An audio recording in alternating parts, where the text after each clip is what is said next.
sky, trying to make me see your stars. But the dark gets so lonely. Now I see violet, I can feel silence. In the dark's all that I see.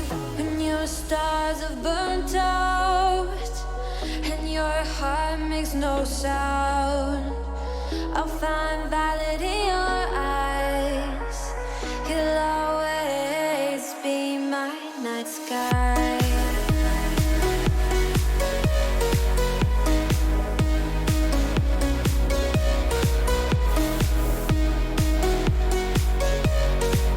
You'll always be my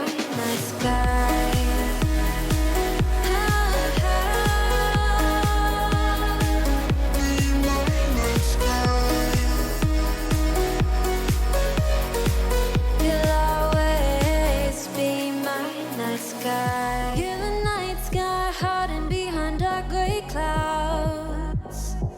I can't figure you out now. I see you're blue. There is so much cold in you, and the silence is so loud when you go. I just stay dancing with my shadow all day. Watch the tide. I can't find the point where pass the line, right? You're the night sky, I'm trying to see your stars, but I've always feared the dark. Now I see violet, I can feel your silence. You always feel so far when your stars have burnt out and your heart makes no sound. I'll find violet in your eyes.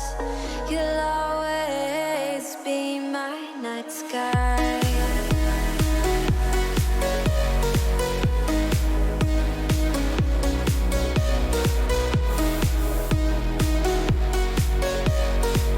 You'll always be my night sky.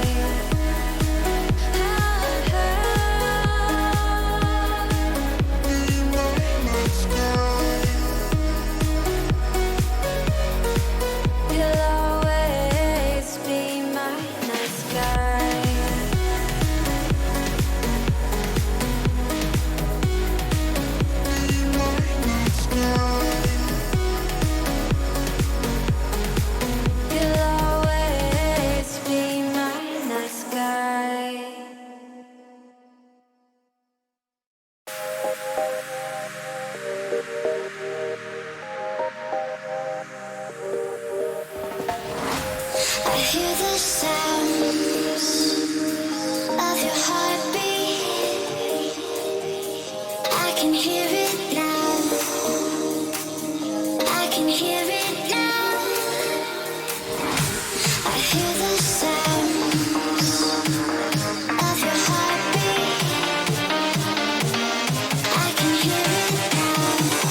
me, baby.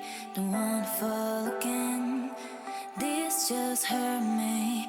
Just think about it. But you hold me like you don't wanna break. I need some space. Just think about it. Maybe separate is better. I will love you till forever.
So many times I've heard promises of romance, but there's something about you that makes me believe in another chance.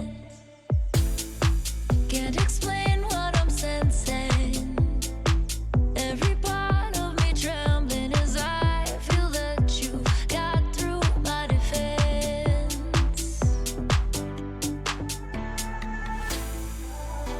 And I should know by now to always touch the ground, but how I forget.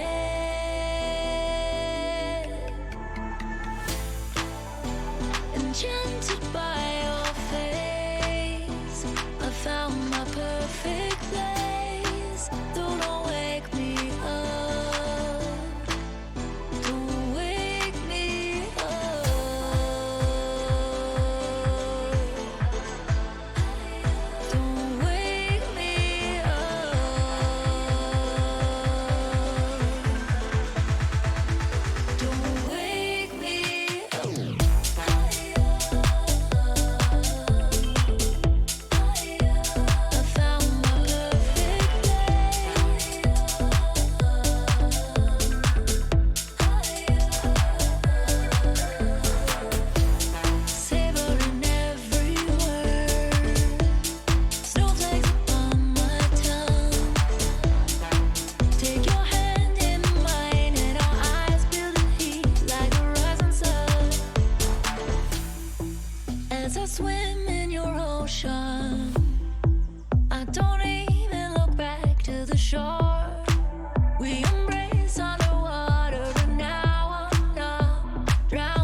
face a mirror in bed.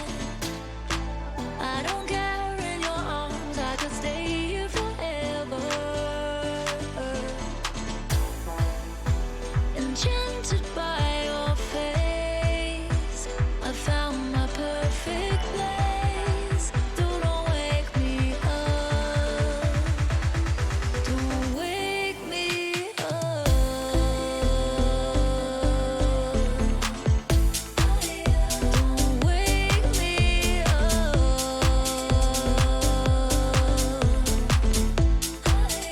Don't wake me up.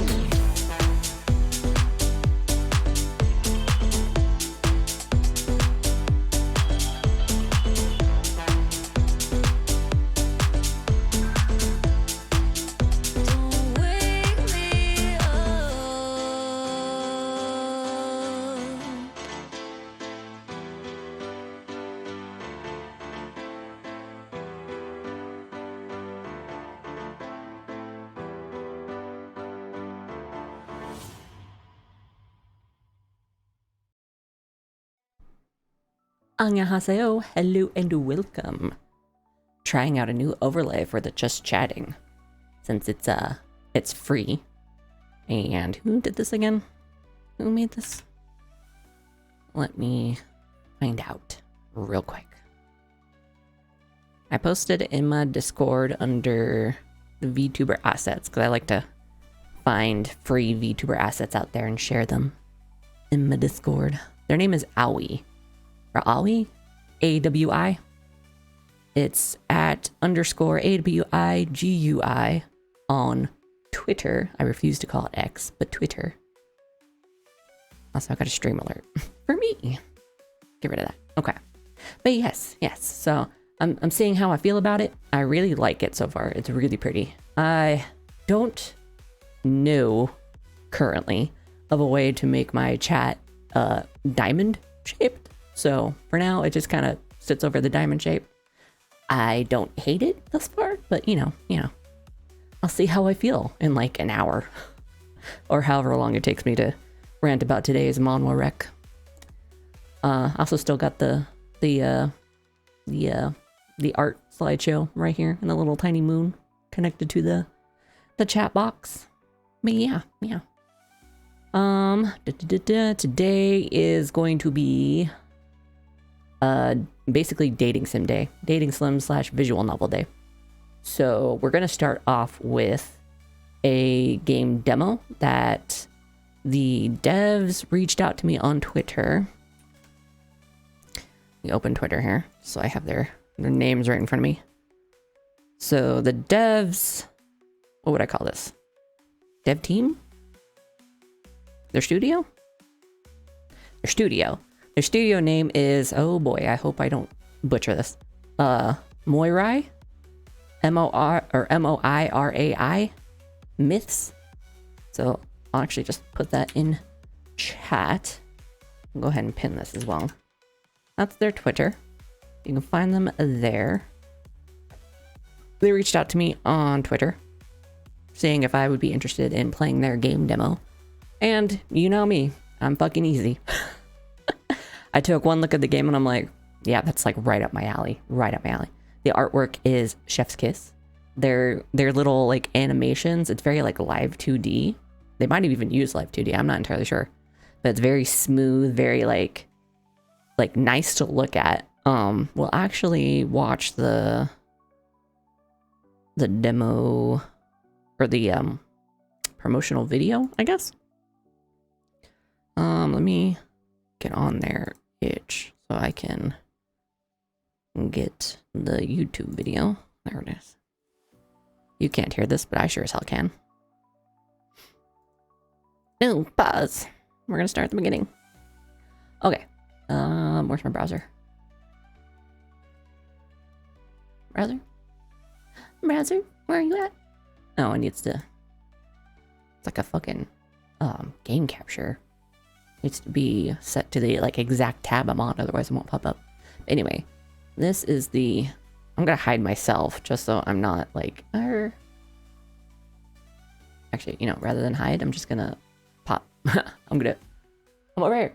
I'm down here. Hello?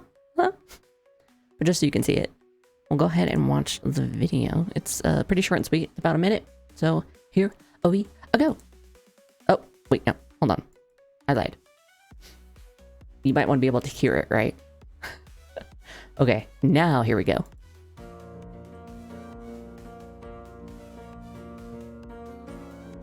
The year is 1845. When a mysterious thief lures you into the other world, the Unseelie court. Look at these animations, they're so pretty. Plus all the characters are so pretty.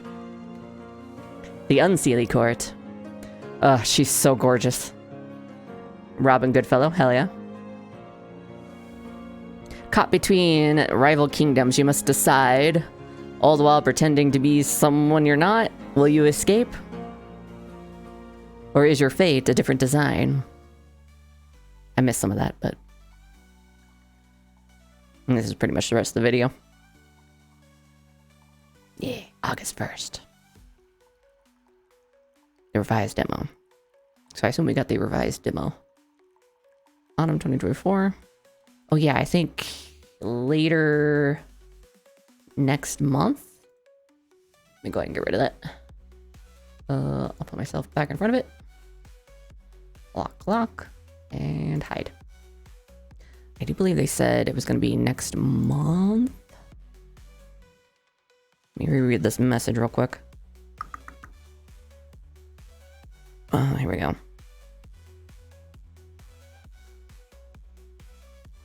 The free demo needs to be streamed by participants before upcoming release date. Okay, so the release date is actually November 1st. So, we got a little over a month left. Yeah, that's when the official release date for the full game is going to be. And if I like this demo, which I have a feeling I probably will, we'll be playing it, for damn sure. Because already, I mean, Gaelic, Irish, mythology themes, hello? Hello? My Jaeger pilot's actual heritage, or at least half of it. I'm like so into that. I love mythology for pretty much any culture. It's always fun to just kind of delve into any culture's mythology just to see the kind of like creatures and would I call them historical? Fictional historical characters? Mythological historical characters. You know, the ones that probably didn't exist, but you know, they kind of have their own history in a sense, aka the mythology of it all. But yeah, it's just fun to kind of like learn about all of it, and specifically like Gaelic and Irish mythology pops up a lot. And I just love. Also, you know, I love D&D and Unseelie courts, the Fae courts. That's always fun. Also, A Midnight Summer's Dream was like my favorite Shakespearean play. And yeah, Robin Goodfellow, that little bastard. We love him. We hate him. We don't hate him. We love him. I do believe their pronouns in this game though are they. The good people. Yeah, give me your itch. This mentioned their pronouns. Yeah, Shay, who was that very first character that popped up, and Robin are non-binary characters and respectively use they, them, / any, all pronouns. I do believe Robin Goodfellow is the one that used like any / all. I know Shay definitely uses they, them. Shay is also asexual. So Shay, that very first one, is basically me. Asexual, uses they, them. Is a handsome little person. Hell yeah, hell yeah. Although I'm not that little. I'm not really little at all. Jaeger pilot is 5'11", and I am 7 feet tall. So neither of us are tiny. But Shay, they, at least as far as like the artwork of them all standing next to each other, they are the smallest. They're tiny. They're a little tiny person. I was kind of interested. In fact, I lied. I'm gonna bring the browser back up. Yeah, I'm not blocking it this time. So this was Shay right here. Okay, now you can see my cursor. Yeah, this is Shay. They are adorable. They're also the honorable soldier, so they are tiny, but they are mighty. This was the character I was kind of like, hello, you are kind of my type. And they were the spy master for the Unseelie court. So I was like, oh, hello? Hello, sir? Shay is a guard for the Unseelie. So Unseelie. Oh god. Despite the fact that it's my Jaeger pilot's heritage. I'm always second guessing myself on like pronunciation for these kinds of names. I always have to like double check with my own brain when I see Moira, the name Moira spelled out. Because the way it's spelled out isn't like how it's pronounced. Or like the name Siobhan. That's another one where it's like, it's pronounced Siobhan, but there's like some letters in there that I wouldn't really immediately expect to pronounce or to create the sounds for Siobhan. But yeah. It's an accented I. So, Ife? Is that correct? I don't know. We'll find out. They have voice actors or voice over. So hopefully they say them. I'm pretty sure this is Keagan. Do I even try the last names? Fierglas? Shay Fierglas? Keagan. My Styrian? Oh boy. Oh boy. You did not miss much. You did not miss much. Just kind of going over the demo that I'm going to be playing. So Ife a Lapan? I'm totally fucking this up. I just know it. Ugh, you're fucking gorgeous. If I get to like choose between Unseelie and Unseelie, I'm gonna have a hard time because I want him from Unseelie, but I want her from Unseelie. So I'm like, oh god, oh lord, the pansexual panic. Who do I choose? Oh boy. They're also a hero of their people. Oh my god, oh my god. She's a queen. She a hottie. I did not see the yeah, no, that's a lie. I did see the recommendations you sent. I haven't had a chance to look at them yet. We shall see, we shall see. This is also a hunk of a man. Banin McLug. Lug. I don't know if it's like a silent H. I also like that we get to possibly romance Robin Goodfellow. That's like, hello. A celebrity. My goodness. They also have options where you can like completely not do romance. So if you don't want to do romance at all in the story, you can still completely play it out and like do like friendship routes, I do believe. Where did it say it? I know I read that. Yeah. All upcoming routes will have both romantic and platonic choice options. If you are uninterested in romance, feel free to make friends instead. So yeah, this is the demo we'll be playing. But first, let me put that away. Close that. Close that. And we will do the Manhwa Rec for today, which is, I'm actually reading this like right now. I'm like on the last chapter. And I think there's like side stories or epilogues afterwards, but I'm like literally on the last chapter of the main story. So, you can read it on Tappy Dune, and it is called, get out of the way a little bit, Again. And why is it called Again? Because it's a time travel story. He literally gets to live, well, 3 years, the past 3 years of his life again, because it ends horribly. I'll go ahead and read the official summary and then blab about it a little bit. But here we go. Perhaps karma does exist. Han No-kyung is an A-list actor with a foul attitude, winds up getting his just desserts when a video of him sleeping with LK Entertainment CEO, Kang Joo-nil, surfaces on the internet. To make matters worse, No-kyung soon becomes the victim of an acid attack, ending his career entirely. With even his boss and the man he loves, Jang Hyun-jae, leaving his side, No Kyung feels there's nothing left for him anymore and takes his own life. But instead of waking up in the afterlife, No Kyung finds himself 3 years in the past.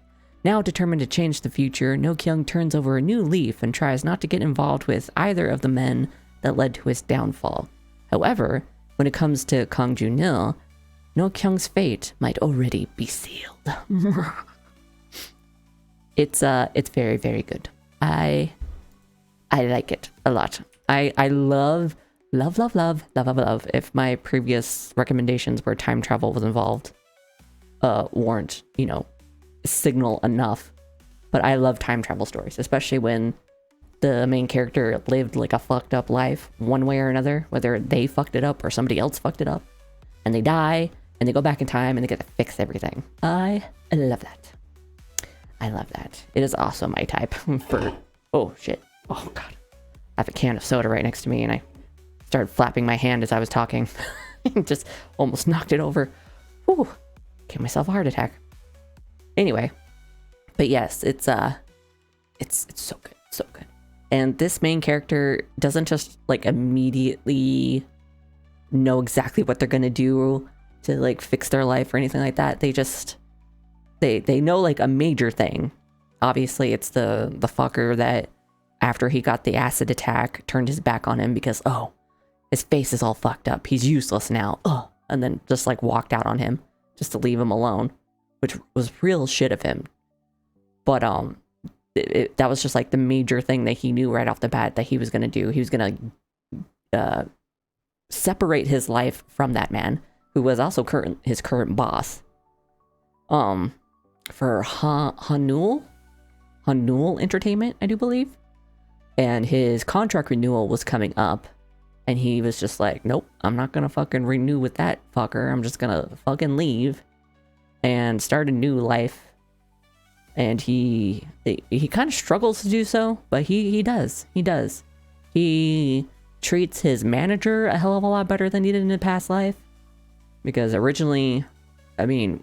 When the summary says that he had a shitty attitude, he had a shitty attitude. I mean, you learn some of his backstory and you kind of realize why he's the way he is. Or way he was, really. But still. Daisy, How to Become the Duke's Fiancé is like this as well. I believe I've read that. I think I've read that. It sounds hella familiar. If not, it was like on my list to read. I think I'm subscribed to it at the very least. I think it's on TappyTune? Might be on Tapas. But anyway, the one that I'm currently talking about, again, it's if you like a character that has really good character development, makes up for his past mistakes, including, like, he literally in his past life, did he spread the rumors? Yeah, I think he spread rumors about another, like, rival actor that led to that actor taking his own life. And instead of obviously allowing that to happen again in this new life, he fucking, like, brings that actor in to help them, like, really jumpstart their career. And just, like, is so good to him. He's like a big brother to him. And it's just like, oh, you just love to see it. You'd love to see a character who was shit in his past life become, like, a really good person in his current life. Ugh. And if the cover didn't fucking tell you, okay, so in the past, he slept with that dude, by orders of the shitty dude who he thought was, like, the love of his life and who would be with him through thick and thin and who abandoned him in the end after the acid attack. But, under that shitty dude's orders, he slept with this guy, and it was recorded and used as, like, a big ol' scandal, so that guy wouldn't become the CEO of the company that he was trying to inherit from his grandfather. So in the new life, his goal was to, like, not get involved with this dude at all. But, instead, they wound up, like, slowly but surely developing a romance, and it's very good. And very, very good. Their romance is so earned, and it's so great. And every little good thing in his life, the main character's life, is also earned and very, very, very good. So yes. Doesn't seem to be on what you're using. Well, it's on what I'm using. Or it's on Tapitoon. But yes, highly recommend, as always, any recommendation I'll pop on here. I pretty much highly recommend. But yeah, again, on Tapitoon. I'll go ahead and put those away. And no announcements or anything, so I think I'll jump over to the gaming screen. Okay. I don't have it up and going already, but I will get it going. Hopefully it loads on the right screen. It should. I have this set as my main screen, but you never know. You never know. There we go. Also happy to see that my chat doesn't have like a random filter on it. I checked my VOD for the last stream for the subathon. Oh, there we go. Get it on the game capture.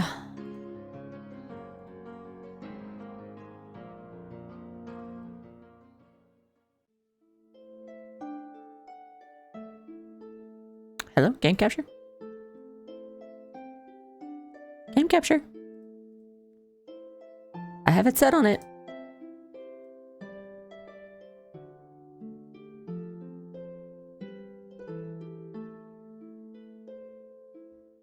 Why is the game capture not picking it up? Hello?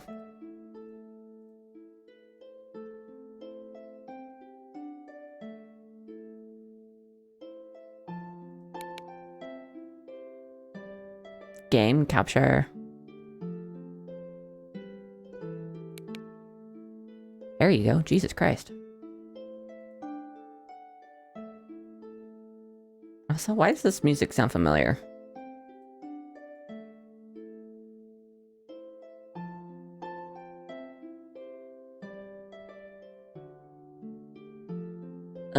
What if I make it not full screen?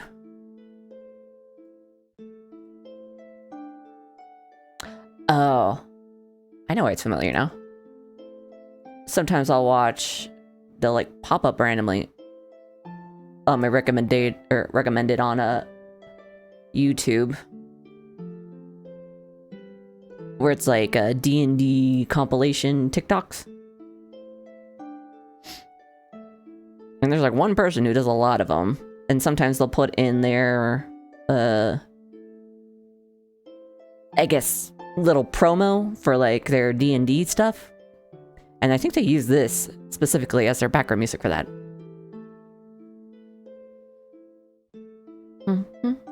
Yeah, I'm pretty damn sure this is exactly what that is.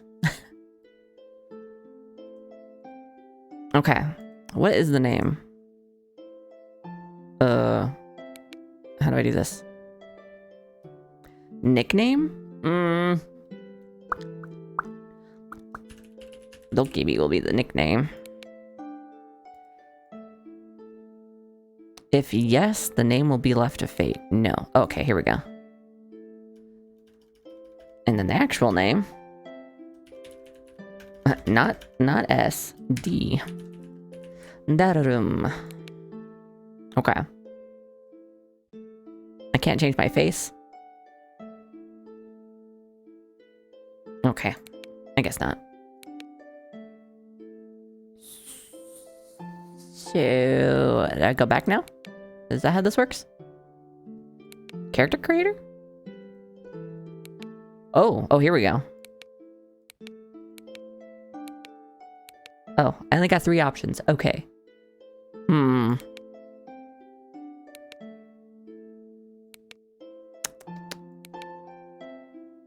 go with this. I like the purple eyes. And them kissable lips. Okay, do I just pick one based off who I want to romance? Artifacts? Oh, I wonder if that's like a gallery. Bookshelf? No. Okay.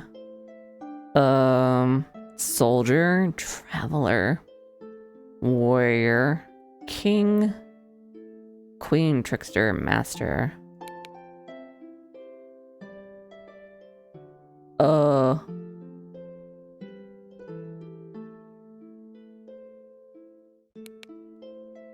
Okay. So, how do I start? How do I start? So I think I'm gonna turn up the background. Yeah. So I know this Tomb Raider was kind of quiet when I last streamed it in the VOD. So Trickster. I'm gonna say Robin Goodfellow. Soldier and Warrior. Soldier. Who'd be the king? Might be that long-haired ginger dude. Soldier and Warrior. One of these is the pretty lady from the Unseelie, and one of them is Shay. Queen is obvious. Traveler? Traveler could be Robin Goodfellow as well, but I'm pretty sure that's Trickster. Master, I was saying the Spy Master.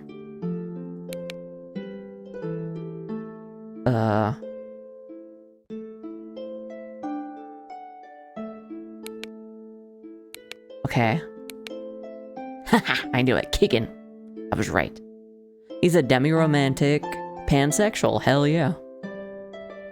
The Spy Master of the Seelie Court, otherwise known as the Master of Secrets, a title he earned and in effect created due to his exemplary work in the latter years of the War of the Courts. Some might even go as far as to say the upstart was instrumental in preventing the Unseelie's conquest from coming to fruition. But, as with many of the favorable claims whispered about the Maithe, it is difficult to say for certain how organic they are. After all, his spies are everywhere. Small, fast, industrious will-o-wisps. My chat, you work for Keagan? My goodness. That answer only to him and allow Keagan's prying eyes to reach far and wide, perhaps even into the Unseelie court as well. Hell yeah. Let's go. New game. Or not?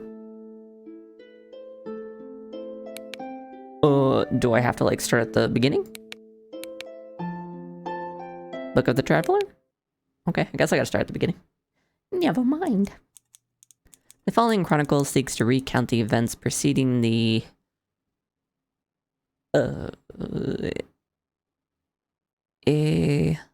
Renox? Could be a k sound or sh sound. Or ch. Pretty sure it's a k sound. Oh, look.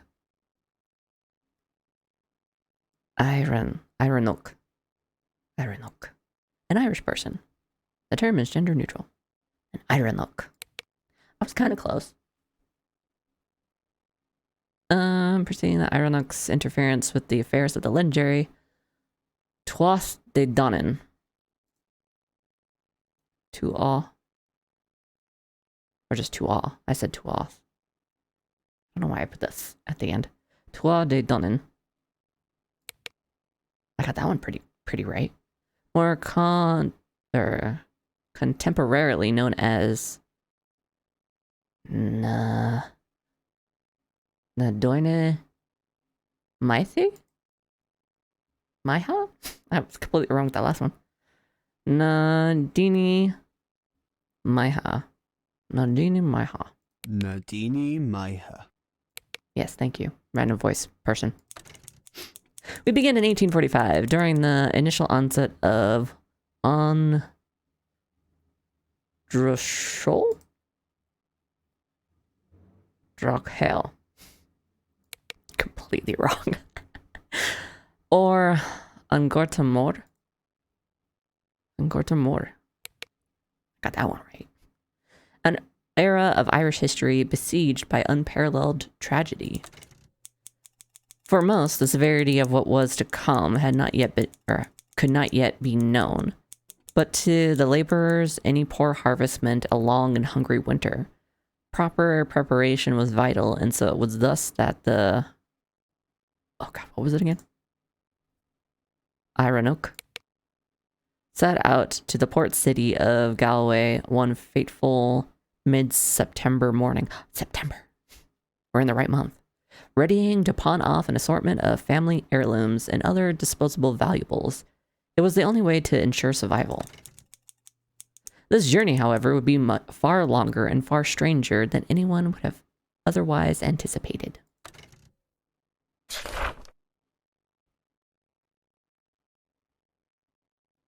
Oh, it like translates it when you...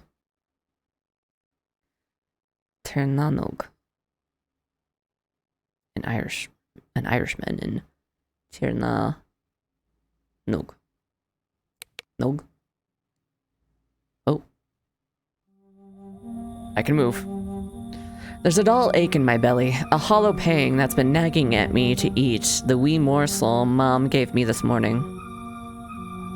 Prata big hain?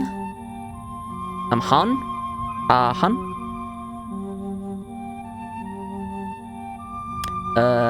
Yeah, Prata big Juan.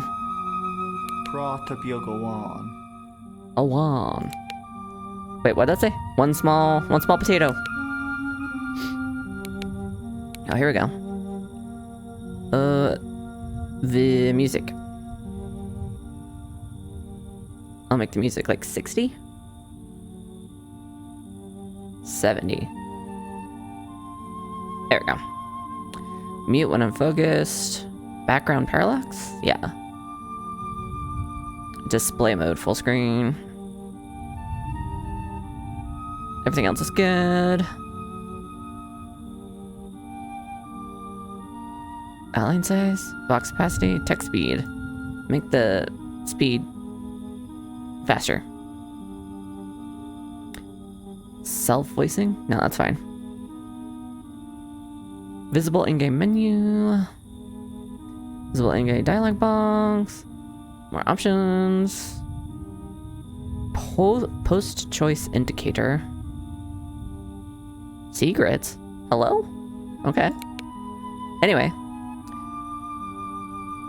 I ignored, again, but not without effort. My last proper meal had to have been last night's supper, but I know I can get by on a rumbling stomach a little while longer still. There'll be time to eat when my errand's over and done with, and that should be soon. I hope. It's been a long and tiresome day's ride, but I'm determined to reach Galway before the sun hangs high. There's no sense in wasting what little money I have on lodgings if I can go about my business right as the shops open and be on my way by midday. But traveling the road at night's a dangerous business. Mo feisty? Feiste? Mo fashte? Fashta? Mo fashta. My child. Let alone with all those treasures in your saddlebag. You ought to pace yourself. Lots of desperate folk out there, especially now. Aye, but I'm just as likely to be robbed in the common lodgings as I am on the road, I told Mida, firm and final. Though if I'm honest, I'm not too sure how well these old things will sell. None of it is terribly fancy by city standards. Mama's doilies, our Sunday clothes, a bit of jewelry Mom's worn ever since her wedding day. It's not exactly the kind of thing to buy when times are tough, and from what I've heard, the disease on our crops hasn't just affected us, it's all over this is. I shake my head. There's bound to be some wealthy folk willing to take these trinkets off our hands, even if not for much. If nothing else, it should get that bastard of a landlord off our backs for a while. Fucking landlords. Even in 45? Landlords are bastards. The roads have been quiet. It's almost unsettling for this time of year. Of course, it's no surprise that I haven't seen other travelers these past couple of hours, but even earlier today, only a few folks crossed my path. Families mostly, all bundled up and carrying what scarce few belongings their backs could manage, all slowly headed in the same direction as I. Now it's just me. Me and a dark thicket to my right and the river to my left. I gulp and eye the woods from time to time. A wall of trees line the roadside, swallowing up any light to be found on this moonless night. Moonless? But I'm right here! It makes me nervous, so I keep to the left as much as I can and spur my horse to quicken her pace. Huff! Is that my horse? Darby? Whoa, steady now. Darby, my family's workhorse, slows to a restless halt in the middle of the road. I sigh, continuing to prod her, but she refuses to move 1 inch farther, which is always a good sign. Animals know more than we do. Tisk. I had to sell you off, you stubborn old... I'm getting close. Just over yonder, I can see the beginning of the city's silhouette on the horizon, but it'll take me a few more hours to get there still. All right. I suppose we can rest for a short while. A very short while, you hear? Do I need to know how to pronounce nay? That's funny. Goodness gracious. I dismount and lead Darby off the road and down to the riverside for a drink. As she wades into the water, I linger back on the shore and stretch my aching limbs, not willing to get my feet wet to keep a hold of the reins. I can do that too. My shoulders tense as I spin around to look down both ends of the road, searching for the source of the whistle I just heard. Eh? Is someone out there? No one answers me, nor do I see anyone in the darkness. I clench my jaw, peering back over my shoulder at Darby. She seems entirely undisturbed, yet too far for me to grab in a hurry. Well, not that she would go anywhere in a hurry, either. I sigh and rub the bridge of my nose. Her ears are better than mine. It might have been nothing. Oh no, a fucking jaguar comes out and mauls me. I lift my hand from my face and glare right across from me into the trees. I don't see anything move, but I heard something. I'm certain of it. I mean, I'm gonna investigate. I quickly search the ground for something to defend myself with, but only manage to eye a flimsy-looking branch in the grass. With a grimace, I grab it and make my way across the road. It's no weapon, but may be enough to scare off a wild animal. As for a person... well, I'll be less lucky if it's a person, but old Darby is a willful beast and not terribly bright.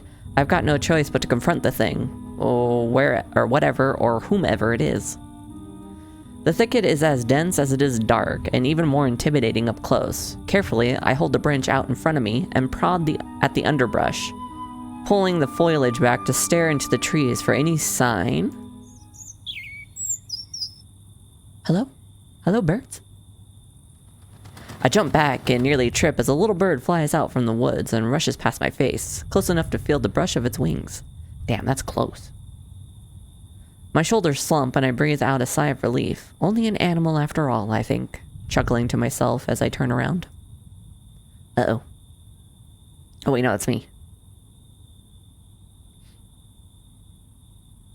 My jaw hangs slack as I finally spot the hooded person to the other side of the road, who somehow crept past me and now stands ready to hoist themselves right onto the back of my dim-witted mare. Hello? Excuse me? That's my horse. Hey, what are you doing? Get away from there. The stranger refuses to regard me as I charge towards them. Unfortunately, I'm too slow. By the time I reach the thieving bastard, they've already swung onto Darby's saddle. Rigo Tapite? Rigo Tapui. Rigo Tapui. Rigo Tapui. The stranger swats Darby's rear and spooks the mare into a frenzied gallop out of the river and into, of all things, the woods. Could have sworn that was my avatar right there, but who knows? I'm baffled. I don't know if the thief intended to go off-road or if poor panicked Darby forced the thief's hand, but I don't have time to question it. Stealing my resolve, I run into the woods and chase after the thief on foot. My chances of catching up are slim, but I have to try. I have to. The journey back is far too long to be sensible without a ride, let alone without money, without food. Even if I pressed on and made it home regardless, what would I say to my family when I arrive? I lost our money, our valuables, even our horse. We'd be... Jaw clenched, I run as fast as my legs will take me, bolting through the trees, barely able to see more than 10 feet ahead of me, and with only a path of snapped branches to guide my way.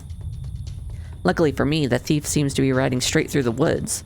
Had they instead decided to veer in another direction, I'm sure I'd lose them for good. It is odd, though. I can't imagine why the thief would choose to push further in. Would it not make more sense to simply keep on to Galway, where all those things would sell? After a while, I lose track of how long I've been running. All I know is I need to keep moving no matter how tired I am, or how my gut turns and growls. Fortunately, just as soon as I begin to fear that I'll never see the end of these woods, the trees begin to thin out. Into a glade. It's also kind of worrisome that we're so hungry. Because what if something offers us a bite to eat? And that something happens to be Fae. And if you eat something that a Fae gives you, it's not good.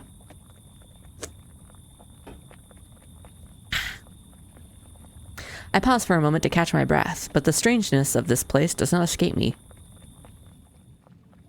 What does that sound?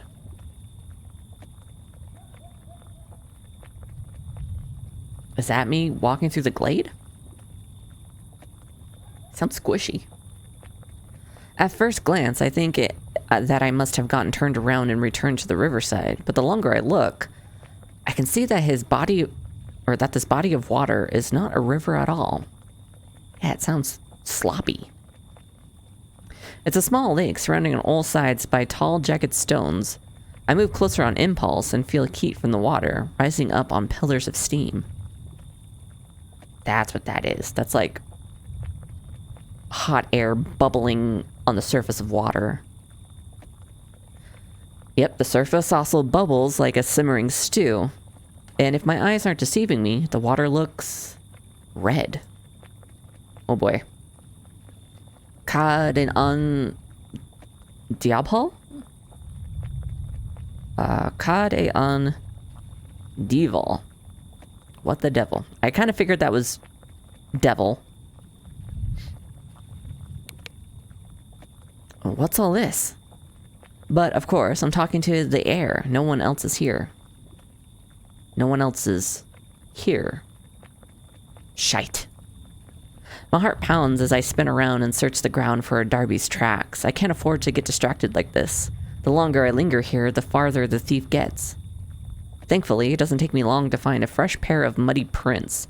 They came out of the trees and near the same spot I did, then halt abruptly, slowing to circle into a different direction. With haste, I go to follow the new trail, expecting it to wind back to the woods. But it doesn't. I stare down, beyond perplexed, as Darby's hooves stop short by the lake's edge. For a moment, I consider the possibility that the thief purposely waded into the lake to throw me off. But the longer I look into the water, I realize it's too deep. There's no gradual decline. It's a steep drop, dark, murky, and without end. If the thief did not steer Darby into the water, they would have... Okay, that's definitely our avatar. So... is this us?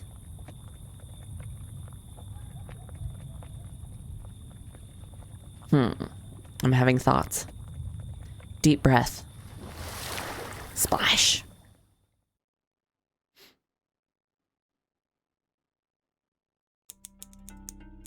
Oh boy. Lochbel Dragon?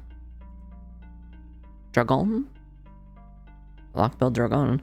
Lake of the Dragon's Mouth. A waypoint between worlds. Is one of many, yet few, waypoints between Ternanog and Inisfal? Inishfal? Isle of Destiny? An ancient name for island. Hidden away and forgotten by most, it stands unique for its relative ease of access and longevity, yet similar to other waypoints of its kind, the threshold remains closed as to prevent accidental wayward travelers. Unless, of course, it has been deliberately opened. Yes. Next chapter. Ooh. The Green Knight? On... Redire Glass?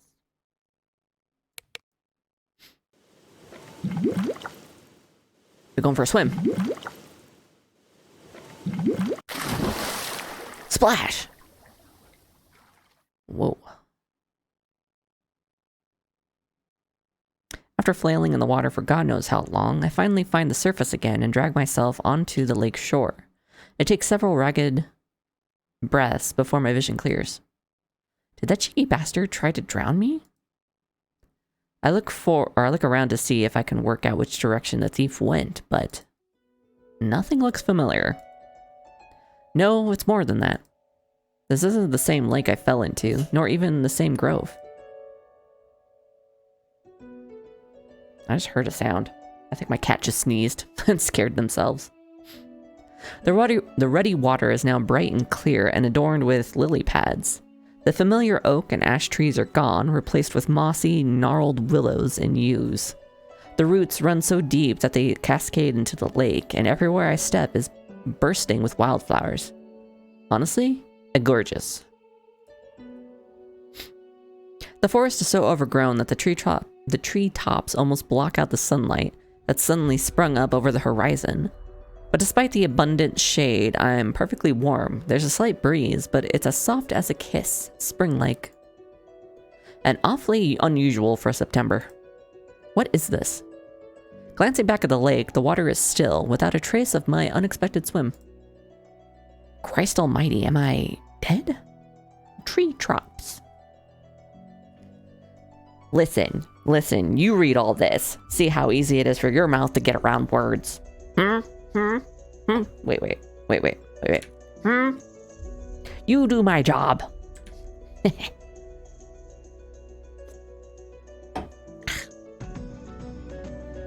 I pinch my arm and wince.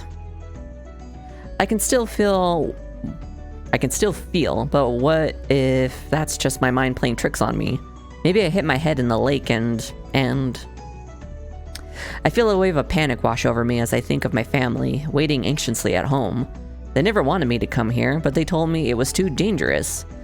What have I gotten myself into? Robbed and drowned by the roadside. Mom, I'm so sorry. The sound of an approaching horse snaps me out of my thoughts. My heart skips a beat for half a moment, daring to think it might be Darby, but then... Who's out there? In the name of the Queen, I order you to show yourself. I'll do whatever you want me to do. I scowl a bit. What's a damn... I hope this is a derogatory term. Oh boy. Sasanach? Doing out... Oh, I had that right. Sasanach. Englishman. Okay. That didn't sound like an English accent to me, though, but... Oh boy. Kiss Fidger Ifrin so? Shaw, I got that so wrong. Kaifiger Ifron e Shaw? Kaifiger Ifran Shaw. Oh, that's Rene Shaw? This must be hell.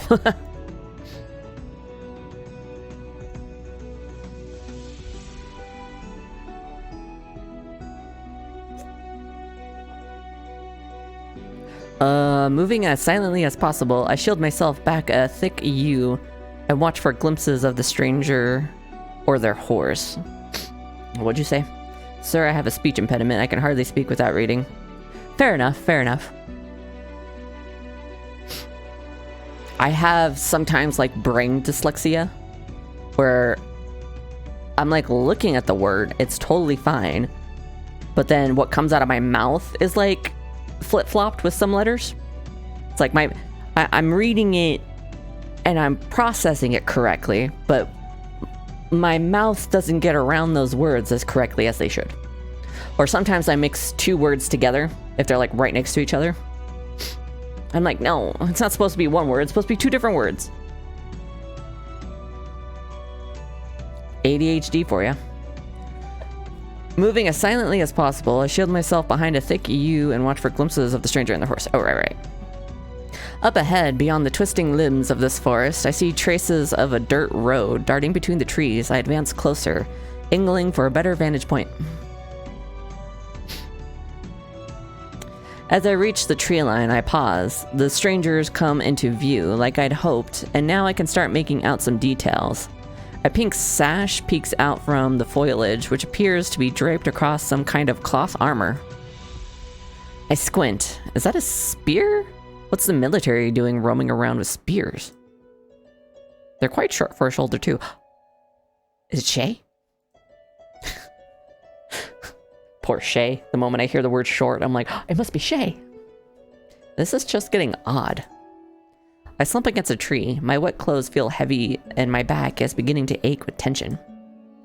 I can tell this stranger isn't my thief, and they don't look much like British military either.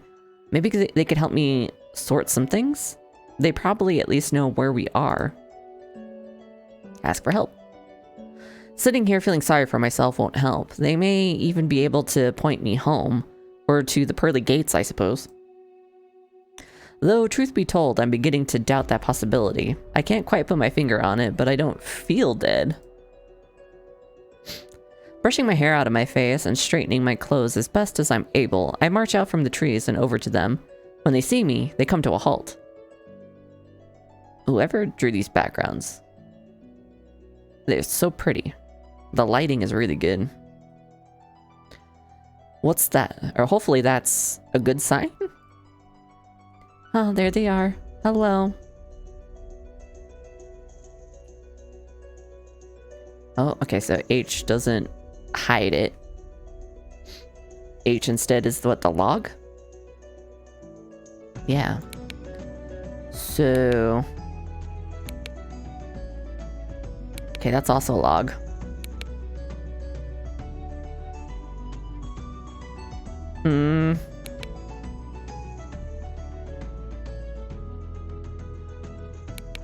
Okay, well, I was trying to see if there's a way I can make the box disappear so I can get a good look at them. Oh, wait, opacity. Oops, not that.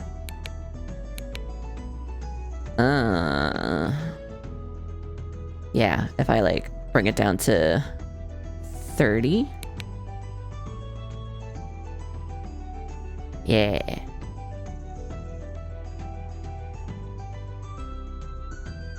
You can kind of see him. Yeah, okay. However, as I begin to get a better look at their face, I'm momentarily taken aback. Yeah, they're so pretty. The person before me is unlike anyone I've ever seen. For one, the ears slope to unnatural points and are nested under a mop of greenish-brown hair. We have the same ears! My eyes linger on the scar etched across their slightly protruding chin. I stand up straighter, but quickly look away, careful not to reveal too much surprise on my face. No wonder things have been so strange. I'm not dead, but they're not human. You'd easily mistake it from far away, but face to face, there's no question.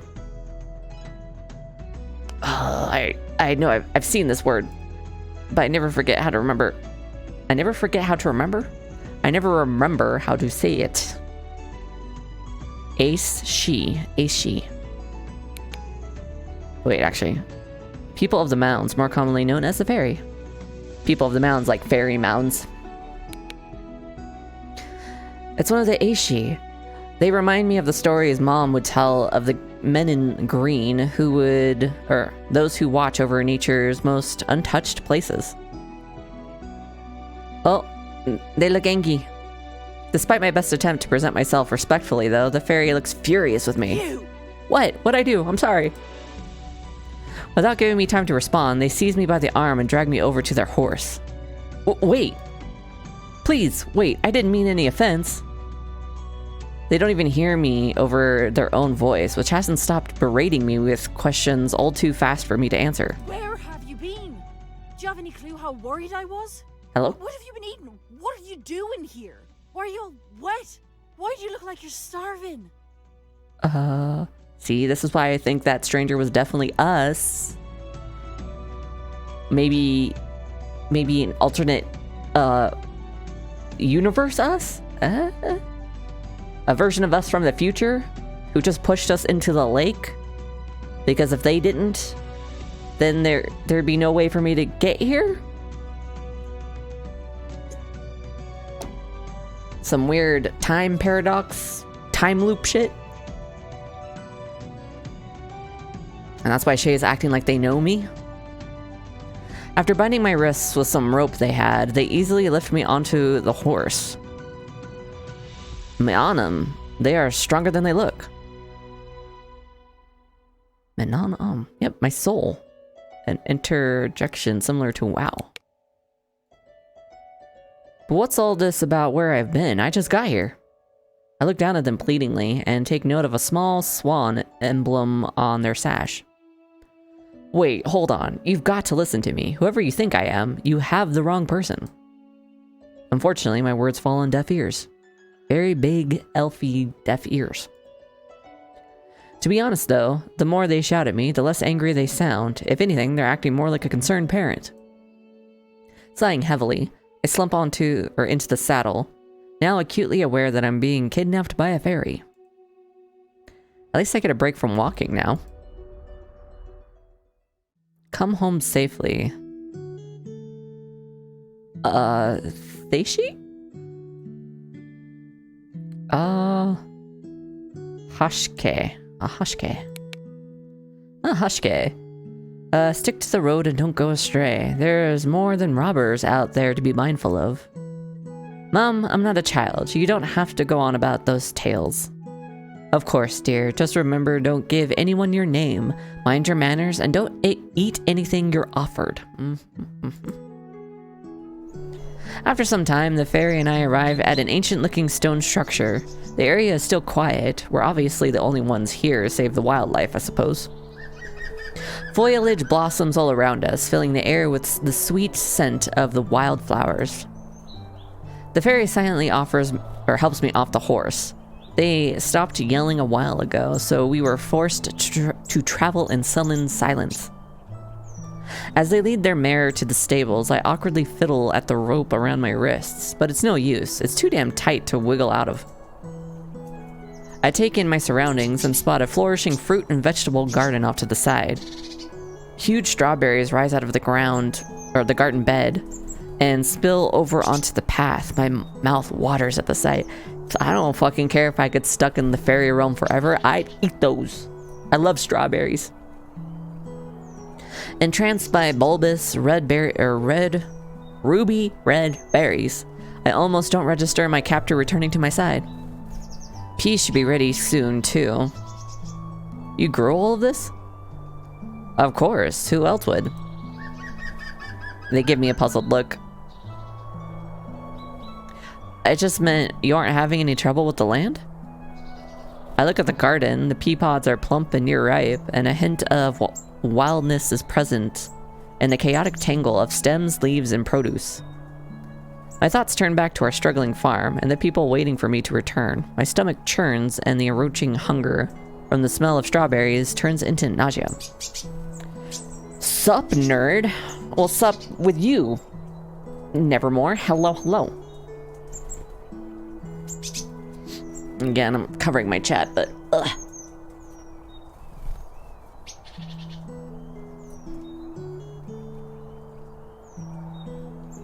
We are playing a visual novel set in like ancient Ireland.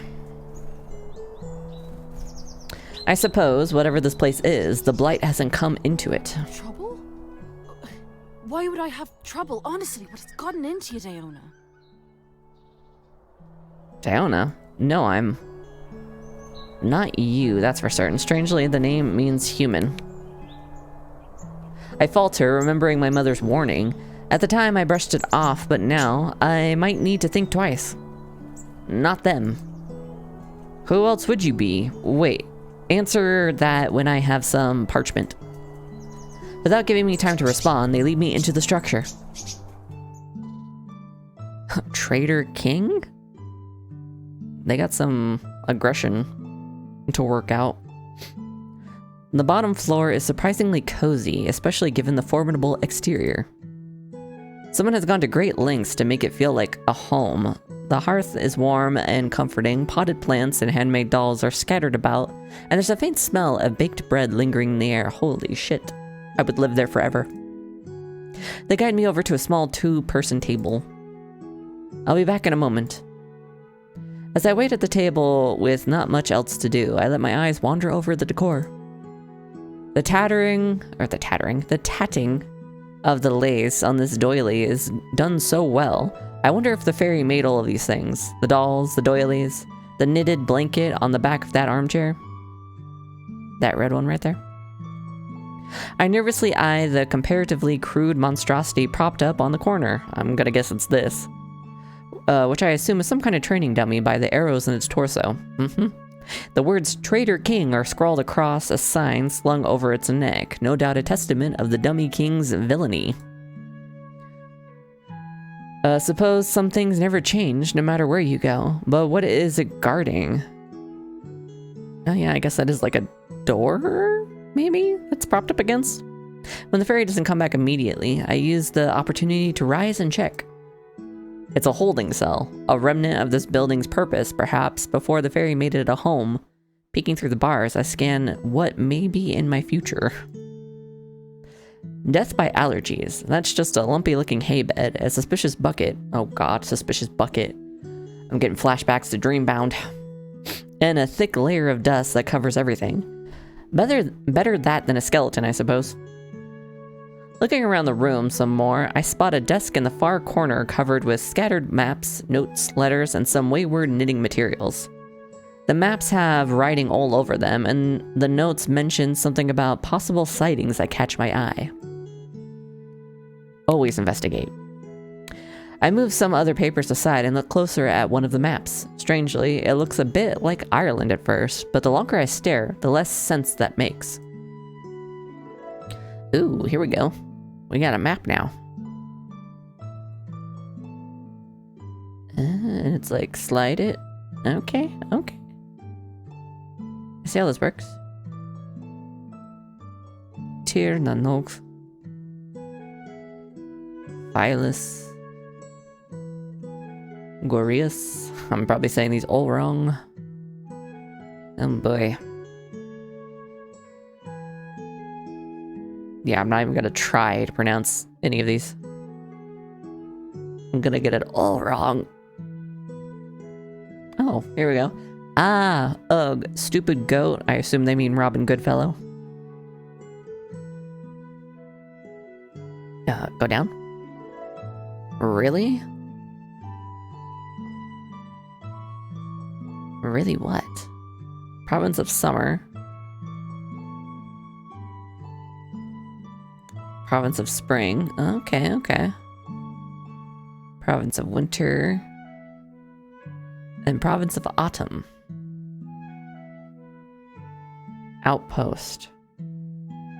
Near a lake. Is this where we're at? Question mark right here. Is that... Ah!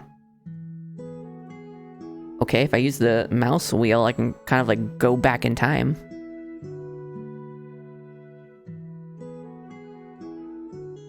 Anyway, is that Stonehenge right there? Okay. The continent, or island, is divided into 4 distinct regions. Just see how this is pronounced. Phalius. Okay. Phineas. That one's easy. Murius. And Gorius. Okay. Each name is then followed by a subheading, respectively the province of Spring, Summer, Autumn, and Winter. I wonder what that means. Amid the various landmarks and city-like dwellings are symbols I've never seen before. The strange intersecting lines might be some kind of language, but I can't say for sure. As I keep looking, I notice some notes and scribbles jutting across the map in certain places. There's a little building in Phalius that looks a bit like this place, labeled Outpost. Is that what it is? An outpost? Oh, I was right. Heh.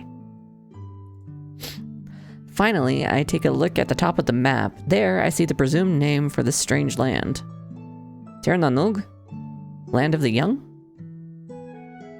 Tir Nanog.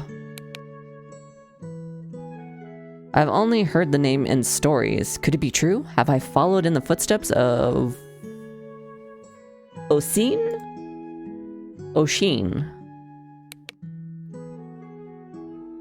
I decided to distract myself from this revelation by moving on to one of the letters that's already unfolded.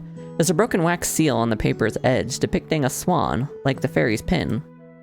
To the Honorable Shay Fierglass. Fairglass, yeah. The given name means courteous, the surname means green grass. I mumble the words aloud. Shay Fierglass. This must be the fairy's name. The word honorable also clarifies some things. Seems I was right about them being a soldier, just not for any army I know. Suddenly I hear the sound of something being dropped on the table behind me. Caught red-handed! Lord, they're a Lightfoot. I try to turn around as casually as possible, as though I wasn't just prying through their personal affairs. Shay keeps looking between me and the desk, and I brace myself for a new round of lecturing. Instead, they begin talking rapidly. Look, I know you don't believe me, but I really do think I'm onto something. Sure, Shay. I'm close, I can feel it. Look. They run over to the map and begin pointing to areas and talking about things I don't understand. So the princess was being held in... Duntulan? Which is in Murias, right? Right. And which princess is this again? Shay immediately looks at me like I have two heads. What do you mean, which princess? The one I've been looking for the last 150 years. The missing heir to King Henri's throne. Right. Attacked by the Unseelie, disappeared without trace. The missing heir to King Henri's throne. Ringing any bells? No. No. Not a single damn bell has been rung. I feel the blood drain from my face. 150 years? Just how old are they? Long living aside, though, that's an awfully long time to look for someone. Wonder if all this princess talk has something to do with that battered dummy in the corner. Not that I'm terribly inclined to ask. Anyways, it wasn't always Unseelie territory. Despite the attack, we held that spot of Murias, right? Till the end. It only went to the traders after the treaty, so I might have been wrong about her getting stuck over there, given the timing. So now I've got a... God. Like, I'm not great with accents, but sometimes they try to slip in even if I'm not great at them. And because I'm hearing Shay talk, it's like the parrot is coming out in me. Especially with how they've written some of these words, it just, you can't really help but say it in sort of like an Irish way. Oof. I'm just trying to read it normal though, because I'll just fuck it up if I try it in a very terrible accent. So now I've got a different thought. The princess is closer to her druid more than anyone in the world besides me, and that lot chose not to interfere in the war. So what if she's with them, hiding away in one of their sanctuary temple things? When we escaped, I told her to go somewhere the Unseelie can't go. Maybe she thought that meant somewhere not part of the war? Or maybe she didn't choose at all. She could be as much a prisoner there for all anyone knows. Since the druids refuse to stand with us when we need it most, it wouldn't surprise me to learn that they've kept the true heir locked away for a rainy day. Hope that's not the case, but I don't know. Some of that lot feel as two-faced as traitors, no offense. Am I a druid? When you get done in Tever, I'd like to ask you a few questions about your time training there. I glance back at the map. There's a Tamar and a Phalius. I was right. I really am in Tir Nanog. A freshly war-torn Tir Nanog, if I'm keeping up with everything Shay's just said. I waver on unsteady legs for a moment. Shay stares at me suspiciously and I and clears their throat before Of continuing. course, I wouldn't ask you to tell me any secrets. And I know you have to tend to the townspeople too, so it'd only be during one of your usual visits. Again, I don't know what's happening. Assuming the queen lets you after all this, I mean. I know she doesn't like me poking around about it. I'm sorry about earlier. I've just been worried sick, you know? But I shouldn't have been so rough with you. Thank you. Does this mean you'll untie this rope? Not a chance. No. Now come on over to the table. Well, at least we seem to be on better terms now. Maybe I can get them to listen to me.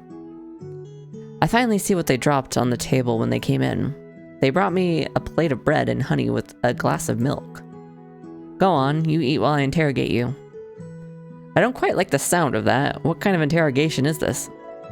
I stare at the food. My mouth salivates pleadingly. Ugh. My stomach may be all for it, but every other part of me is warning me not to. If I ever intend on getting home, that is. I swallow down the hunger. I'm not hungry. Go. Rabe. Maithe Agat? Okay, but how do I say it? Guramahagut. Say that again, dude, but slower. Guramahagut. Go Rob Mosk Agat? Guramahagut. Go Rob Agat. Sure. My gut groans in protest. Traitor, it's getting assigned too. You sure about that? Aye, positive. Shay stares at me, frustration plain on their face, but they don't press the issue and sit opposite of me. They take out a scroll and begin scrawling quickly, mumbling to themselves. Finally, they look up at me. So, what were you doing by the loch? I was getting, like, drowned by another me. Their quill pauses as they wait for my answer. I'm just gonna fucking explain. At last, I can explain. I take a deep breath before launching into my story. I was on my way to Galway. Galway? What's a Galway? It's a Galway, you know. Galway. Oh, I suppose they don't know where that is. It's a place on the other side of the loch. You went to Inishval? Inishval. Oh, I got that one right. Hell yeah. Ireland. I didn't go there. I'm from there, like I keep trying to tell you. Well, of course you are originally, but you know you're not allowed to open the waypoint without permission. Daoine, that's dangerous stuff to mess with. There has to be some way I could convince you. I was just minding my business when a thief stole my horse and pushed me into the lake. When I stumbled out again, it spat me up here instead of there. I'm not Daoine, it's just a mistake. Shay hesitates as they decide if they believe me. They go and pull a small bronze hand mirror out of their desk before handing it to me. It's just me staring back. I half expected a different face to be looking into the mirror. It still looks like you to me. How is that possible? Who is Daoine? Maybe I should be asking who I am at this rate. You look like Daoine, and I sure didn't see a horse thief on my way to the loch. Besides, how's someone like that supposed to open up a waypoint? That sort of thing's far beyond the skill of a single person. You realize how absurd this story sounds, right? You're a fairy. This is fae territory.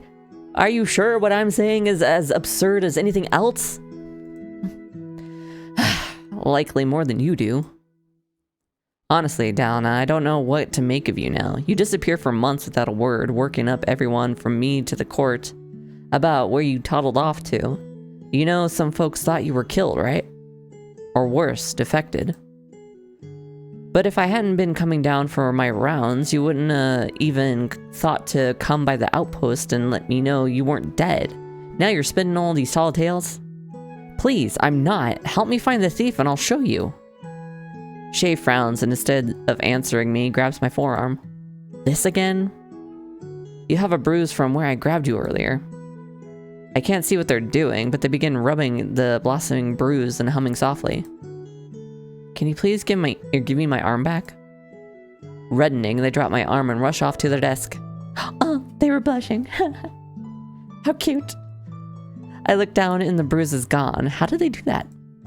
Glancing at Shay, I see they're busying themselves at their desk. I take a longing glance over at the food and see a piece of bread is missing.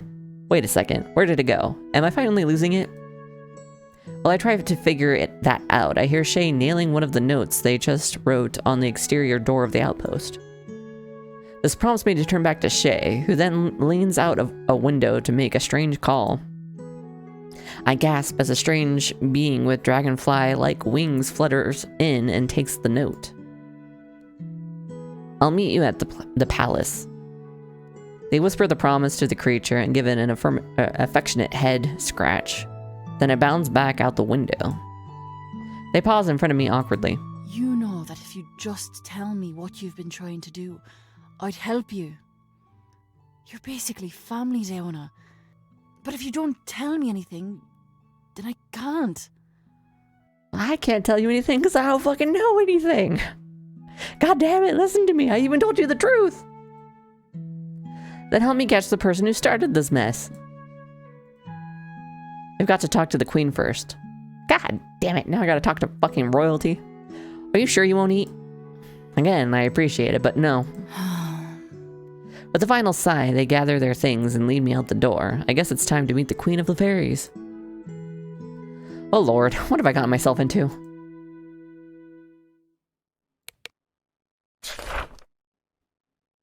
Master of Secrets. Keagan gonna show up? On Mr. Rune?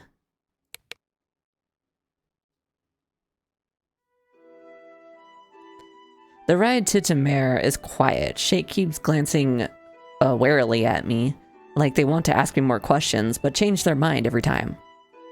I suppose I'm not sure what to say either, since nothing I tell them makes a difference. If only I had anything for my saddlebag. As we approach the city, we ride through the farmlands on the outskirts. The fields are all flourishing and ready to harvest, even though it feels like a beautiful spring day. We finally make it to the city gates, an imposing wall at the base of an enormous hill. Perched on top of the hill is the palace, where I can only assume I'm being taken. My panic begins to rise as we get closer. If I don't find a way out of this, I may never get home, and who knows what else this Daoine I'm supposed to be has done. If Shay is this angry, imagine what the queen might be thinking. At least if I run, I might have a better chance at getting home. Shay takes this moment to pull me closer to them. Now we are gonna head straight to the palace. No stalling. Stay close. A lot of people have missed having you around to tend to them, and I don't want you getting dragged off. Okay. If we stop for anyone who needs it, we'll never get there. And whatever you do, don't bring up the talk about Inishfal. Inishfal? Inishfal. I had it right the first time. Inishfal. There we go. I expect the queen won't take too kindly to hearing the court's druids are trying to flee the country. The court what now? That sounds important. Shay doesn't say anything more on it though, and leads their horse over to the stables before we enter the city. Kara is not a fan of the city, too crowded. I nod sympathetically, not being much of a fan myself. Poor horse. Darby isn't nervous around people. The old girl doesn't seem to even pay attention most of the time. All right there, Shay. Been a while since you've been up. Just escorting the druid back, then I'm back to the post. It takes all my willpower not to snort at the idea of being escorted like this. Pretty. Inside the walls, the city is bustling with activity. The people here, like Shay, are all mostly human-looking, save for the pointed ears and a few strange, otherworldly hair colors. I would be a background character, and I would blend in just fine. A giant canal runs along the main thoroughfare, and the stores and homes are all inside gorgeous inside gorgeous marble buildings. The blooming flowers that litter every corner and crevice fill the air with pleasant aromas. Manam? Manam.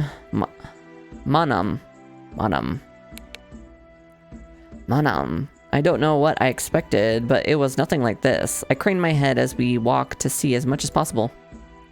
Down the alleyways, I get glimpses of shabby row houses and dimly lit stores. Shay and I walk side by side, and they have a firm grip on my on my bindings.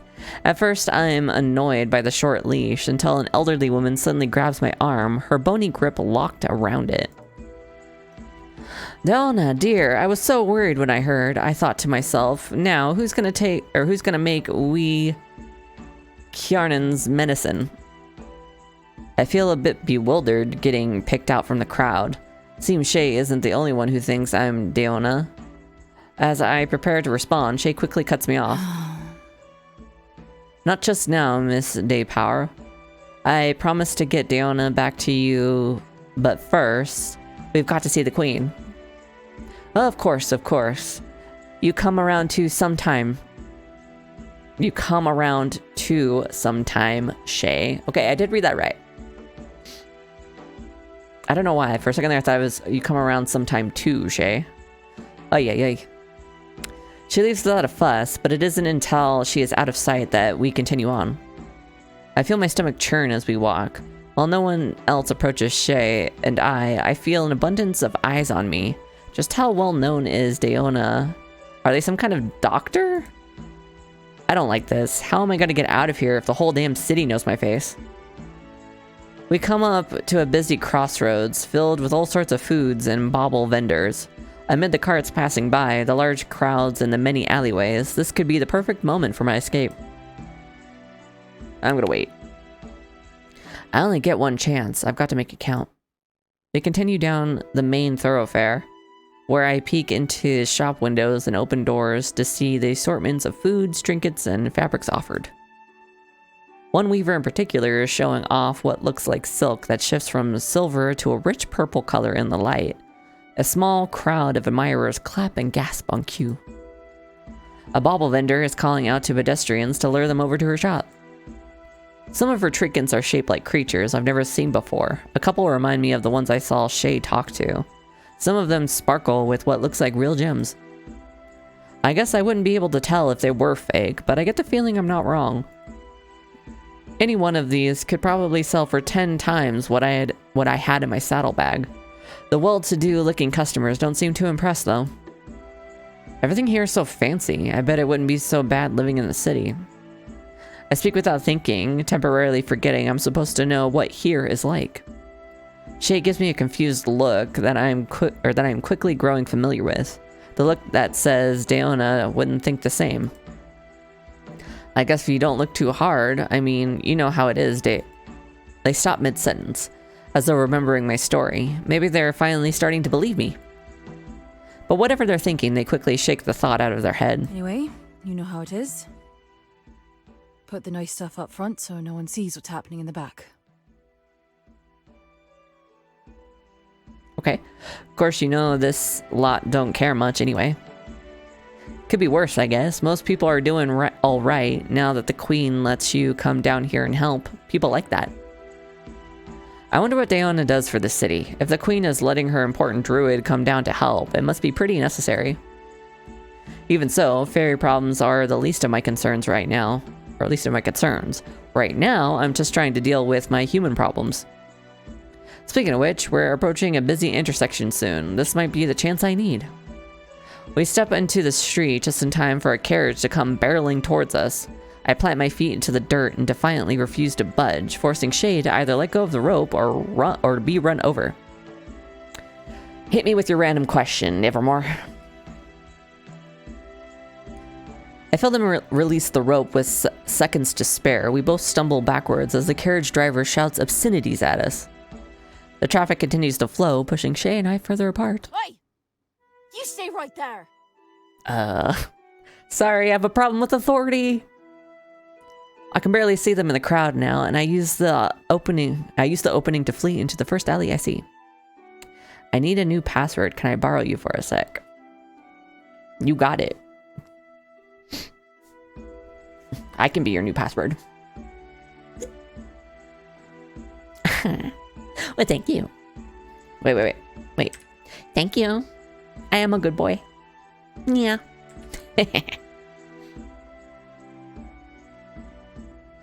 Sorry, Shay, but I can't afford to get dragged into more fairy business. I'm in way over my head as it is. As I run, tall market buildings begin to obscure the light in the alley, shrouding it in a bit of darkness. Hidden in the shadows, I eventually stop and lean against the cool stone walls and fiddle with the rope bindings. It's no use. The knot is secure and the rope is tied against my wrists. I skulk further down the alley in search of anything sharp. The alley gives way to another area of town, where shabby storefronts have beggars and street food carts instead of the comparatively posh vendors I just left. I really don't need to be walking around like this. While doing my best to keep myself inconspicuous, I search the ground for anything of use. A shattered bottle by the doorway of a boisterous bar catches my eye. I dart over and snatch out my prize. Shielding myself from the bar window, I try to saw at the rope with the glass shard. But it's difficult. Even when I manage to twist the glass at an effective angle, my fingers will slip or my wrist will cramp up. Damn, Shay sure knows how to tie a knot. I heave a sigh and drop my head back against the wall, giving my poor hands a rest. Just as I do, I spot a small, fluttering light overhead. I squint my eyes at the light, as the light draws closer and hovers by my still bound wrists. I peer down at it and gasp softly. It's not a light at all, but a strange glowing moth. Don't suppose you can do anything about this? As though in answer, the moth quickly flies away. Of course, fat load of help you are. Without much help, or without much other choice in the matter, I get back at it, but thankfully, after a painful few minutes of struggle, I finally finish cutting the rope. As I'm soothing my aching wrists, the glowing moth returns. A little too late, aren't you? I'm talking to magical fairy moths now. Well. Imagine that. The Unseelie court druid, missing for weeks, found loitering near a bar that serves known criminals. What will people say? I don't know what they'll say, but you can say whatever you want. Just keep talking. Hello? Is this Keagan? Oh my god, it is Keagan. Okay, sir. Brandishing the glass shard, I turn to face the speaker. A tall, slender man stands behind me, his face half obscured by shadow. The moth flutters near him, even though he pays no attention. What does that say about you, then? I think you have the wrong idea. I snap back at him, my voice stronger than I expected. The man steps into the light. He leans towards me until we are face to face.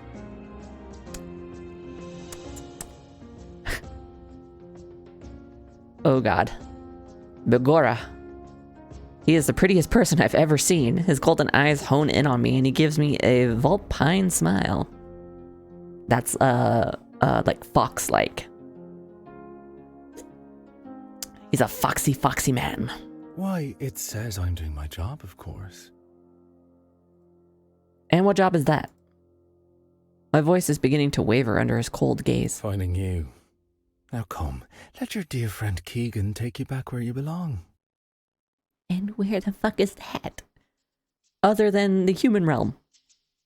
His smell is even more unsettling. Is everyone in the other world after Daoine? Escaping is getting more complicated by the second. Damn it, I really have no choice after all. I dejectedly walk alongside him as we venture through the alleys. It's very convenient that I ran into you here. I was just meeting with an associate regarding your whereabouts. It was quite useless, evidently. Your associate? One of them, yes. I would be a poor master of secrets without a variety of contacts. Master of secrets? Is that some kind of fancy word for a spy? I guess that makes sense. It would explain why he was in a place like this. I should probably be careful around him. Oh, that's right. You changed your name. I almost forgot. I'm like, who's this? But welcome, Sin. Just my luck I'd run into him while everyone thinks I'm some important druid person.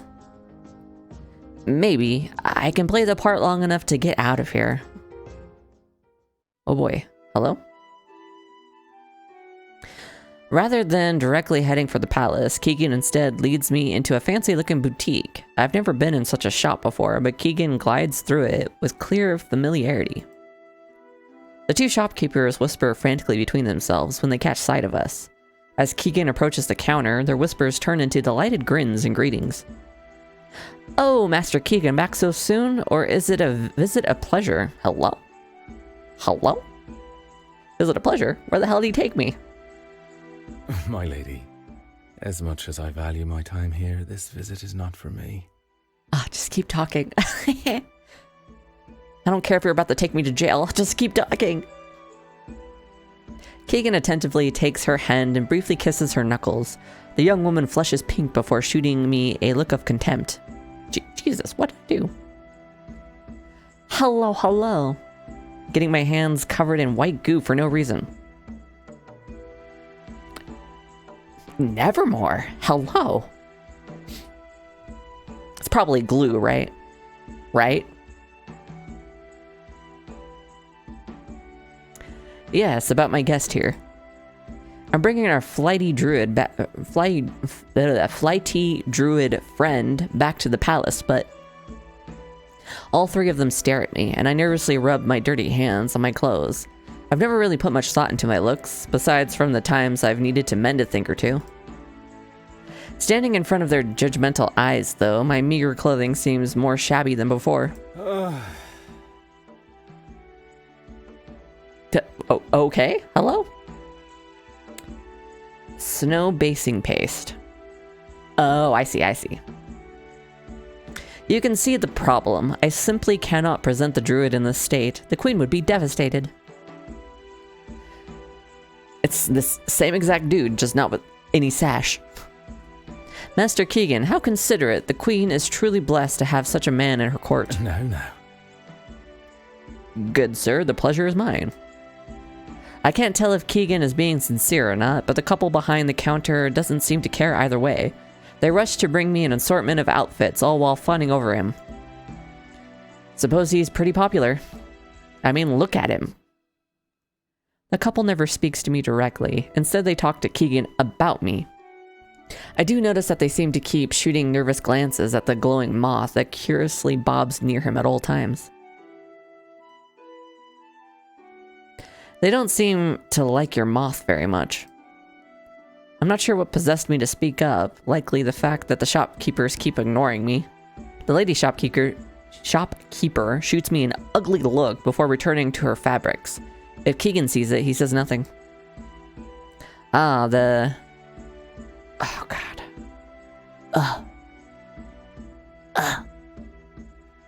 How do you say it? Aishi. Yeah, this is she. Ace she. People of the mountains. The Aishi usually aren't allowed inside. This couple is kind enough to make an exception for my will-o-wisps. I stared dumbfounded at the fluttering moth. I grew up hearing stories about the wisps, but to see one this close, it's different than I imagined. Cuter, I suppose? For a moment, I pause. Chat, you're apparently cute. As Ace and Sin start battling each other.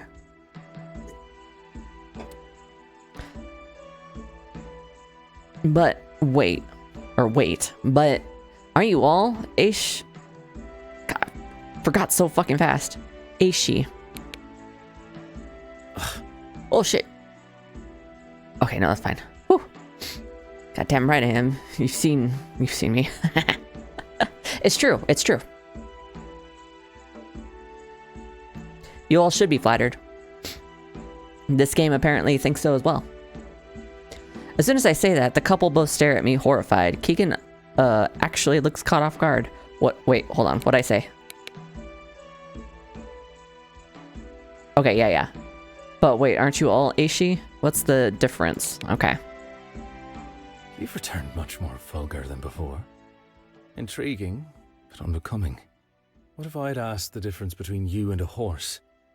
It amounts to the same thing. Well, I don't fucking know anything. Teach me. As you well know, they were already here when we, the two a day, were driven to Tirnanog. It's a foul human conflation to assume we're the same. Again, I don't care what you say, just keep talking. Huh, so they're not fairies then? Or at least a different sort, enough so that the conflation would cause offense. My first time in a fancy shop and I insult the owners. Well, they insulted me first. I'm not sure if Keagan cares about what I say, but I get the feeling the wisps mean more to him than he lets on, else he wouldn't keep it so close. What do you think, Master Keagan? The mauve caftan or the emerald gown? Keagan seriously considers each option before grabbing them both and walking over to me. He holds out the outfits for me to consider. Let's let the weaver choose, shall we?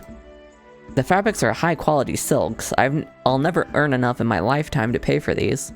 I have to find a way out of this before I end up in deeper trouble.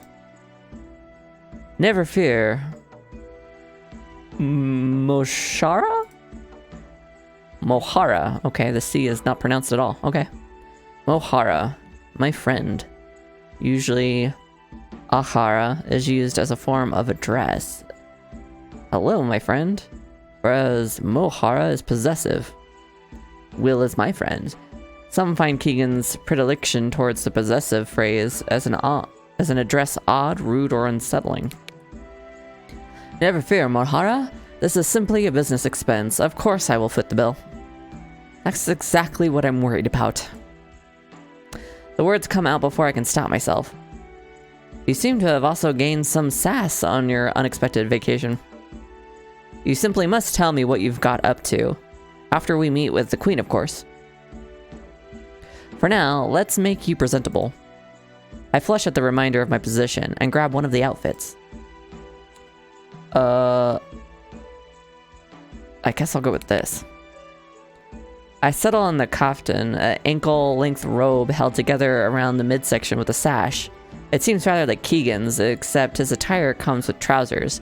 I'm put in the saffron tunic instead, which hangs around the same length. The fabric of the kaftan is the same color as wild carry, and golden thread forms an intricate knotted pattern along the trim. Despite the longer sleeves and multiple layers, the outfit feels feather-light and airy. Once I'm finished changing, the shopkeepers gesture me over to a large silver mirror so I can finally see myself in full. How do you feel? Are they masters of their craft now? Sure. I agree they are.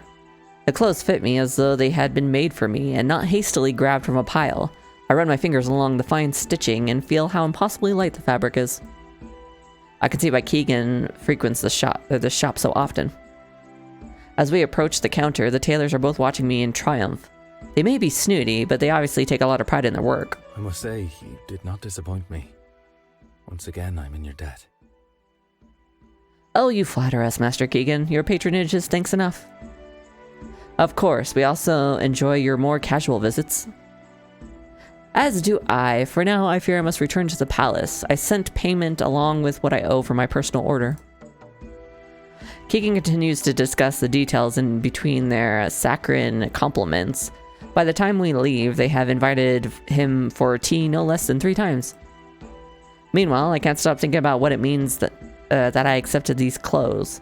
Keagan says I won't have to pay, but the fairies, whatever kind he fancies himself to be, don't just give things away for free. We make our way to, we make it to the palace. For a moment, I am struck by its opulence. Intricate canals and waterfalls decorate the grounds, and pink roses cover a significant portion of the land. We're greeted by a grandiose marble staircase and a large pink banner bearing the same swan and roses I saw back at Che's outpost. The stone is carved into a mix of antiquity and long, sinuous lines that give the palace a beautifully unique appearance. Moss and roses grow along the ground and walls and cover the elaborate fountains in green and pink so that there's a trace of wildness about the place. The palace feels old, too, but not in a bad way. More timeless than anything. If I wasn't terrified for my life, I'd love it. It's the most grand building I've ever seen. Keagan seems unfazed by the grandeur as he casually greets the guards and guides us through the gates. That's a lot of G's in one sentence. Greets the guards and guides us through the gates, then over a bridge. Watch your step, Mohara. I just barely remembered. It's a long way down. I raise my eyebrow and glimpse over the edge of the side of the bridge. When I do, I have to force myself not to make any sudden movements. I'd expected to see a lake or something down below us, but all those waterfalls are just flowing into some great big pit. I can't even see the bottom of it. Instinctively, I walk closer to Keagan until we've put some distance between us and the pit. As we enter the palace itself, servants and nobles line the halls as we pass through, whispering behind their hands and staring at us. At me. I would die. I hate being perceived. I mean, I'm a VTuber, for God's sake. The servants are watching with concern, their eyes flicking between me and my escort Keagan. The nobles, on the other hand. Oh my, I think we're in for a show today. Didn't they run off to join the Unseelie? Vaguely seem like they're anticipating my demise. I squint as I note the word Unseelie. I've heard it before, I think. Shay mentioned something about it, didn't they?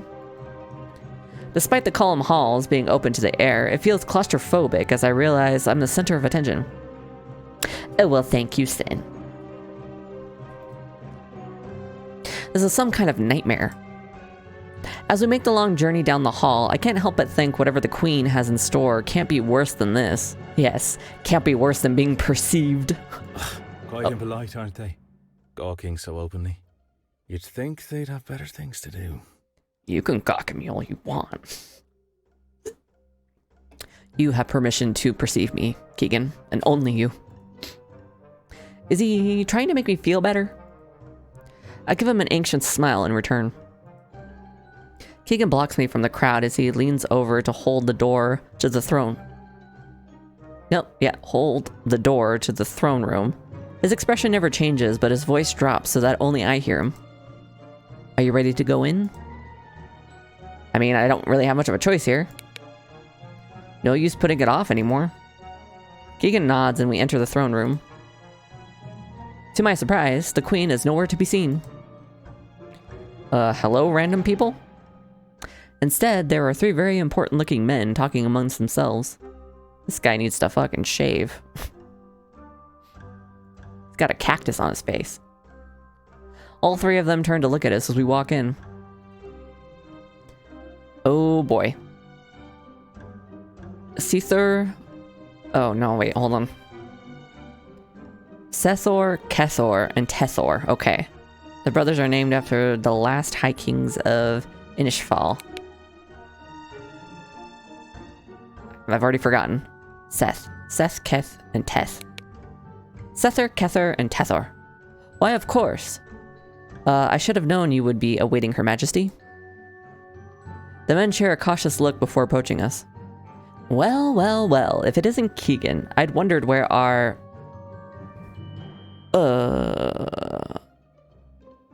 Mr. Ruin? I know how to say Keagan. Master Ruin. Master Ruin. Oh, it's like Master. Oh, I get it. Master Ruin.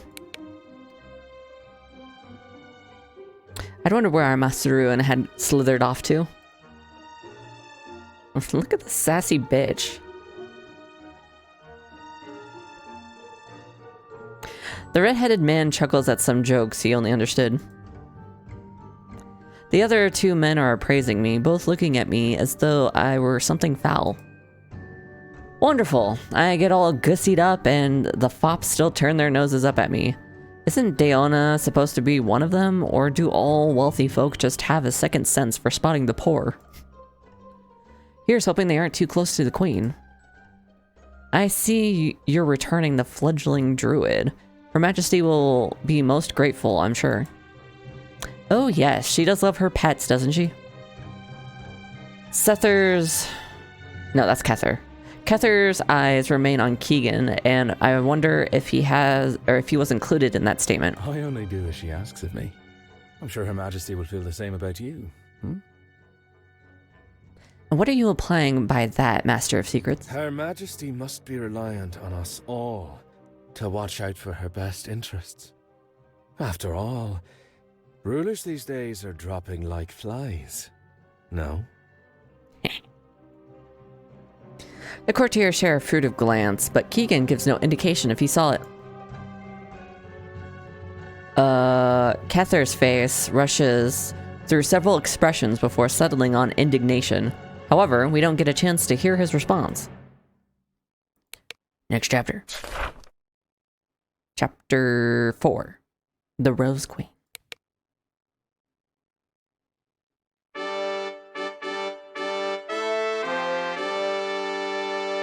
That's an entrance.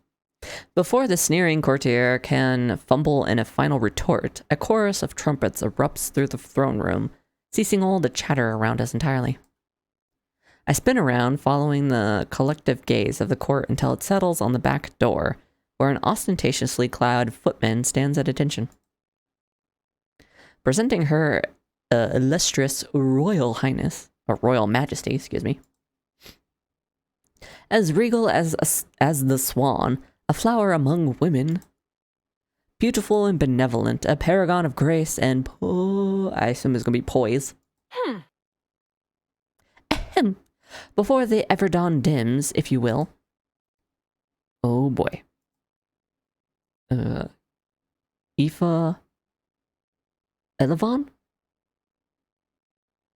Right, the B pronounced as V's. The given name means radiant. The surname means white swan. Of course it does. Elevon. Aoife Elevon. Aoife Elevon. Queen of the...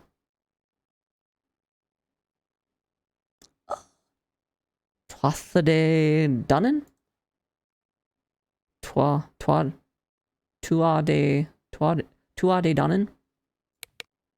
Tuatha Danann. And sovereign of the Seelie court.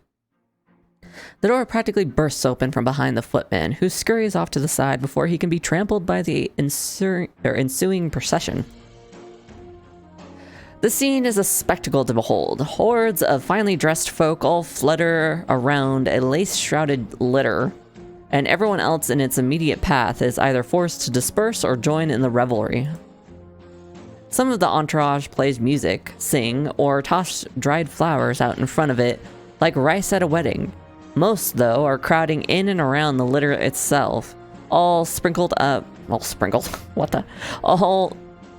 All speaking up to the woman inside, their voices converging in an incomprehensible cacophony. I unthinkingly make a step towards the scene, feeling almost compelled to get a better look, but no matter how I strain my neck, I can barely see past all the other people in the litter's wake. I just hear litter, and I'm like, cat litter? I know that's not it, though. Suddenly, I feel a hand on my shoulder. I wouldn't do that if I were you. The Queen's entrances stop for none. She does have a knack for it, though, doesn't she? She does. Right. Yes.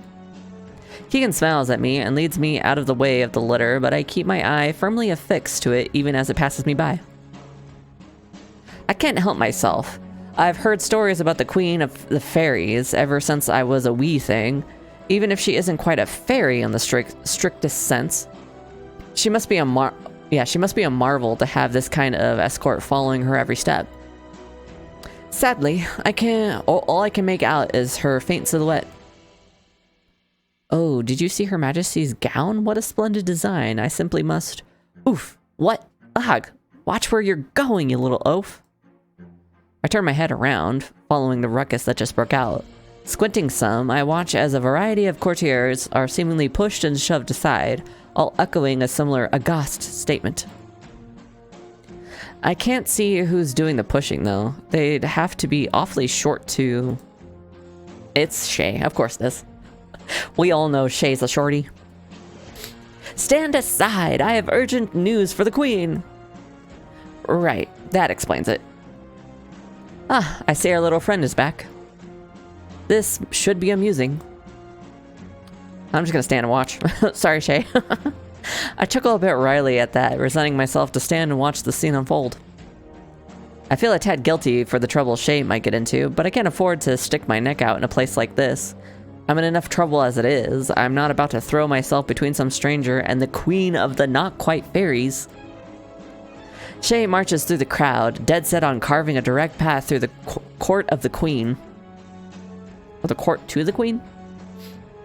The nobles and courtiers look irate. There's noticeable shouting now, though I can't make out any of the specifics. Oh dear. Not one for decorum, are they? Neither are you moaning in my ear, sir.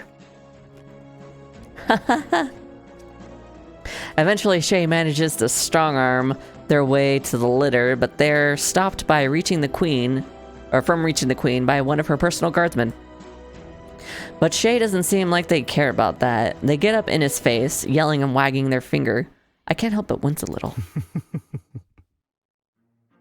I see they've got themselves into a shouting match. Funny, foolish, but funny. Nah, I'll just say they're brave, because they definitely are fucking brave. I chew the inside of my cheek. I don't know. I think it's a bit brave. Doing what you feel is right, and not much caring about what any of this lot thinks. In my experience, Mohara, the two are one and the same. Perhaps you would think differently if their actions today came at a cost. I turn and look up at Keagan, a bit startled. Will it? Depends. On what? If the queen is pleased to see you. With that, Keagan takes a sidelong glance back towards the litter. Apprehensively, I follow his lead and see that Shay is glowering right at us. Feeling a slight chill down my spine, I wave. Okay. I'm a damn fool. Shay, seemingly confused for a short moment, waves back. And as we both wave, for our own embarrassing reasons, I suddenly feel the eyes of the court lift from Shay and onto me. Before I know it, the procession and all of its pageantry has come to an abrupt halt in the middle of the room. I fold my arms and frantically look between Keagan and Shay, unsure of what to say or do with all of this newfound attention on me. But neither of them seem like they're going to do much of anything, given Shay is understandably a bit mad at me, and Keagan, well, he just seems like he'd rather watch me squirm.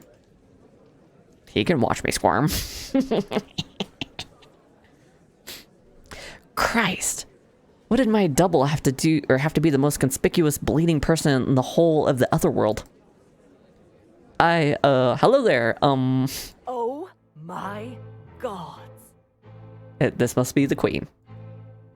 I startle as an unseen voice cuts through the whispers of the court, and, like clockwork, all the attention is pried off of me and onto... Dana!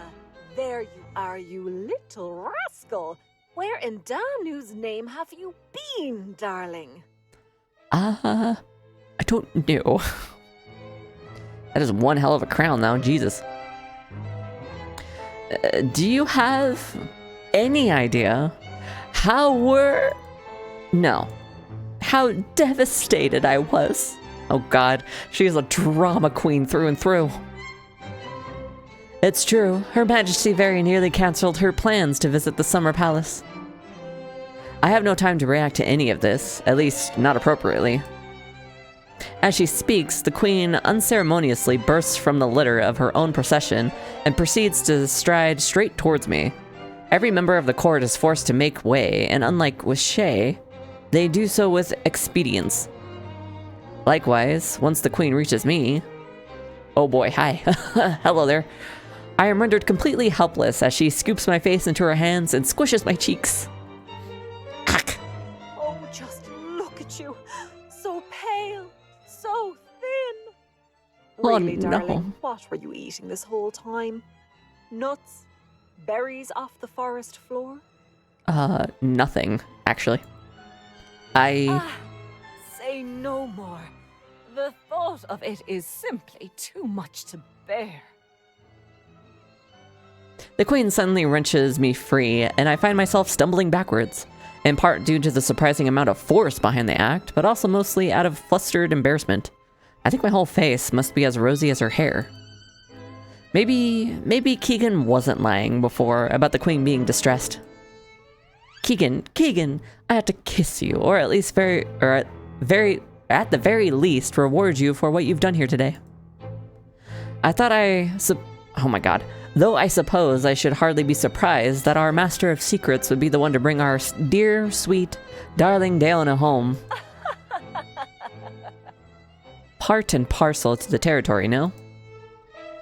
As the queen says this, I notice Shay running up behind her, their mouth agape.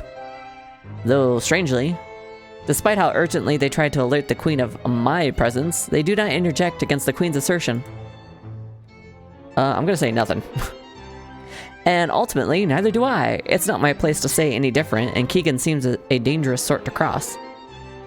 Too true, my queen, though there's no need for that. You know me, I live to serve. Cough. Your Majesty. Oh, You're still here, I see. Was there something you needed, Sweet Pea? Yes, Mum. Permission to escort the court druid back to their premises. And if I may be so bold. May, that's a first. I think under present circumstances, someone ought to stand guard. I feel a chill run down my spine. Stand guard? How will I hope to get home then? After all, the Unseelie... No. What? No, that will not be necessary. Return to your post. Shay, for a brief moment, stares at the queen with an irritated bewilderment best reserved for... well, anyone else. But ultimately, Shay just nods stiffly to us all and walks away. Well, how very exciting. Your Majesty. God, I wish I sounded like Keagan. Just like looking at the boys in Love and Deepspace, where I'm like, you guys are so hot, but I also wish I looked like you.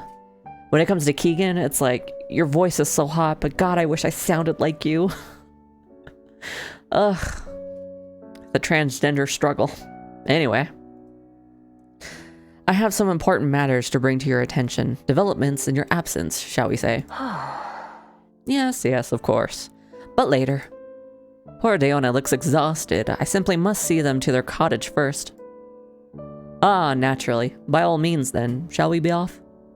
we? Oh, really now, Keagan? I can't say I'm surprised you'd set your sights on this one, but am I not entitled to a little time alone with them too? Bro, everybody wants a piece of this snack. You can have mine if you want. Honestly, I would take it in a heartbeat. For a brief moment, Keagan appears visibly surprised, but the expression gone as quickly as it came. I can't say I quite catch your meaning. I am but your humble servant. Oh god, what was it? Aphie? Aoife. Backwards. Aoife. Perhaps I merely wish to bask in your presence. Engage in an intelligent conversation? No doubt, but there's no need to flatter me, Keegs. It is perfectly natural in my eye for you to be intrigued by our Daoine here. I imagine their disappearance was more than a little vexing to the Master of Secrets. If you insist. Keagan's eyes linger on me for a moment before he turns back to the Queen and smiles. No, Keagan, don't leave me with her. She'll eat me alive. Ah. Well then, you know where to find me, so I shall take my leave. No, Keagan! Keagan, come back!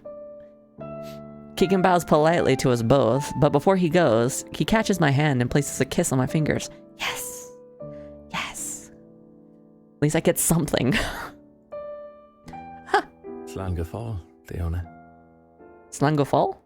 How'd you say that? Slangafall. Until we meet again.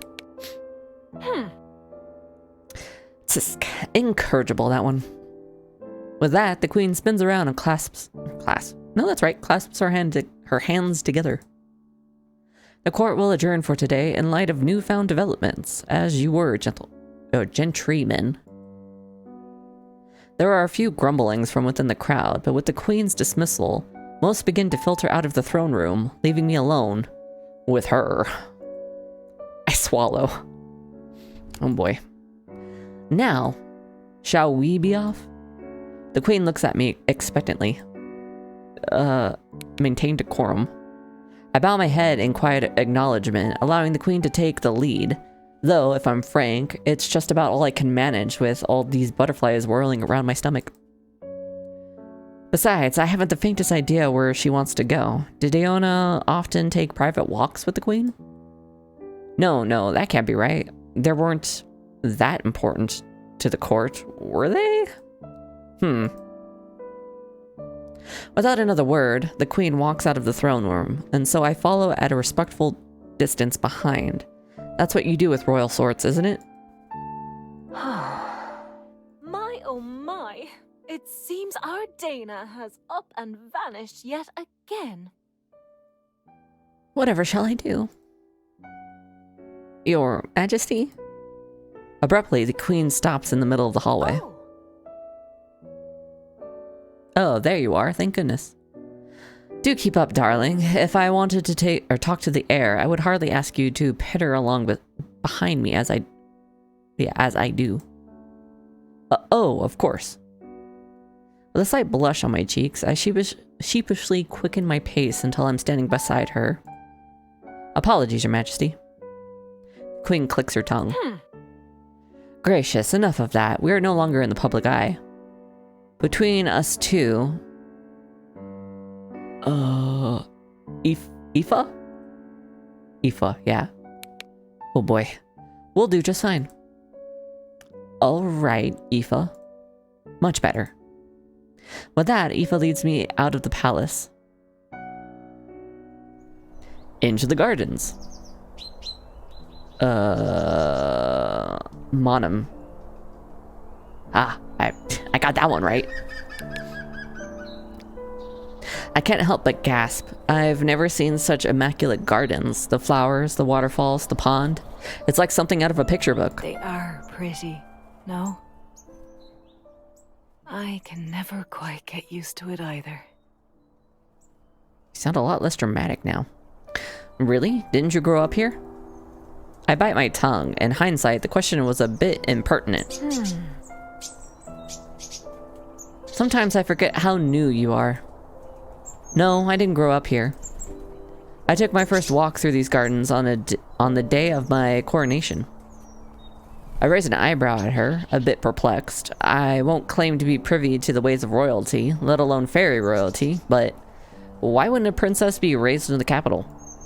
Then... It is lovely out, though. Can you hear the birds chirping? Say.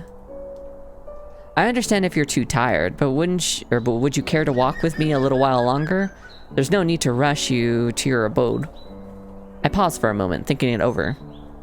On the one hand, the queen may very well just want to take a stroll with me, but on the other, she might want to bang behind a bush or something.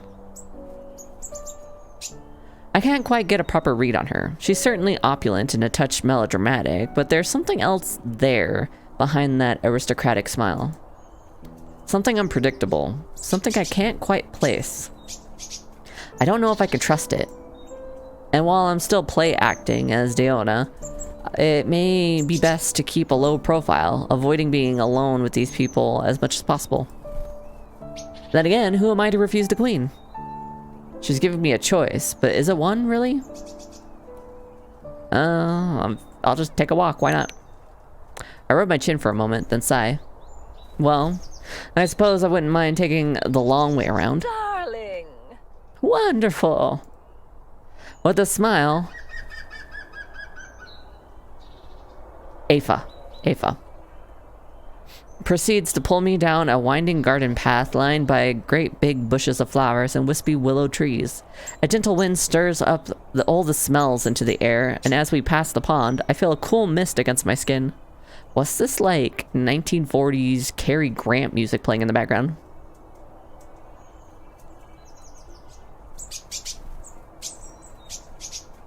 I feel remiss only calling it beautiful, but I'm no poet. Beautiful will have to suffice. Though if I'm honest, I can't help but feel like there's something unnatural about it too. All the flowers seem so fresh, as though they all just bloomed today and would stay that way forever. It's nothing like the flowers in Ireland, such fragile, imperfect things, and so quickly gone. What are you thinking? I jump a little, jostled out of my thoughts by Aoife's. Yeah? Question. As I go to meet her eye, I'm surprised by the way she's looking at me. It's almost sad? Pitying, maybe? Thinking? Your expression seems very solemn. Feeling homesick? I swallow, feeling a little color leave my cheeks. Daoine. The druids are not the only ones familiar with... oh boy. Dreocht? Dreocht. I was close. You know? I squint, a little confused. I'm not sure I understand. I was not particularly, or it was not a particularly well-kept secret that you wished to leave us, Daoine. And by your appearance, the change in your aura, you succeeded. You returned to Inishval. I take it was not quite what you were expecting, was it? Truthfully, I sympathize.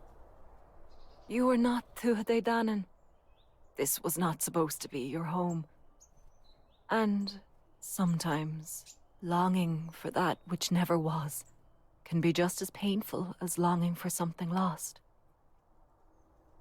But I digress. Darling? I trust now that you've undergone the pilgrimage, you are here to stay, yes?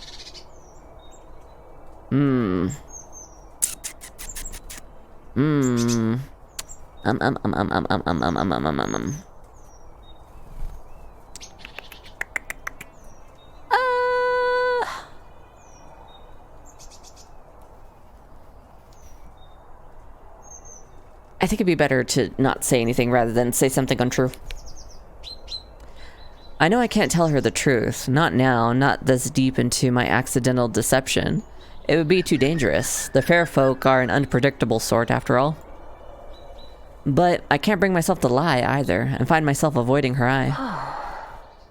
Well, even so. I must admit there is something on my mind, something that I wanted to talk to you about, specifically. There is trouble in the air, Dana. More trouble than I'd care to entertain. I raise an eyebrow. How do you mean? This was before your time, but I imagine the druids familiarized you with the War of the Courts well enough. It ended only 50 years ago, half a lifetime to a human, I suppose, but not to us. Frankly, by the way some talk of it, the war never really ended. It only paused.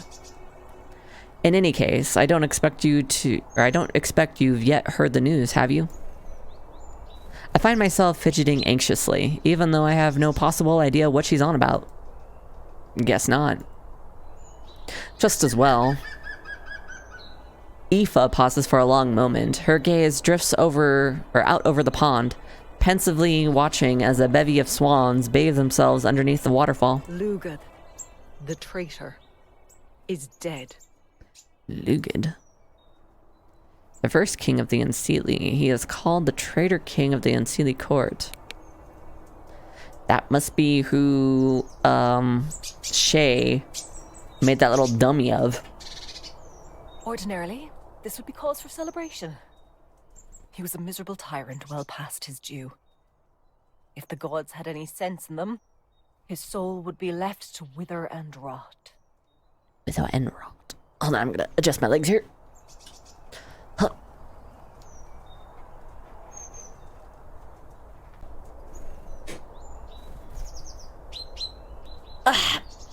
I'm gonna stretch.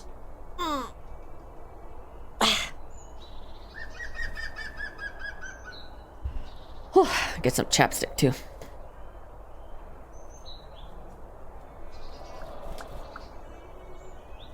Okay. But after the war ended, Lugad was left impotent, oh boy, and uninterested in furthering his ambitions. His son, however, is young and full of vigor. I see. So what does that mean? It is too soon to be certain. But it is widely believed that the man is as much of a hot-headed fanatic as his father was. My court already whispers of war. This land has already seen far too much violence. Aoife grows quiet again, then looks at me expectantly. My throat dries as I rack my brain for anything useful, or even comforting to say to her. Are you sure about Lugad's son? What do the Unseelie want? Well, what did the Unseelie want? Maybe there could be, peaceful solution? Oh, saying that out loud. I'm never getting into politics. What do the Unseelie want? Darling, they want what everyone else in this wretched world wants. Power. And power is not often peacefully begotten. Including yours? I bite my tongue as soon as the retort slips out, but Aoife only stares at me. A shiver rolls down my spine as her eyes seem to watch my face closely. I try not to sweat too hard. Well, I suppose it's all a matter of perspective, isn't it? But if you're asking, impertinently so, about the relative state of my hands, you'll find them far cleaner than most. Never forget that the Unseelie throne, such as it is, was won at the cost of blood-laden streets in every city, town, and village across Murias and Gorias. Any who dared to defy Lugad's brutish warlording was put to the sword. Okay, but it kind of sounds like we're judging the Unseelie based off of Lugad's actions. And you can't condemn an entire people's for the actions of a tyrant, shitty leader. Plus, I think it was a fair question to say, or to ask, you know, did you have to dirty your hands to get in power? Because most people do. Most people do. I'm sorry, Your Majesty, I didn't mean... Aoife holds up her hand, silencing me. No, you're fine. I'm no lover of sycophancy. Psychophancy? And do not wish to curtail your tongue. In fact... In the coming days, I may need your assistance. For the sake of the realm. Well, about that. I ain't gonna be much help. What? You sound so surprised. I am. The druids have always been invaluable consultants to the kings and queens of the Tuath de Dunan. You know, even in matters of war. But I'm just a human? Yes, well, I believe that's a good thing in this case. You have no stake in this fight. Your eyes are new, your perspective clear. I need someone around me who isn't impeded by ulterior motives. I feel my heart thudding in my ears. I'm not sure what to say. Well, honesty is a becoming trait, and not one often shared among my court. If you can promise me your honest thoughts, I will expect no more of you. A twinge of guilt turns the inside of my stomach as I look over at the queen, who seems a good deal more honest herself than she'd been before in the palace. It almost makes me wish I could stay and help, but I'm not Daoine. Where the hell I get Daoine from? Daoine. I have no business being here, and my own duties to care for. Still, I can't quite bring myself to disappoint her. I'll do my best, Miss Aoife. Really, you are too cute. Just Aoife, darling. All these misses and ma'ams make me feel old. I'm only 299, you know, home bay. It takes a considerable amount of effort not to let my mouth fall open. Well, I think I've held your ear long enough for now. Though I dare say this was rather enjoyable. We ought to do it again, no? That would be nice, ma'am. Oh, is that cheek I hear. What can I say? I'm a little cheeky. I'll be sure to remember that. And I'll have you know, I can be quite mean when I want to be. Is that a promise? Mean? I see you biting your lip. Hello? I'm not certain what she means by that. No, I'm certain what she means by that. But I have a feeling that pressing the point would put me in a precarious spot, so I don't. Well, another time. For now, let's get you home. Chapter 5.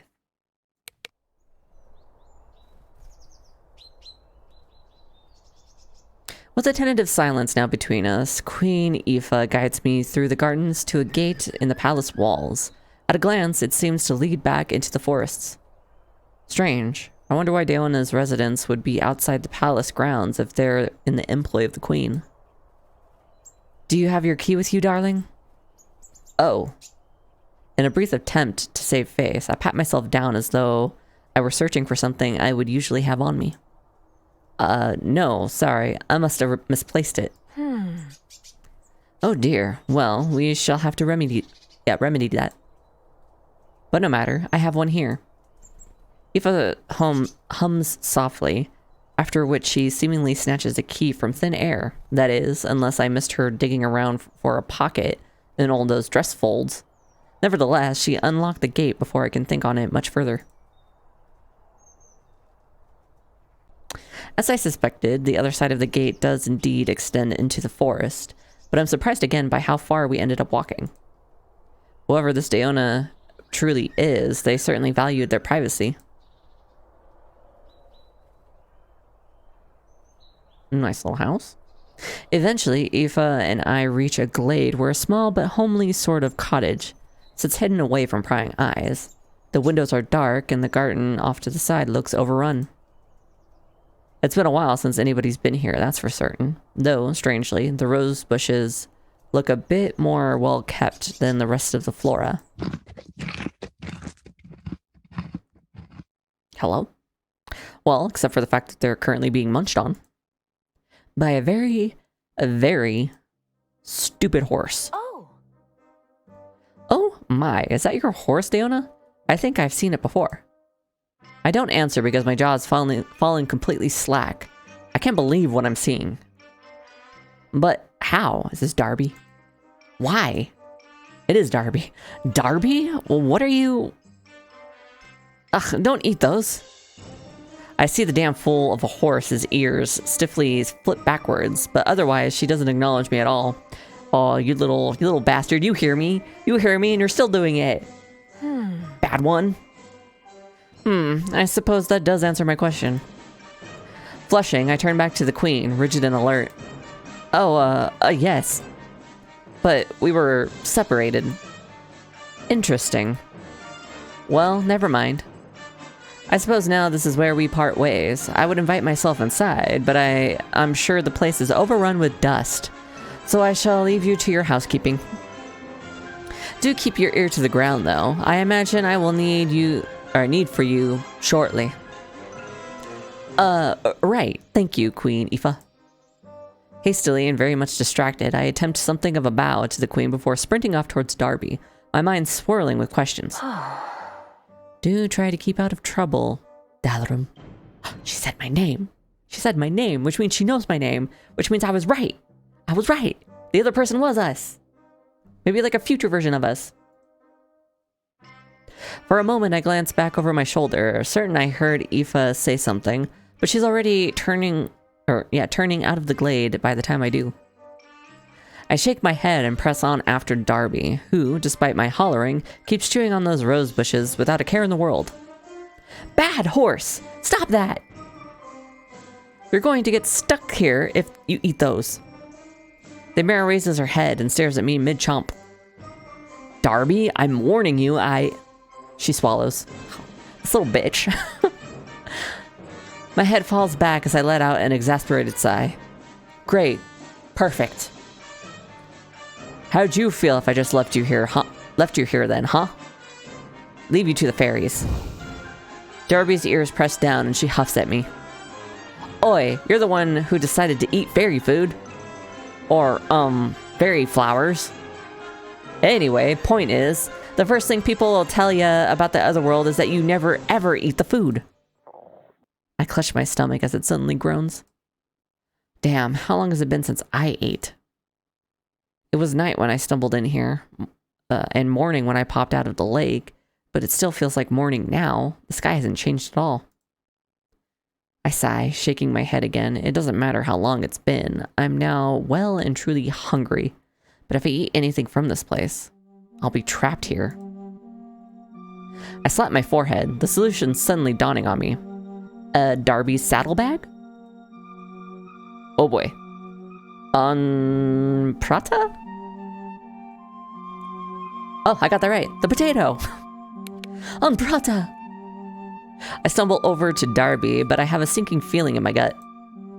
Please let it be there. Please let it still be there. My face falls as I search both sides of her, but it's no use. The saddlebag's gone. Damn it.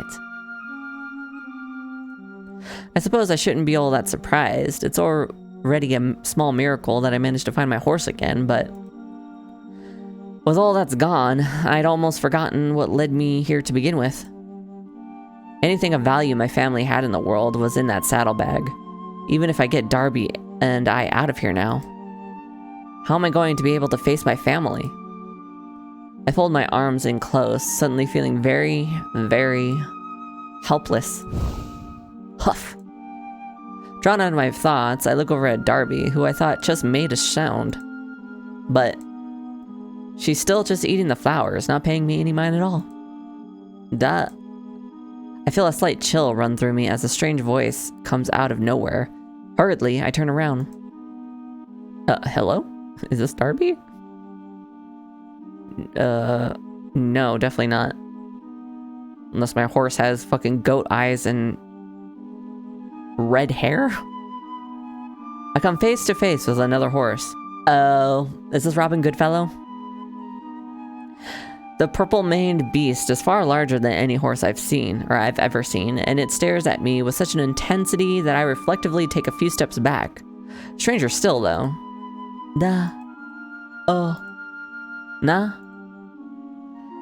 Is that it can talk. A bead of sweat rolls down my forehead as I freeze, holding the creature's eye. Hello? Its gaze lingers on me a while longer.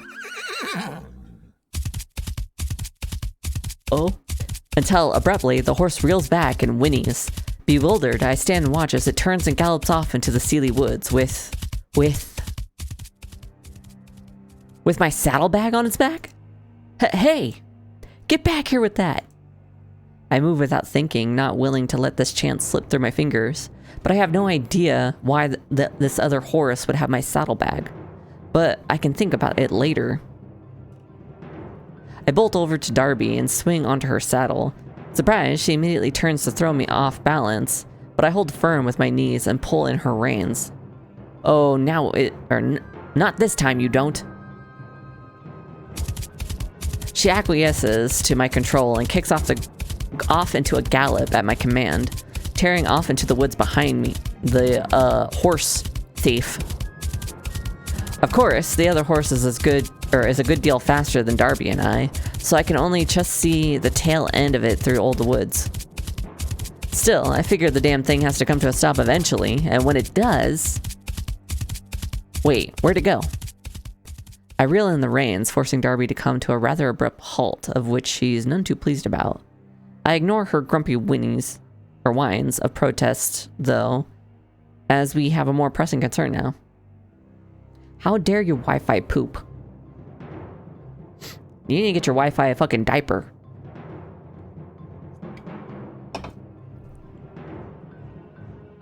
Whoa. Namely, not only has the horse we were chasing just up and vanished, but it's left some kind of white, shapeless void behind it. I stare utterly perplexed as the void ebbs and flows. Looking down at the ground, I also notice a set of hooves leading into it. Initially, I hesitate. I have no idea what that thing is or why the other horse would have run through it, assuming that it intended to do that to begin with. Before I can really weigh my options, though, I see it begin to fade. Now left with a split-second decision, one that could cost me that saddlebag forever, oh, for Pete's sake, I spurred Darby into the void. Alley-oop. I'm gonna guess we're gonna shoot right over to the Unseelie. Call of the Crows. Chapter 6.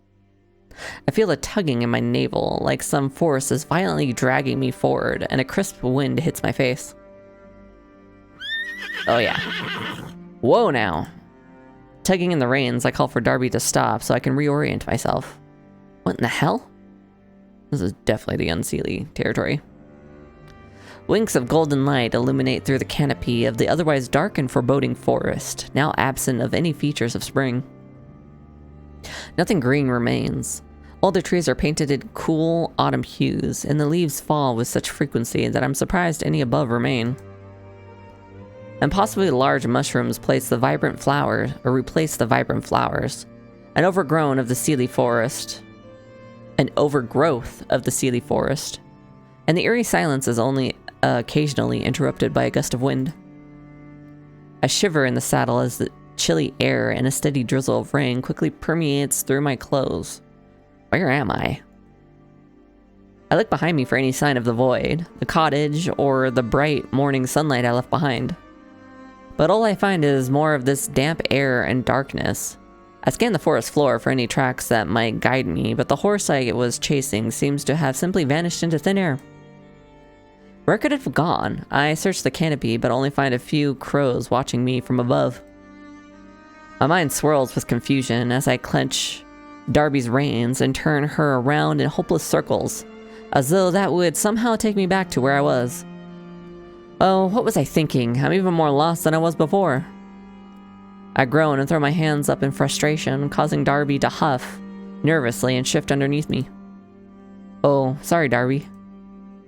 I stroke her neck until she relaxes again. At least this time I'm not lost and alone. But what should I do? Just pick a direction and hope for the best? I have no idea where I am, much less how far I am from that lake now.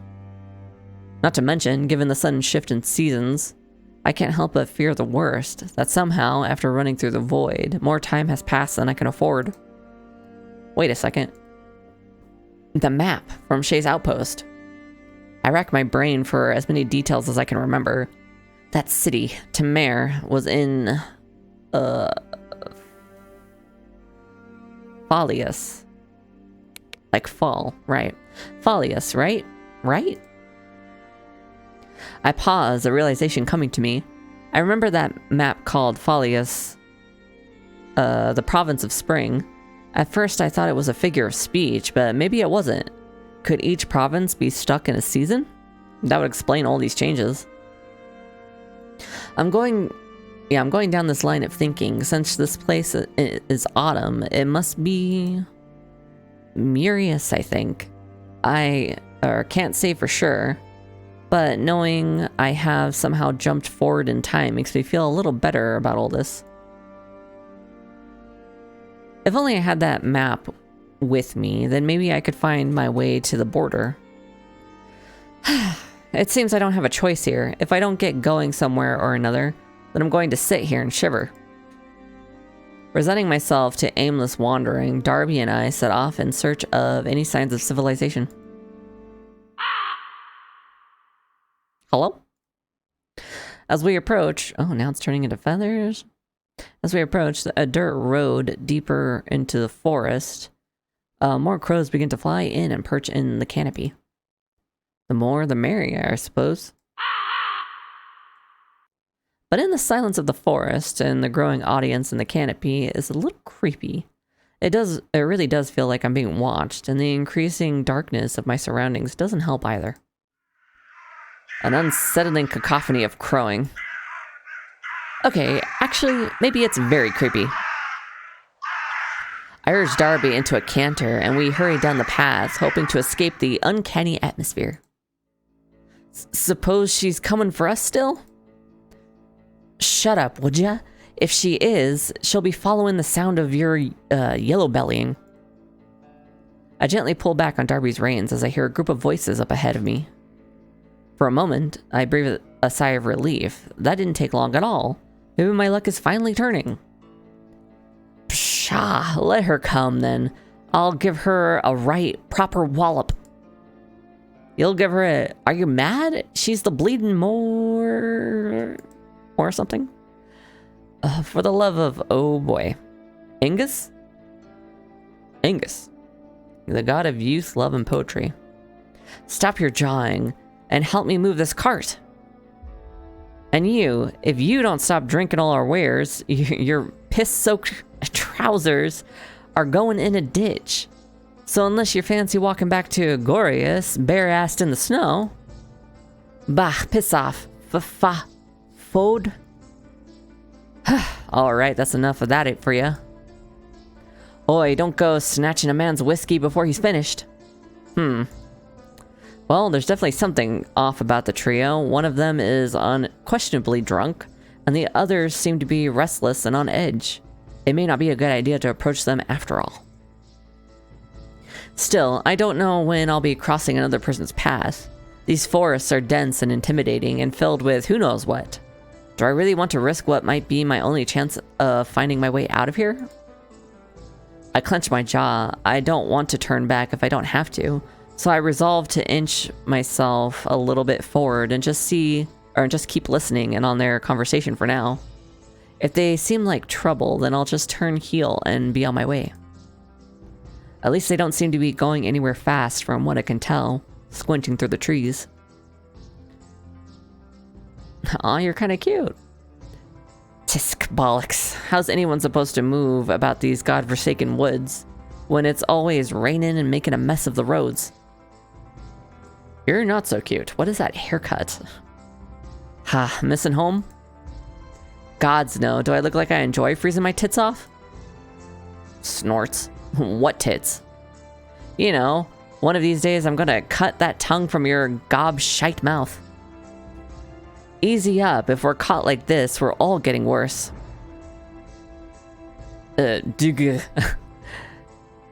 If I thought you were going to be such a lily-livered little coward about all this. Good sense ain't cowardice. I don't think we were gonna snatch this from the main supply lines and right under the nose of... Where else, you idiot? Further north you go, the less anything grows. All I'm saying is we were doing just fine. You call holding up poor bastards on the roadside fine? It wasn't much, but we made do. We should just grab what we can and get a move on. That is right wash, and you know it. Don't be stupid. You know how much grain is here, or is there? We'd be living fat and happy like old King Henri? Henri. For a year, easy. Not if you don't make it back. Then move your hide and push. This bloody cart ain't going nowhere without more hands. You know, you're right. Oi, where'd that drunken linger toddle off to? Caw! The suddenness of yet another caw up ahead. Oh, there it is.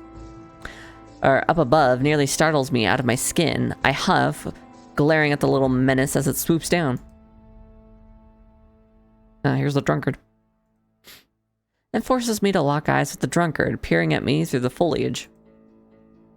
Caught off guard, I momentarily hesitate, and that unfortunately gives the drunkard enough time to lunge at me, even as I kick Darby into motion. Ugh! With one swift motion, the hefty brute grabs a fistful of my clothes and yanks me off Darby's saddle. I land with a thud to the muddy forest floor, watching helplessly as Darby spurs on down the path, and we lose our horse once again. Not so fast. Spear? Spira. Aspire informant. I'm not a spy. The drunkard whistles to the other bandits before dragging me to my feet and shoving me forward. I struggle against his grip, hoping to at least throw him off balance, but it's useless. He's short and stout, but as sturdy as a brick house, even sloshed. Up ahead, I finally see the scene that had been mostly hidden from me up until now. The bandits have been struggling to dislodge a horse cart drawn from a muddy rut. It's so well stuck that the cart looks close to tipping over. That's what a spy would say. Okay, true. Well, no, I would argue that a spy would be much better at convincing someone otherwise.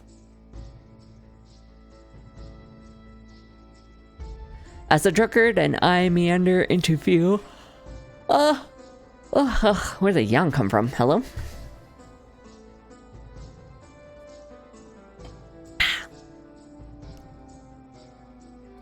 Meander into view, the two other bandits block Darby's path and calm her down enough to to get a hold of her reins. My stomach sinks. This is not good at all. How about that, huh? The old bag Danu's smiling on us after all. Yeah, Danu. Fate's brought us a horse and a fancy bastard to boot. Very fancy. Who are they supposed to be anyhow? And what's with the ears? I failed to find a proper answer to any of these questions as I feel my mouth go dry. My eyes dart between the bandits and more pertinently, the weapons at their sides. Eventually I managed to sputter out a pitiful little plea. Please, I don't have anything of value. No, don't look it to me. The drunkard claps me on the back, sending me stumbling right into the middle of all three bandits. I'm surrounded. It's true though. Check my horse. I was already robbed of everything. Yes, my arse. Apparently that's a word I'm gonna have to add to auto mod. I didn't think it would throw a little hissy fit over the word arse. It's true though. Check my horse. I was already robbed of everything. The bandit woman snorts as I say this, giving me a disdainful once-over. You know, lads, I don't doubt it. The other bandits guffaw and a look of understanding seems to cross all of their faces. I swallow hard. How am I going to get out of this? Look, I don't want any trouble with you folks. Honest, I was just passing through. Shut it. The bandit woman stalks towards me, her hand reaching towards her waist, which has a sword on it. I'll be square with you. We're in the bit of a rush here, so I don't much care to deal with you any longer than I need to.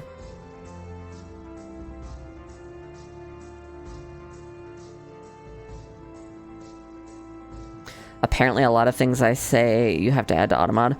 Not nearly as much as Bacardi. McCarty hasn't been in chat for a while, so I guess Automod had to pick something. Your Wi-Fi needs to stop being mean. So here's how this works.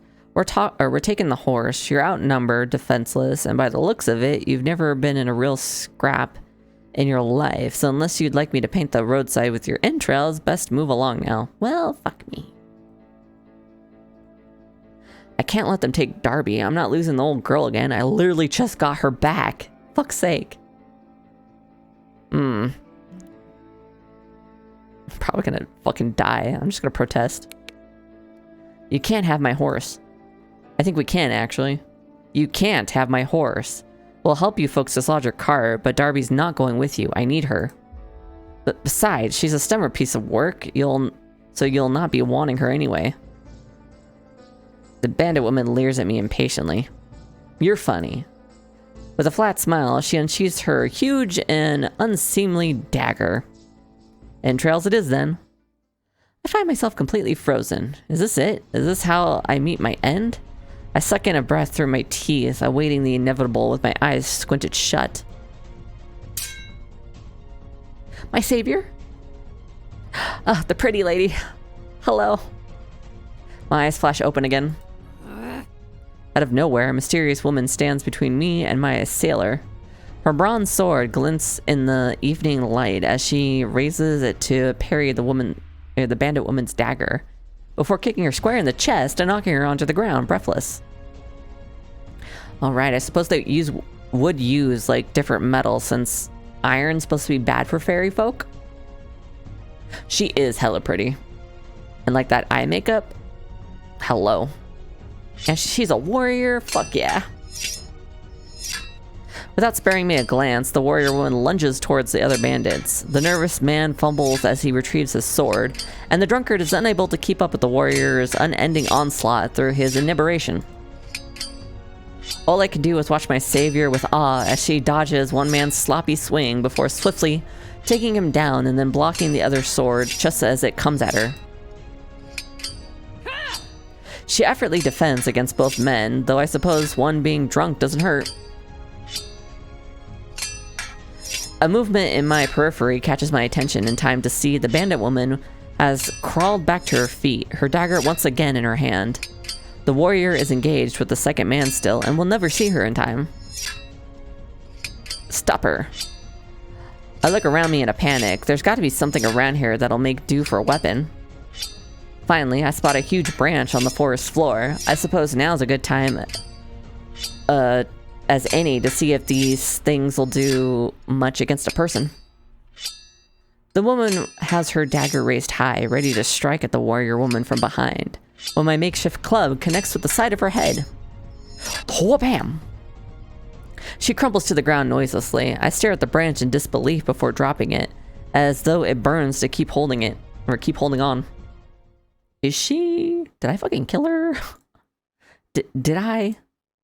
She's a little worse for wear, but alive. The woman is sheathing her sword as she approaches me. The other two bandits are both lying unconscious behind her. Yes, mommy? Thank you for having my back just then. Very resourceful.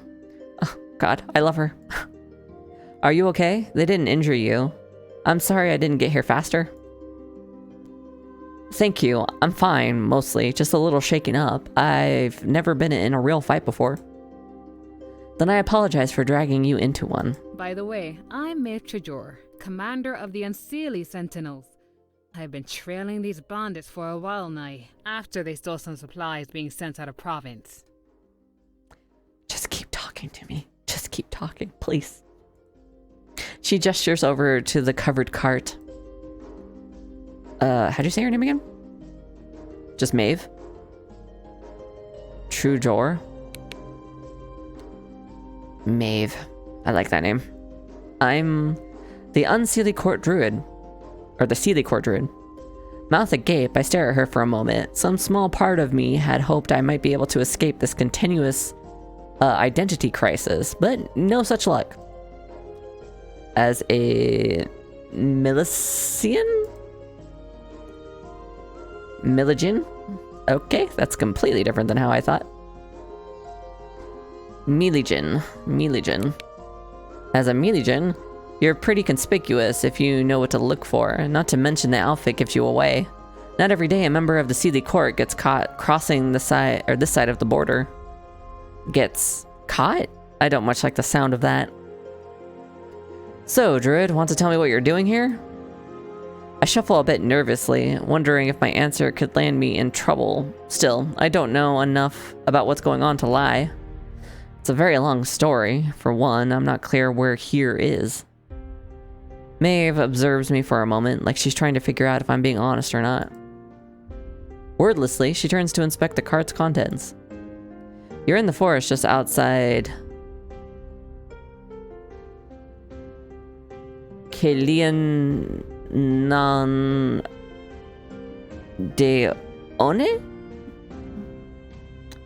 What the hell? Doka, my brother is such a stalker? Why is your brother a stalker? That's a weird thing to say. Kashlan Nandini. Kashlan Nandini. So you understand why I can't just leave, or can't just let you leave. Our enemy's court druid showing up here, just shy of the capital, is a fairly substantial criminal offense. Trespassing and all that. Criminal? Oh, for. However, since you helped me out here, you can ride alongside me with your horse rather than in the back with this lot. Oh. Sin, yes. So why is Sin a stalker of you?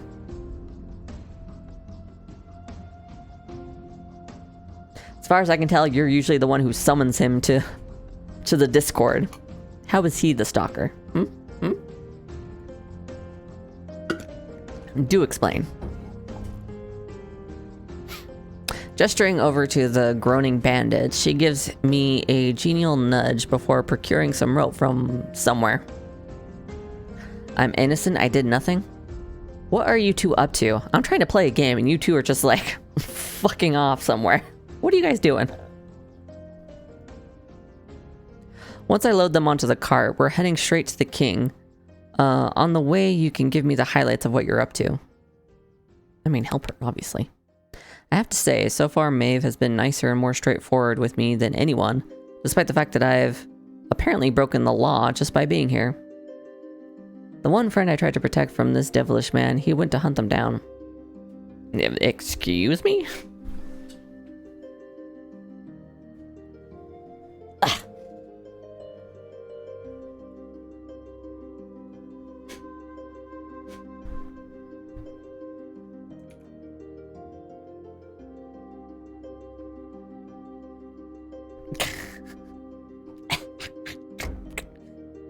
Okay, you got it.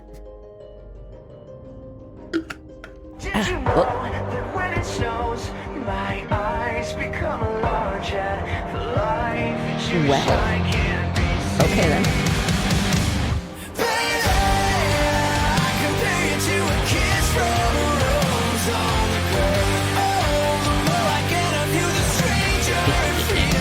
It's Incubus time.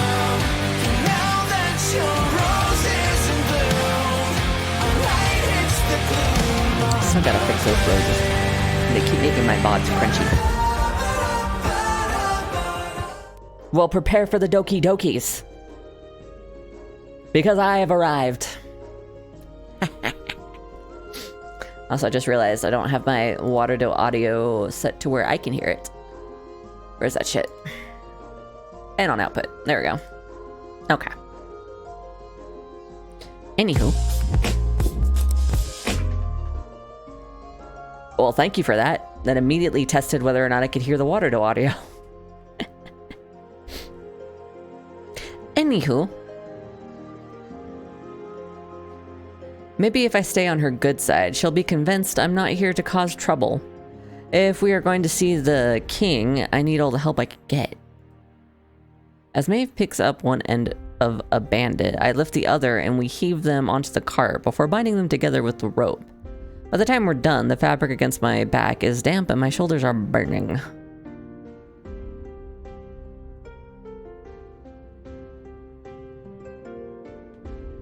I kind of figured you guys heard the water to audio since I saw the volume levels moving. I just didn't hear it. So I just had to change it to where it was monitor and output. And that's all. Maeve, however, seems completely unbothered. I have to admit, you're surprised me yet again, Druid. So far, you are nothing like what I expected. It's refreshing. I feel a little bashful from the praise. I faintly wonder if buttering me up is some kind of compliance tactic. But if it is, it's working. I have a praise kink. Oh, well, thanks. I'll go get Darby hooked up to the cart. Maeve grins, nodding at me as I go. God, she's pretty. Before we get going, Maeve gestures for me to follow her to the driver's seat. I nervously follow, but to my surprise, she removes a cloak from the cart and gently wraps it around me before tying it together. Seelie clothes aren't exactly made to withstand our climates, but the hood, put the hood up as well and to hide your ears. My body relaxes into the warmth of the cloak, as though it was just now remembering how cold it was before. I guess my adrenaline rush back there helped too. It takes a few minutes for Maeve and I to unwedge the cart from the rut. But with 2 horses at the front and us pushing at the rear... Oh no. We get it done. Oh no. I haven't fixed the tail thing yet. It doesn't undo itself. So hold on. I gotta do it manually. Just one long tug. I also forgot to undo the hair movement for the Incubus model. And yes, I will be frozen for a second.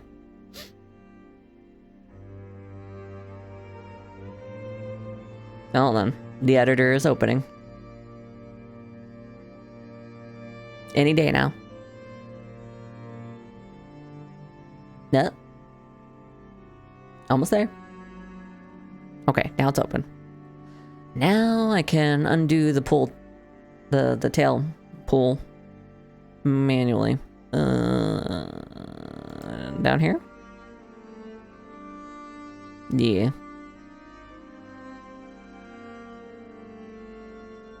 This? There we go. Okay. I'll just keep that open just in case. Okay.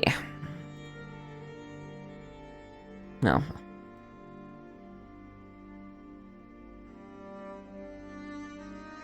Though if I'm being honest, Maeve did most of the heavy lifting. Finally, we sat out on the road, side by side in the front of the cart. Well, as we have, or all we have now is time, let's hear it. Right, well, I very cautiously explain and try to keep the details as sparse as possible, just in case. I was just at my cottage when I saw something take off into the woods with my saddlebag. I had some important things in there, so I gave chase on Darby here, but then I fell into this, I don't know what to call it, void, I guess? A great big white light. Anyway, I fumbled in and it spat me out here. Don't know how. I've never seen anything like it. I was looking for directions when I ran into the bandits, and then you. Despite my clumsy description, Maeve seems to be following the narrative better than me. Once I finish, I wait for her verdict. Did you see what the thief looked like? I hesitate. This may be Tir na Nog, but I don't know exactly how common literal horse thieves are, or whatever that thing was. It had purplish hair? Well, it was better than nothing. Unbelievable. Damn it. Of all the times, I'm going to make sure this time she doesn't get away with it. Pardon? Sorry, I just have a recurring pain in the arse to address. The good news for you is, I know who has your stuff. In fact, I think you do too. I sit up a little straighter. I do? Maeve heaves a long sigh, then looks at me warily. Well, we'll find out. Yeah, we'll soon find out. It's only a suspicion for now. My stomach turns as I think about the possibility of interacting with yet another acquaintance of Daoine's. But I feel a minor sense of relief as well. It's not much, but at least it's a lead. I don't have to fight a dragon for it or anything, do I? Why would you have to do something like that? Sorry, it's just been a weird day. Or possibly longer, I can't really tell. So who is it and where can I find them? We're already heading there, don't you worry. We still have a little ways to go though, so make yourself comfortable. I nod, settling back into my seat. Alright, quietly riding towards yet another menacing capital city is going to kill me. Maeve's been friendly enough with me so far, so I might as well make conversation. Once I can think of a topic anyway. So the birds, is this a normal day for you? My eyes drift to the air as the forest begins thinning out a little, and patches of sky become clearer. Squinting, I notice a few crows flying overhead. Seriously, still? Oh, but look at them. I look back to Maeve, the only commonality for this occurrence. So, what's with the birds? She's so cute. Maeve responds with a short laugh. Not a fan of my entourage, silly. I love them and I love you, okay? You could do anything to me and I'd be okay with it. What? No, I love being stalked by a murder of crows. It's not unsettling in the slightest. Oh, good. I was worried for a moment there. Big stretch, you got it. Hold on.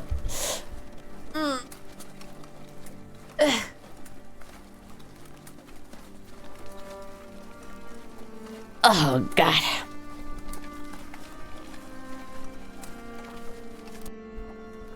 Okay.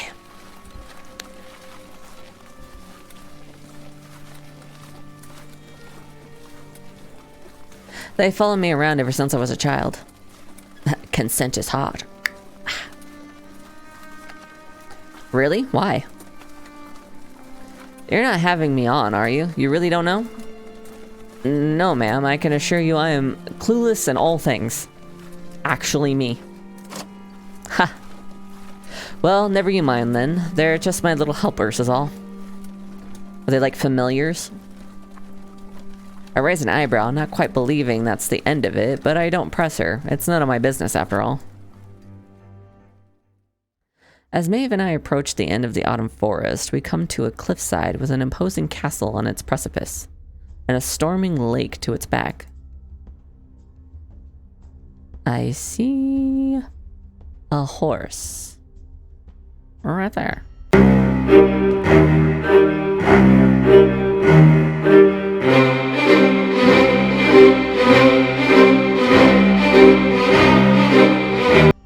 Fun fact, because that comes from Careless Whisper, any VOD I've had that has that playing in it gets restricted in Russia.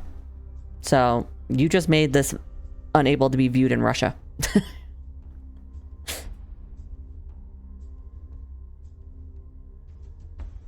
Here we are. That's the capital.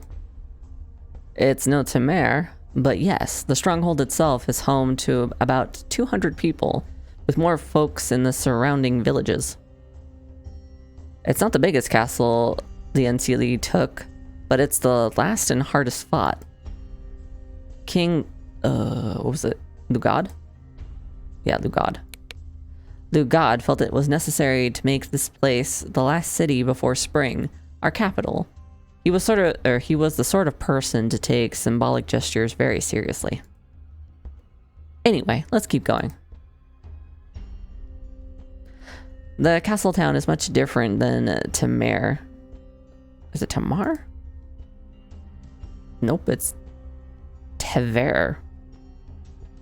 Interesting. Tever. The city feels slower, a bit emptier.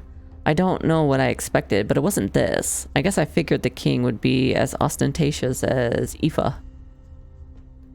The buildings haven't been maintained very well either. Some of the shopkeepers are patching up walls rather than attending their empty counters. In some senses, it reminds me more of home, but that's surprising in its own way. I must be wearing quite the expression because Maeve starts explaining. It doesn't look like much now, but it's a sight better than it was when we first started rebuilding. The war took a great toll on Morius. Gorius too, of course. But the fighting and the destruction was always more intense in these parts. Between the Seelie's trade embargo, keeping the gangs under control, and restructuring how everyone gets fed, well, we just haven't had the time to resources to mend every roof. The king hasn't been on the throne long either, but he has good plans in mind. We don't have much, but we're doing what we can, and it helps to know we're in this together. With time and cooperation, we might even be able to make this place better than before. And yet there is talk of war between the Seelie and Unseelie.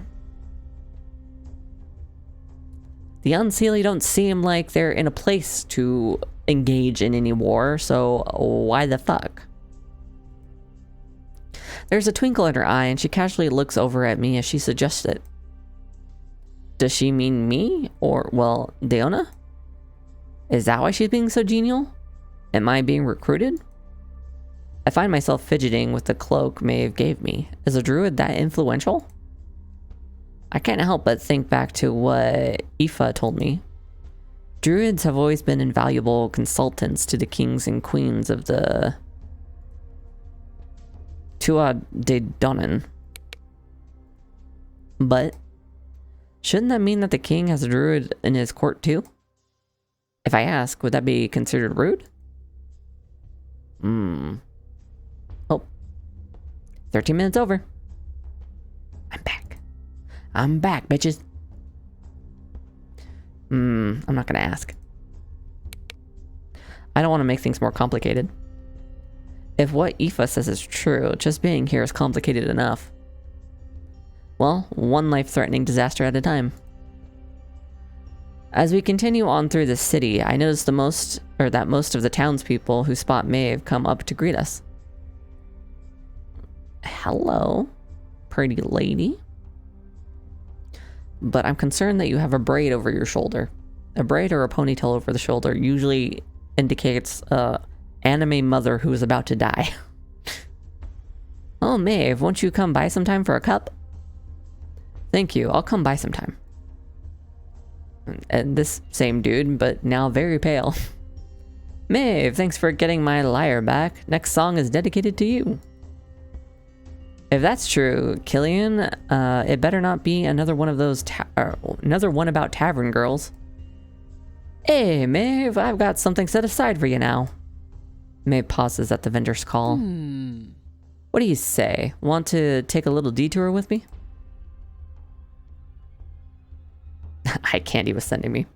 Well, you are now safe. Agree. I'm in no rush for another royal confrontation. Not to mention, Maeve isn't the worst company I've had so far. Excellent. We lead the cart over to the vendor. Yeah, we lead the cart over to the vendor who called out to us, and he puts out a small brown bottle that's been sealed with red wax. Not too much trouble getting it.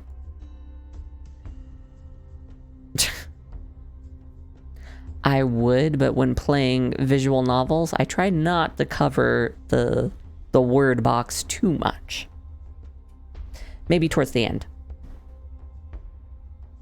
Or maybe when we get Love and Deepspace going. Because then I don't cover anything.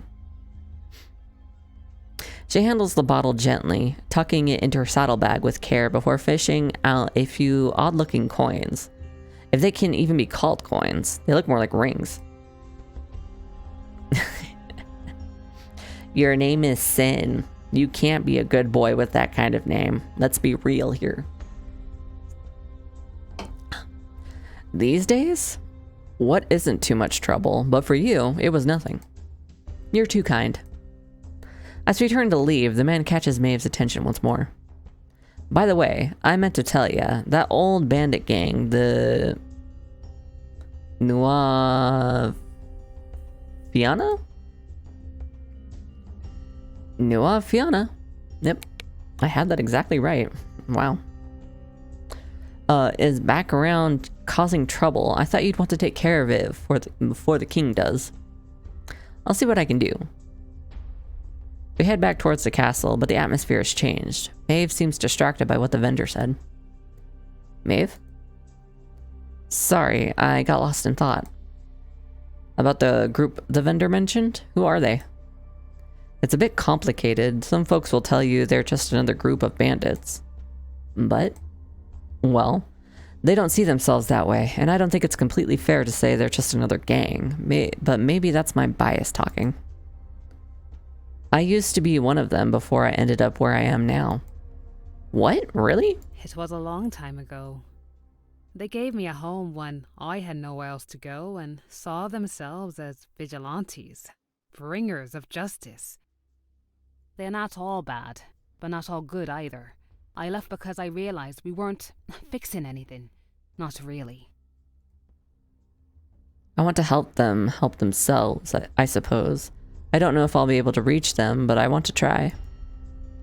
But enough about me. I have supplies and a very companionable druid to deliver. Come on now. We should head to the stables and then into the keep. After that, stick by me and let me do most of the talking. Not a problem. Take the lead, mama. If I've learned anything so far, it's to try and avoid attention. Maeve takes me over to the stables, where she assures me that Darby will be well taken care of. Trust me, these horses eat better than we do. While I get Darby's stall set up, Maeve takes the cart and bandits to a small group of guards, where she starts giving them instructions. I'm filling the water through her trowel when she returns. Hey, I just want you to know I think you're telling the truth. I hope that makes you feel a little better about all this. Thank God somebody does. It does, but my stomach is too queasy to answer with more than a nod and a weak smile.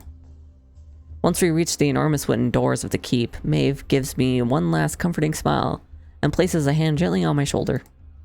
You'll be fine. Probably. Yes. Chapter 7. The Horned Devil. Oh boy. As Maeve heaves open... Oh, thank you. As Maeve heaves open the heavy wooden doors, a wave of heat falls over me. The warmth eases the bitter autumn wind from my weary bones, but just as soon as I begin to feel myself relaxing, something else strikes my senses. The rich, all-encompassing smell of a freshly cooked feast. I blink, taking in the strange scene before me. What kind of throne room is this? It's nothing like the Unseelie's. In fact, if not for the literal throne at the far back, I wouldn't have realized that this was a throne room at all. It's very Nordic in that way. If anything, it's more of a public dining hall. The majority of the room is consumed by massive wooden tables covered head to toe with all sorts of food and drink. I feel my mouth water enviously as I watch the crowd of common folk mingle and treat themselves to the fresh loaves of bread, steaming hot meats, and fruits and vegetables, cakes and cheeses, meat and whiskey. Oh, this makes me hungry. My stomach twists painfully, audibly. Go ahead. Huh? You're hungry. Eat something. We'll be waiting a while still. The Dagda? Yep, Dagda.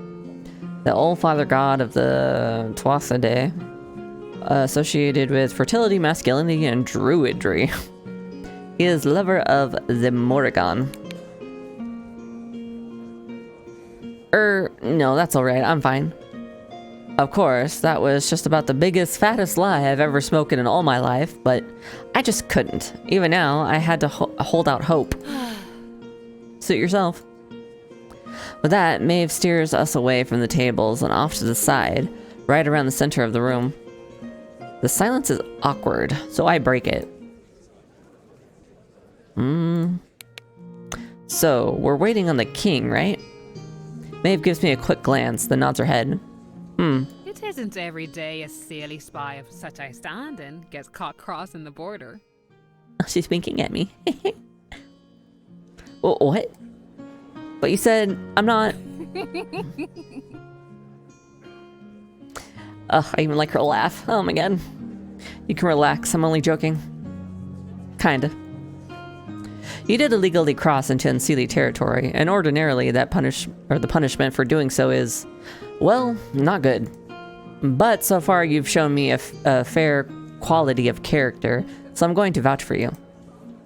Besides, if what you said before is true, then none of this was your fault.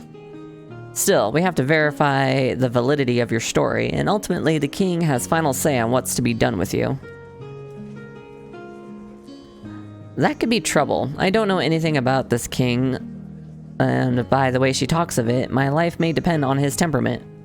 And if what the Unseelie Queen says about him is true, what's he like? Maeve looks away, a bit hesitant. I imagine you've heard by now. Why don't you tell me? Oh boy. Oh boy.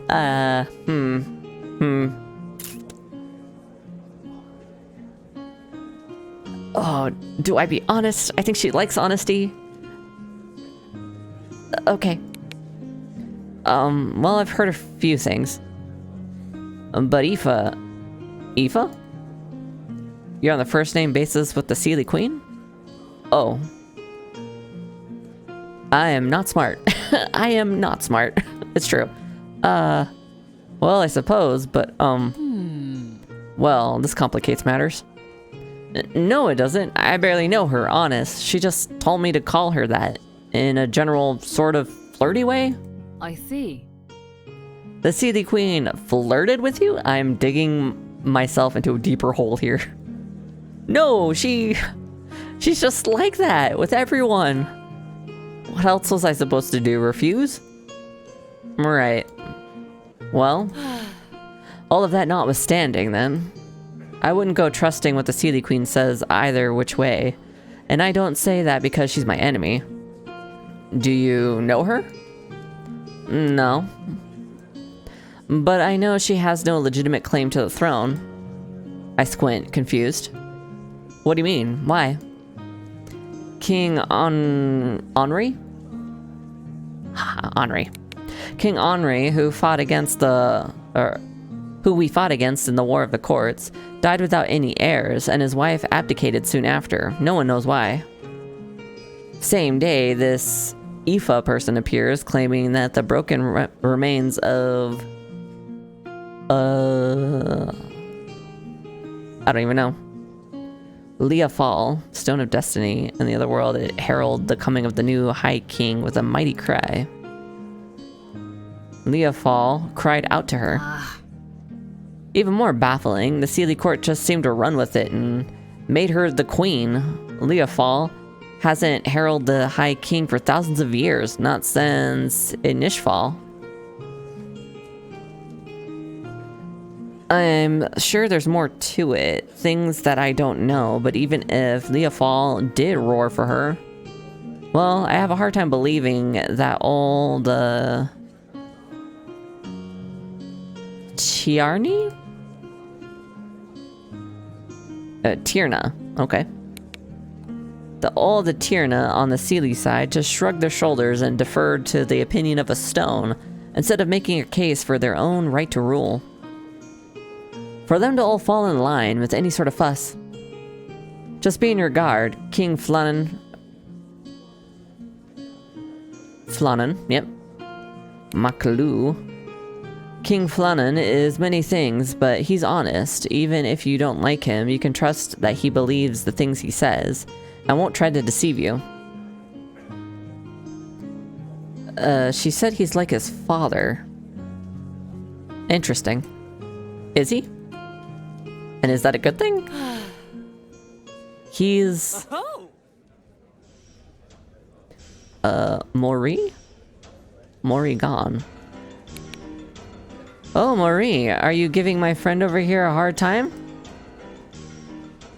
That's definitely Robin Goodfellow. Abruptly cut off, Maeve and I both look up in the direction of the dais, where someone distinctly not kingly sits on the throne. Robin! Get down from there. But this Robin person ignores Maeve entirely, choosing to instead set his gaze squarely on me. Daoine! Did you go breaking the court's treaty of mutual surrender just to see little old me? You shouldn't have. Really? You shouldn't have. Oh hey, catch!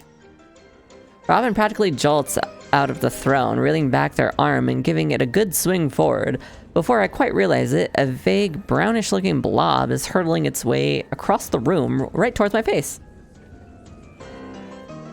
He don't need clothes when he's covered in fur.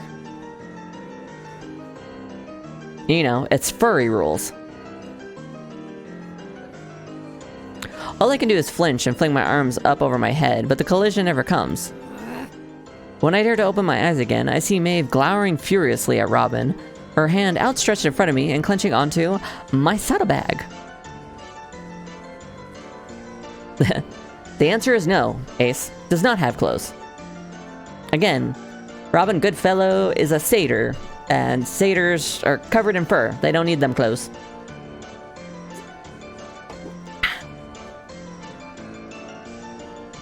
This yours, is it? Gawking, I reach out and grab it from her. Sure enough, as I tear through the contents of the bag, all my things are still in it. I stand there, baffled. How did you... How'd I what? I startle as Robin is suddenly standing right in front of me, grinning ear to ear. Hastily swinging the bag out of Claw's reach, I stand up straight and jab my finger into his chest. How did you end up with my saddlebag? Was that your horse? You could say that. I feel my face heating up more, the more I look at that smug, devil-may-care face. Why did you steal my saddlebag? Steal? Me? Why, I never. Yeah, right. I was holding on to it for you, Dee. You just left it lying around. It was on My horse. Sniff, sniff. I know. It's enough to make a poor kid jealous. Robin, stop this. You're not a child. Sure I am. Look at me. A true kid at heart. So am I to assume that the druid's account is true? They followed you through a ley line after you made off with their things for some inexplicable reason? Seems plausible. Right, well, that's one problem sorted at least. Now we know for certain it was an accident. That should help when I explain this mess to the king. What? Oh, you don't really have to drag him into all this, do you? Oh, you nervous, Robin? Maybe you shouldn't have been pulling some shit. With all that's happened recently, he might not take too kindly to... Of course I have to tell him that is a matter of security. But I could just pop them back over right now and no one's the wiser. Except me, you, the druid, anyone may tell. Psh, you can keep a secret, can't you, Dee? Robin! Maeve! This is serious. Accident or not, you've forced us into a sensitive diplomatic situation. Oh. I got it. Big man said he wanted eyes on the inside, didn't he? Well, here you go. Eyes on the inside. Trustworthiness certified. We can just tell him that and ignore the other bits. What? No, I'm not going to lie to the king. It's not a lie, just a little bit of bullshit. Okay, I love Robin. And we all do a little bit of bullshitting from time to time, don't we, Maeve? After all, this isn't exactly the first time, hold your tongue. Smiling, Robin proceeds to stick out his tongue and hold it, physically. You stay here with the druid. I'm going to find the king and request a private audience with all three of us, and we're going to be forthright with him. I also like him. He's a little shit, but I like him. In the meanwhile, keep a low profile for once, would you? As Maeve begins to walk away, Robin swerves around and grabs me by the shoulders. Could you help me out here, would you? What's in it for me?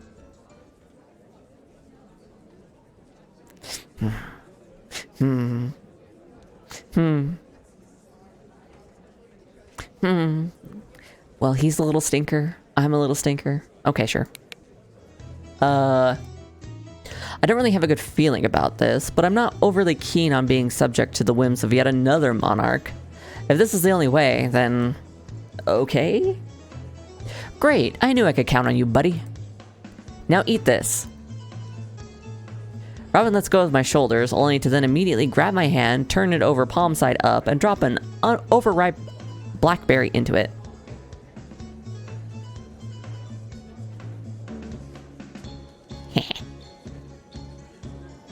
Gross. Where was she even keeping that? And just a reminder, Robin Goodfellow uses all pronouns, so we will be bouncing between like she, he, they, whatever. In any case, I shake my head. No, I don't think I will. Of course you will. You agreed. I didn't think you meant eating rotten fruit. How's this supposed to help you with Maeve and the king anyway? Sorry, but I am not. As I speak, I try to toss the berry off to the side. But my hand won't budge, and Robin's no longer touching it. I asked you to help me. I didn't say how or what with, did I? Go on now, bottoms up. As soon as Robin says that, I feel my fingers close over the berry. Oh, wait, no. Don't. I can't. Of course you can. You agreed. There's nothing I can do. My arm, my hand, my fingers, they all move on their own until the berry is past my lips and down my throat. I gag almost immediately, but no matter how I cough, it won't come back up. Damn it. God damn it. I had my bag back and everything. Now I... See? Not so bad, was it? I glare daggers at Robin, clenching my hand into a fist. You bast... I take a step back, I take a step towards Robin, already, or half ready to clobber him, only to immediately falter. Uh-oh. A haze suddenly clouds over my vision, blurring the room around me into an incomprehensible mass of shapes and colors. I regret, quote-unquote, helping him. What's happening? Oh, spoke too soon. Hang on a minute. Mori? Yeah, Mori. Mori, oh Mori, we have a little problem. I collapse to the floor, quickly losing my ability to keep track of what's going on around me. My vision blurs further, then blackens altogether, just as Maeve comes running back with Robin. What did you do? Me? Do? Why, I never. Anyway, can you do me a little solid and fetch me a few things? Quickly? Because if not, they might not... Yeah, yes. Chapter 8.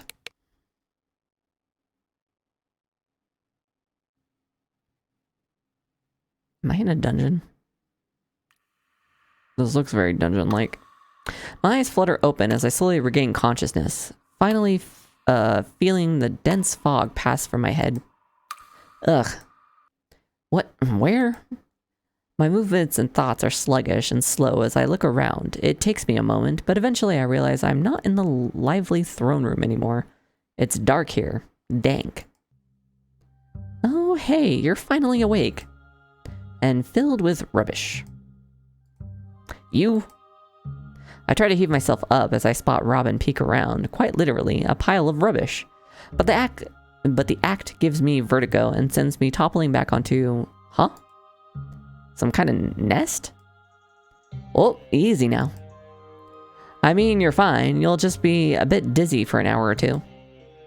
I glare at Robin unblinkingly as I slowly regain my footing. Why did you do that? Why'd I do what?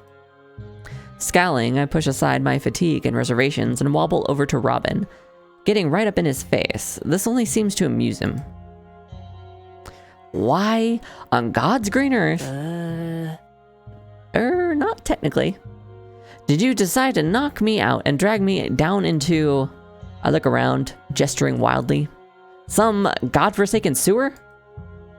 Oi, watch it. It's a cistern, and I live here. Oh, God.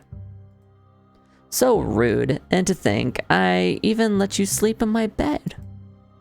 I crane my head back to the pile of straw, torn fabric, and twigs I was splayed across before. Oh, of course. How could I forget? The mark of any good host is to poison your guest and then toss him lopsided onto... Eh? Poison? Oh, come on now. That's a bit of an overstatement. It was more like having too much of a go at the spirits without the spirit. I glare harder, unimpressed, confounded, and more than a little troubled that they're being so nonchalant about all this. I'm left wondering if they're really that thick or simply the world's biggest bastard. Right, so you drugged me then. Now does that sound... now doesn't that sound ever so much better? Great, glad you agree. That is definitely not what I... Bah, you're fine. Listen, I don't make messes I can't clean up after. That little berry probably isn't even in your system anymore after all, you... Well, actually, there wasn't much... Gross. There wasn't much there to vomit, so I guess dry heaved? My point stands. This motherfucker, for real. Alright, world's biggest bastard it is. Besides, we needed to get out of that little stitch somehow, and the aftermath was pretty funny. Excuse me? Yeah, your little tumble turned poor Maeve right around. I'm sure she's still looking for all the herbs I told her to go grab for you. Of course, looks like all you needed was to sleep it off. Oh well, better safe than sorry. I sigh, exasperated, with my head in my hands. In other words, you did all this to send Maeve on some wild goose chase? Pah! You wound me with all this with all these spurious accusations. What the fuck is spurious? Hold on. That is a word I have not heard. Spurious. What's that? Not being what it's purpose to be. False or fake? It's fake news. Oh no.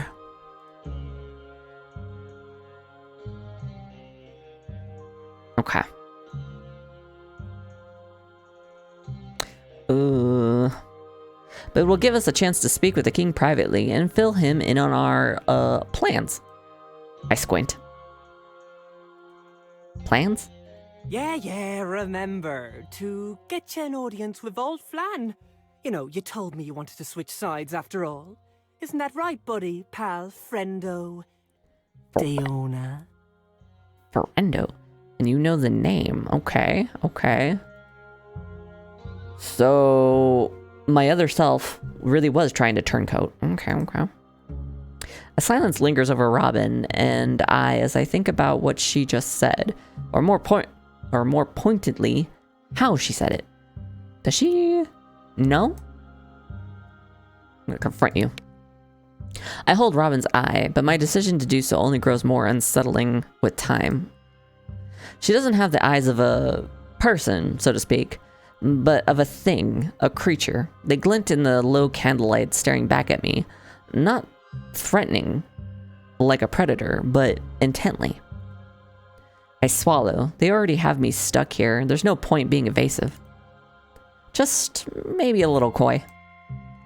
You know, don't you? Robin gives me a long, unblinking look, followed by a slow grin. Me? I don't know anything.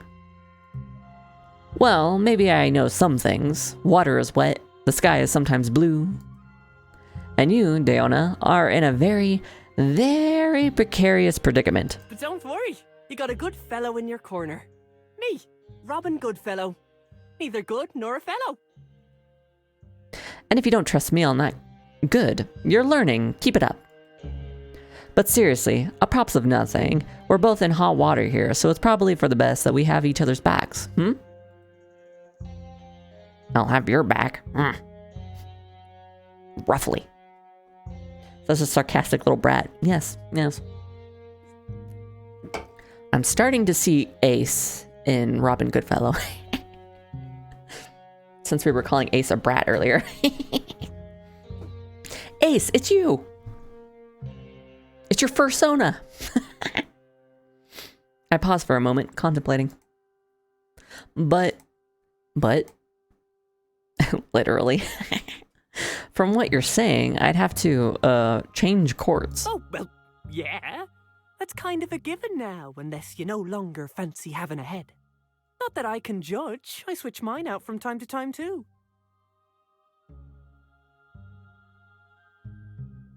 I'm sorry?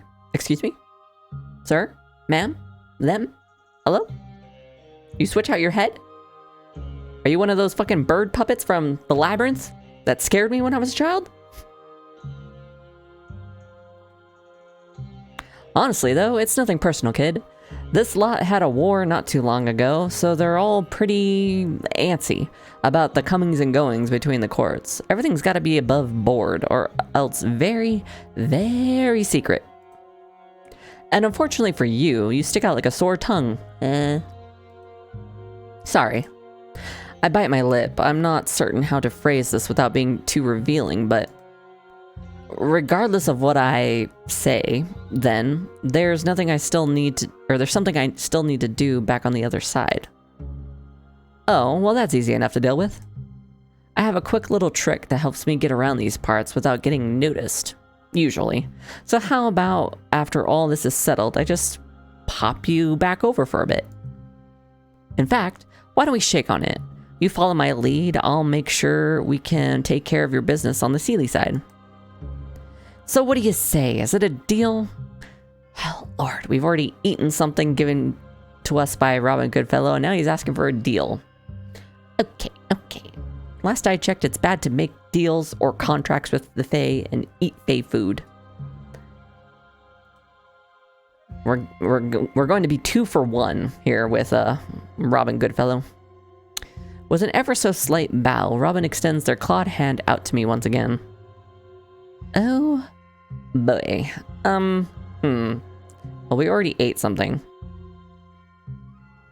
Is Robin good for deals, though? Fuck it, in for a penny, in for a pound. Why not? I look between Robin's hand and her face, squinting my eyes. Once again, it doesn't seem like I have much of a choice. Robin is the only reason I'm over here to begin with, and if the border is as tightly watched as everyone says, then I'll never get back to that lake on my own, and that's assuming it's anywhere close. Sighing, I resign myself to my fate and reach out to grab Robin's hand. Wow. Great. You're hopeless, aren't you? And B. Kid, follow my lead is just about the vaguest instruction I could have given you just now.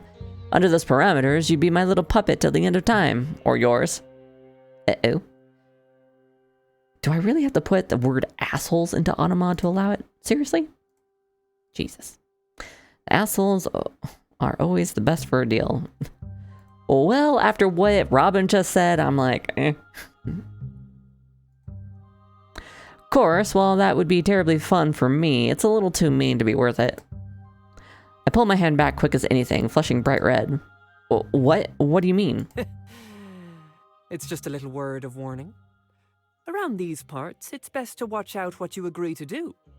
You can never be certain how it will pan out, or who has your best interests at heart. That's what I'm saying. Making deals with Faye is always kind of eh. So how about this instead? If you decide to play your part in my little ruse, I'll help you get to where you need to go in the Unseelie court, alright?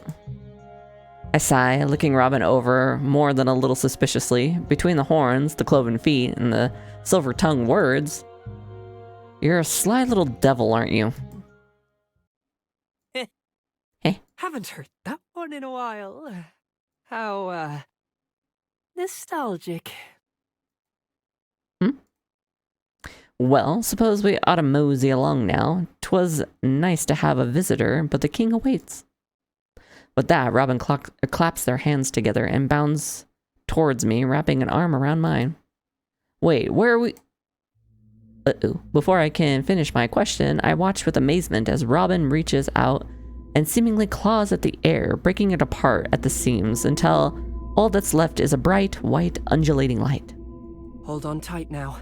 Don't want you to get somewhere else you don't belong, hmm? The air around the void feels cold, yet charged somehow. It makes the hairs on my arms stand on end. Wide-eyed, awestruck, and unsure of what's going to happen, I instinctively pull myself closer to Robin, grabbing onto her with both my hands. It's less intimidating than it looks, trust me. What is it, though? A ley line? They're all over the place, actually. You've probably stepped through half a dozen today alone. Most folks just can't see them, let alone interact with them. They're like pathways made of condensed energy, all flowing out in a single direction. If you open them up and pop in like I do, you can follow with or against the current to either end of the path. Timed just right, it'll get you all over Tirnanook, lickety-split. I blink. I understood none of that.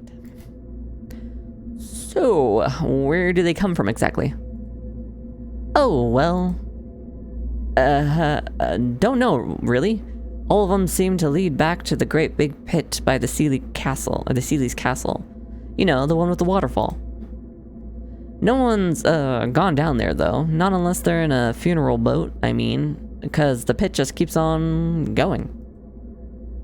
Guess that's why some folks think it's a one-way trip to Magmel? Ah, I got that one. Wait, what do you mean? Delightful plain, where all the toss the one, or hope to one day dwell. Magmel? Home of the gods. Well, better get going. Here we go. Without much else in terms of forewarning, Robin leaps forward, tugging the both of us into the void. Ah. My vision is once again blinded by white light. Flashbang! I'm weightless, but feel emotional around me. It feels like Robin and I are going impossibly fast, yet I have no idea where. And now! Suddenly, the void vanishes around Robin and I feel myself coming to an abrupt halt. Thankfully, Robin's hold on me keeps me from losing my balance again.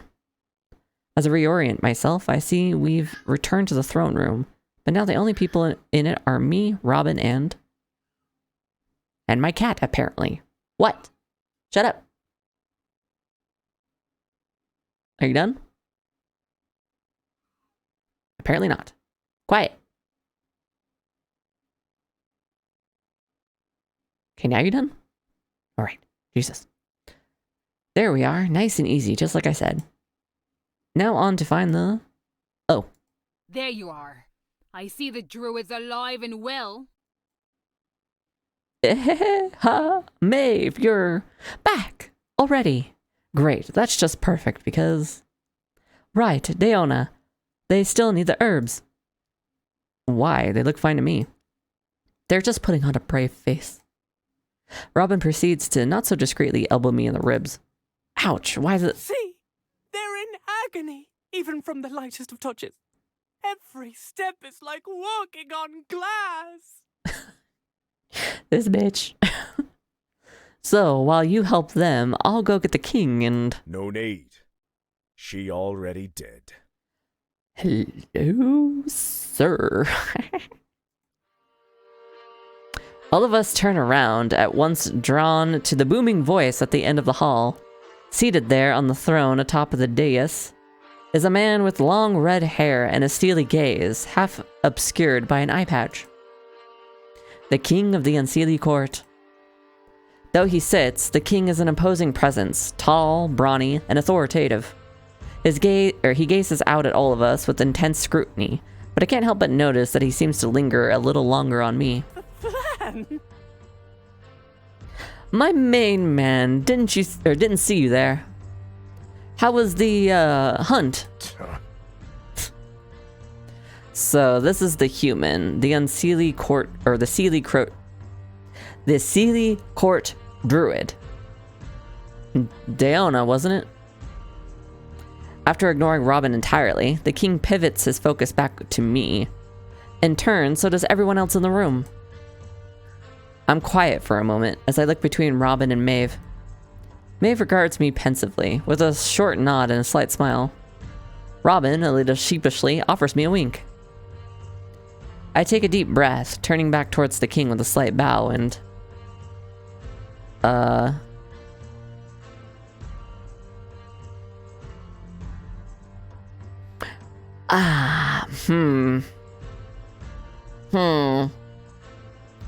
This would suggest I'm like coming over to their side, or I could just say like I am.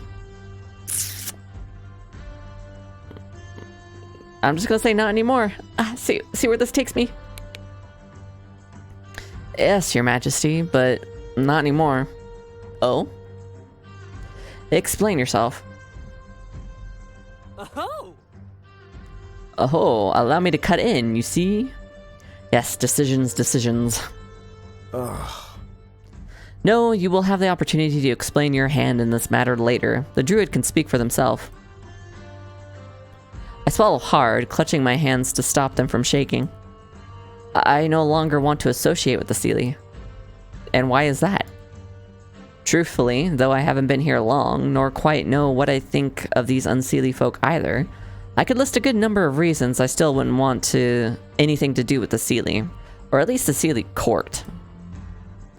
But when you get down to it, it's mainly for the same reason I don't much care to visit the big cities back home, especially the ports or up north. I fold my arms, my eyes downturned. Nothing too complicated. The nobles are arrogant, disrespectful, and don't care for no one but themselves. I see you do not count yourself among them, then. That is curious, since the court druid is itself an enviable position. And, as I understand it, the Unseelie Queen chose you personally from among a great many potential candidates. I blinked, surprised to hear that, but quickly move on. I suppose that's true, but if I'm just as much a noble as they are, they don't act like it. It feels like I'm more of a pet or curiosity. They don't take me seriously at all. So it's a matter of pride, is it? Well, I suppose I can't fault you on that front. I'm sure your disdain is shared by a great many on the southeastern side of the border. Yet they do not hold a seat in the historic capital of Tir na Nog. So I wonder, why should I care about your wounded ego more than theirs? What? No, I didn't say. Didn't you? I paused involuntarily, looking back, someone panicked at Robin and Maeve. Uh-oh. But they have no words for me, only looks of apprehension. Well? I turn back, clearing my throat, and stare up at the king with my arms wrapped close to my chest. I'm not asking for special treatment, Your Majesty. In fact, I didn't mean to be here at all. Certainly didn't tuck tail and think you lot would take me in just because I'm some big, important sort. It was an accident, and had I not stumbled through that ley line thing, I doubt I'd be here pledging myself to you now. And yet here you are. Why? To me, this sounds like little more than self-preservation. Well, I suppose it is a bit of that, if I'm honest. Not like I've been here very long. The king stares at me, unimpressed.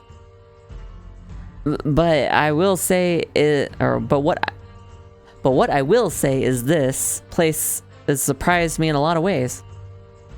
The people on the Unseelie side don't think too kindly of you lot, as I'm sure you know, and it's got problems, sure. I had a run-in with some bandits when I first got here. But I can't help but wonder whether most of that is just because life's dealt you a piss-poor hand, you know? The Unseelie court live in a paradise, but the folks in charge seem mostly silly, vain. They don't feel too keen on making other people's lives better. I mean, they certainly wouldn't hold public feasts like this. So, I don't know. I may not understand everything about this place, or the war, but I think I can respect the way you're trying to run things around here. And if you'll have me, maybe I can help. What you say is well spoken enough. It may even be honest, but we are not in the Unseelie court. Pledges of loyalty without real evidence of conviction mean little here. They mean even less to me. Who's to say you're not lying to save your own skin?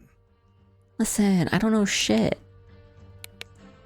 Also, I'm gonna change this a little bit. Put it to like 50. There we go. No. Okay, a little bit more.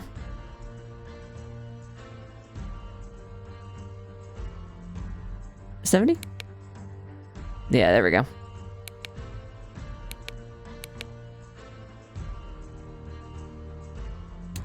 Our own skin. You must be aware that you're guilty of violating the court's treaty of mutual surrender. The punishment for any common man would be death. That you are still breathing speaks to your privilege as a statesman and to your connections in this court. So, Daoine, tell me. If it is true that you do not care to be given special treatment, why should I not make an example of you instead? The king's stare weighs heavy and oppressive against me. My heart thunders in my chest, racing 1,000,000 miles a minute. One wrong word could mean my death. But again, even all the right words may ring hollow in his head. I clench my fist, feeling nothing but rage, powerlessness. Ultimately, there's nothing I can do here, no correct choice to make. The king will do as he sees fit with me, with Robin, with even the Unseelie, so I simply bow my head. It is your right to do so, I suppose. The law's the law. I can't stop you or persuade you out of enacting it, but I falter, biting my lip. Go on. I just don't want no one else to get hurt on my behalf is all. Maeve was just trying to help me, and Robin may be a lot of things, but she didn't mean to bring me here either. As far as the Unseelie goes, whatever else they are, I don't think it's fair to punish a whole nation of people over my own foolishness. Maeve. Yes? Take good fellow and leave us. As you command. No, wait, hold on. I think I ought to be able... now. Robin's shoulders slump as he looks between the king and I. Silently, he mouths the words, "Sorry, kid," before getting led away by Maeve. Now that it's only me left in the throne room, the Unseelie king rises and steps down from the dais. I have to crane my head as he approaches me, given the height disparity between us. My eyes linger on the large crossbow strapped to his hip. Yep, there's definitely a crossbow there. Come with me. I shift back, watching the king skeptically. Why? The king pauses in his steps. I wish to continue this conversation somewhere more private. Yes, Daddy. Whatever you say. With that, the king walks past me and over to the doors. And without much more of a choice, I follow after him. The Unseelie king and I traverse through the castle halls without a single word passing between us. His stride is swift, but he does not attempt to overpower me, and in fact, glances over his shoulder from time to time to make sure I'm keeping up. But my stomach twists and turns the longer we walk. Where is he taking me, and for what purpose? Robin and Maeve seem to be confident enough that the king is reasonable, and that he won't take drastic action. But is that true? So far, he seems temperamental and austere, even self-righteous, and what's worse, he has good reason to distrust me. My unintended transgressions aside, he thinks, like everyone else does, that I'm a member of the Seelie court, and an unimportant member at that, and an important member at that. Right now, for all intents and purposes, he and I are enemies. We're here. I startle a little as the king's sudden announcement pulls me out of my musings. Where's here? Looking around, we don't seem to be anywhere in particular. Just standing in front of an inauspicious door, somewhere fairly out of the way on the other side of the castle. Oh, my bedchambers. Okay. All right, let me just stretch and, get all limber and loose. All right. Gotta fight for my life in here. I raise my eyebrows, but have no time to respond.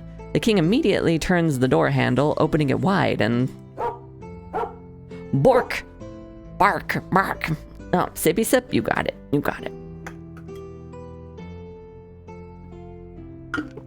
Are those fucking Airedales? Oh wait, no.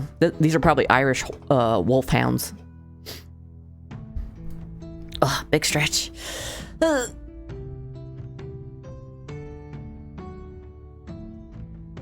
God.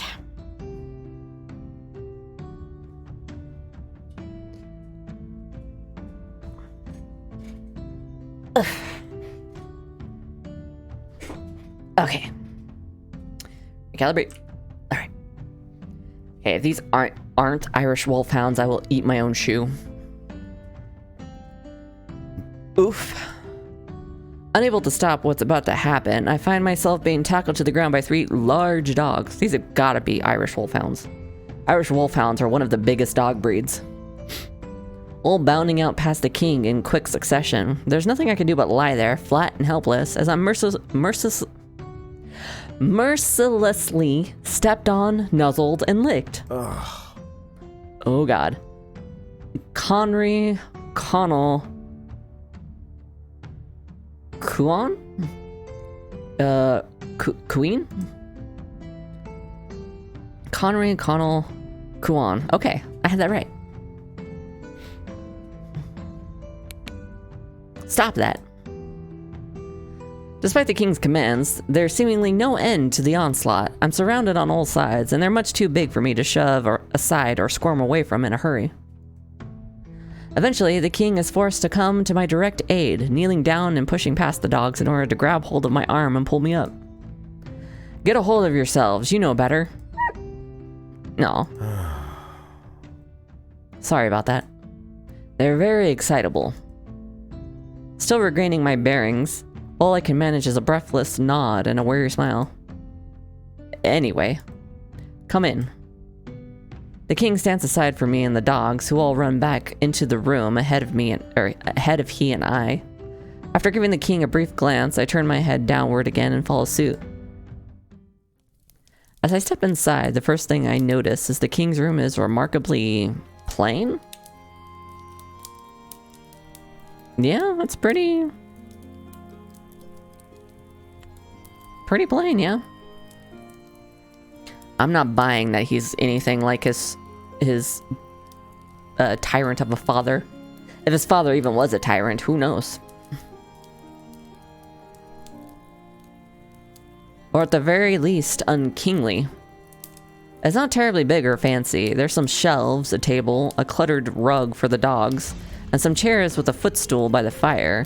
But I could just as well see this room belonging to Maeve, or even an important servant.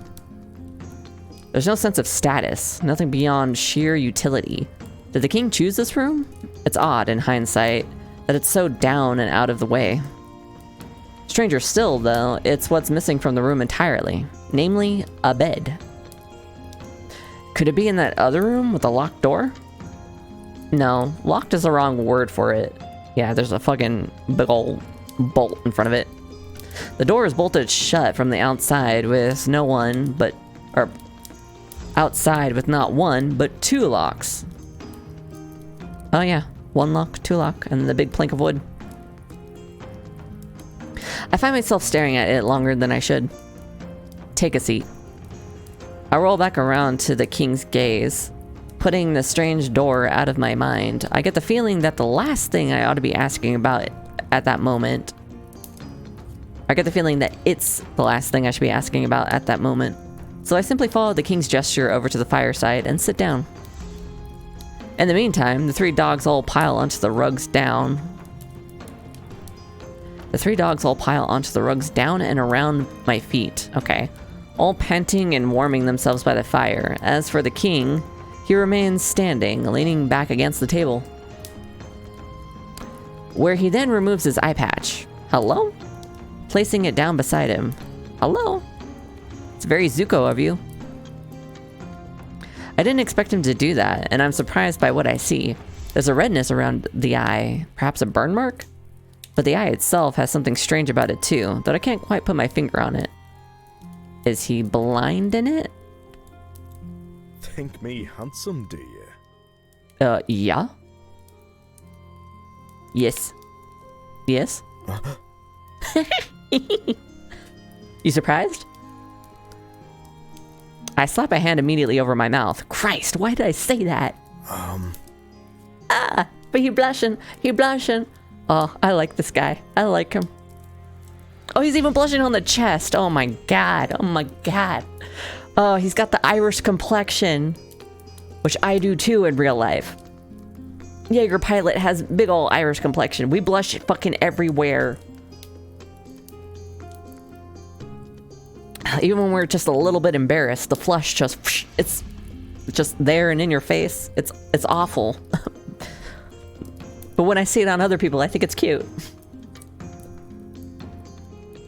Unfortunately, given the circumstances, or unfortunate given the circumstances. I'm sorry, I didn't mean... The king holds up a hand, seemingly just as eager to move on from the subject as I. Tell me what you know of the War of the Courts, Druid of the Unseelie Court. I sit up straighter and tilt my head, racking my brain for what to say. Tell me, and not much. What's tell me? Like, have him tell me? I'm just gonna say not much. Not much, I'm afraid. All that was a while before my time. Which, by all accounts, is a true statement. I just got here. Just as well, no doubt whether or whatever you've heard has been colored by Unseelie bias anyway. I will be as brief as I can. Once, Tir na Nog was a united land, at least in name. The 4 provinces were ruled over by the unbroken lineage of... Ooh, a boy. Bod-Durg? Dirug? Bod-Dirug. I got the first part right. Son of... Dagda? Yeah, Dagda. Who was himself of Danu's progeny. He was elected to rule by the kings of the old world, and the blood of the goddess sanctified his reign, as well as his descendants thereafter. Yet, despite this honored lineage, Tir na Nog found itself plagued by a fool, King Henri. He was weak, ignorant, and turned a blind eye to the grotesque greed of the Flaha? Flaha. Greed of the Flaha, and to the corruption of his own court as well. Half the land was inundated by abject poverty and squalor. The average... I assume it's gonna be close to Seelie. Oh, Kaylee. Okay. The freeman class of Tuaste's society. Okay. The average Kaylee, the average freeman, could hardly afford to eat, and what remained of their meager earnings were either returned to the Flaha in tribute or outright stolen. This is to say nothing of the unfree.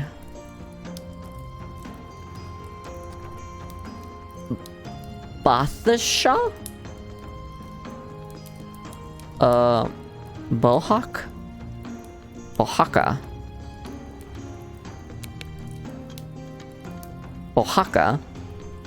of the unfree. Bohaka and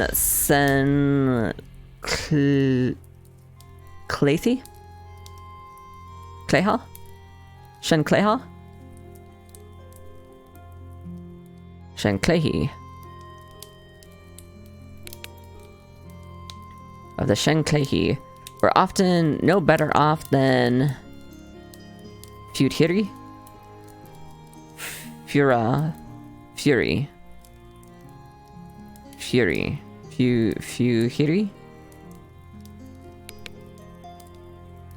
In their manner of living, and all were subject to grueling, back-breaking labor in the fields and the mines. Do not mistake me, though, our nobility was not quite a unique evil. Phallius and Phineas played no small part in the subjugation of Murius and Gorius as well. After all, the king did nothing to prevent the indefinite inflation of spring and summer's critical exports, such as produce. In that sense, the autumn and winter tyranny? Tyranny? At the tyranny part. Tyranny must have felt justified in working my people to their brink. But not for their sake, of course. Flaha only concern themselves with the maintenance of their own wealth. Gods forbid they ever forego a decadent feast. Oh, so they're the upper class. They're the 1%ers. Regardless. The most vulnerable people of Tir na Nog were suffering, living existences of pure misery. Good, honest, hard-working folk would watch their children starve. And yet, not one member of the ruling class did anything to stop it. Much less the king. They were only common folk, after all. Their deaths only mattered if it impacted the amount of wealth they cultivated for their superiors. The quality of their lives was not worthy of consideration at all. We were in dire straits, so much so that it came to the point that the gods had no choice but to intervene. This was not the first time the Tuade had faced such vile adversity, but in those days, it was Fomore? Yeah, Fomore who kept us bound and repressed. Not our own people. My head spins as I take all of this in, but one question sticks in my mind. What do you mean when you say the gods had no choice but to intervene? I'm surprised you don't know, Druid. The blessing of Danu are many. Chief among them is long life, and godhood or even rebirth for the most exceptional. Lu? Yeah, Lu. High King Lu, for example. He led an extraordinary first life, accomplished great things for the... I always forget. Tuade. In turn, he is now regarded as a god, and has lived multiple lives in Inishfal? Finish fall, yeah. Even after our rule, do you know of the warrior... Oh, lord.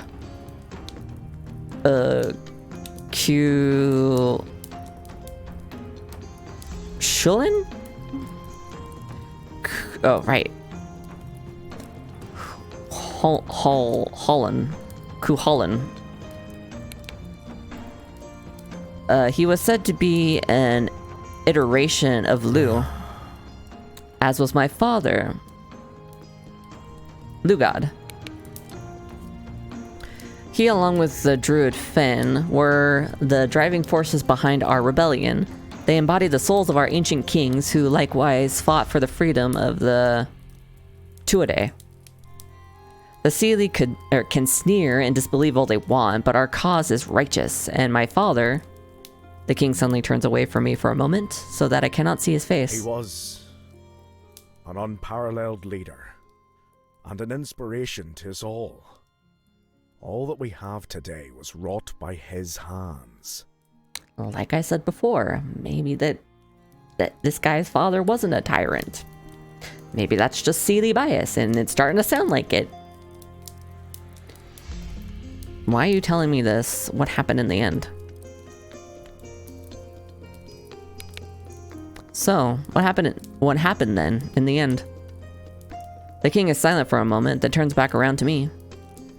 We got close. Very, very close. But not close enough. We lost Finn and many more good men in what would be our last fight to capture this very castle. From here, we were meant to push on to Tever. And I wanted to keep going. We were dealt a blow, but victory was at our fingertips. But the Unseelie called for a ceasefire to negotiate terms. It was a mutual surrender, and my father accepted. We didn't lose. We did not lose. But we didn't win either. No one did. Ugh. Instead, we're stuck in this godforsaken stalemate. We kept the territories we conquered, but the embargo between the courts is suffocating us far more than it is them. And now... Well, never mind. I didn't tell you all this to make you pity us. I squirm awkwardly in my seat. Then, why have you? First things first, I won't be sending you to the block, so you needn't look at me so sullenly. But it isn't on... Oh boy. Trudor? Trudor. But it is on Trudor or Goodfellow's word, nor is it because I trust you. It's because, and only because, your death benefits the Unseelie more than it benefits us. With no disrespect to you or your capabilities, you're an expendable asset to the Unseelie. If you die, another druid will take your place. But you are important enough to cause a stir. Treaty or no treaty, they'll call your execution first blood. This so-called peace, this pathetic truce, it was never meant to last. It was only ever the Unseelie's last-ditch effort to stop the oncoming tide, to give them time to regather their strength. But, to their credit, it worked. We're weaker now than we were then, having lost not one of our patriarchs, but two. Finn, lost to the war, and now Lugod, murdered. I stare at the king, my mouth agape. What? It is not common knowledge, only the closest in my circle know, and now, so do you.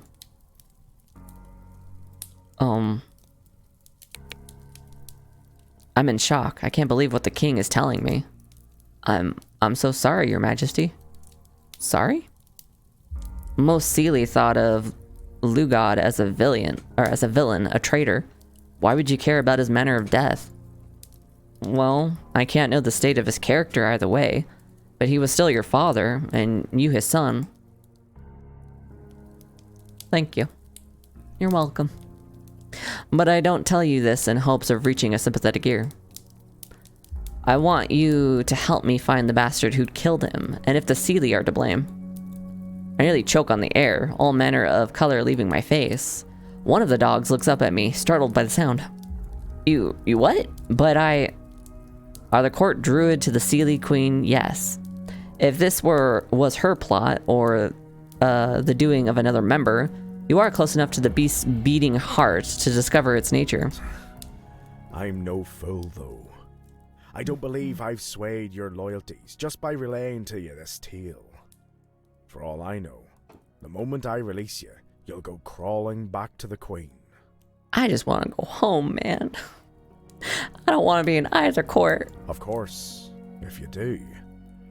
Keep in mind the Seelie will be more inclined to honor the treaty than I, at present. So I'd advise against it. Bro, you don't have to threaten me. It's like I don't want to return if I don't have to. Besides, I can offer you something that the Seelie Queen cannot, or perhaps more accurately, will not. And what's that?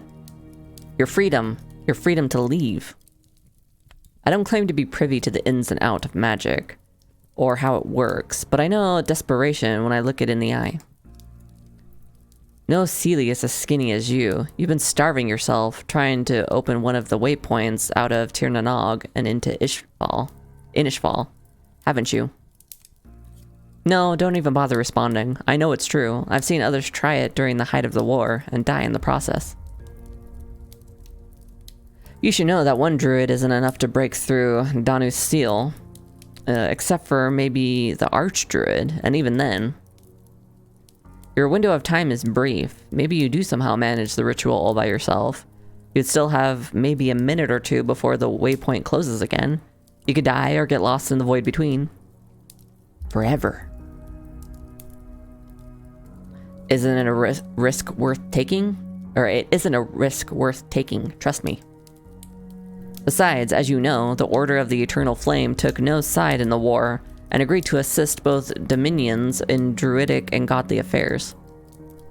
What I'm saying is, I have the power to ask that you be let free, and I will, upon my honor, should you decide to help us. I don't know. I understand that you've had a very long day, so I will give you 3 days of sanctuary to make your choice. Even if you are a spy, you won't find out much in that time. After that, you will no longer be welcome here, and must either return to the Seelie or face the consequences of your actions, accident or not. Understood? I nod and find myself wordlessly rising to my feet. I wasn't dismissed, but I need to get out of this room. I need to think. The king, for his part, does not stop me, but as I begin to open the door... One last thing, child of Meal? Melegion. Okay. Yeah. Child of Mill. Tentatively, I look over my shoulder. This story is bigger than you and your desires. Remember that, as you make your choice. I say nothing, closing the door behind me. The saddlebag slips from my hand, the treasures it contains sprawling out across the floor below me. I can scarcely bear to look. Oh boy, Der Fade. Or is that an ah sound? Darifra Shied go vorme bas? They will say I died. Oh, I got a heart. Oh!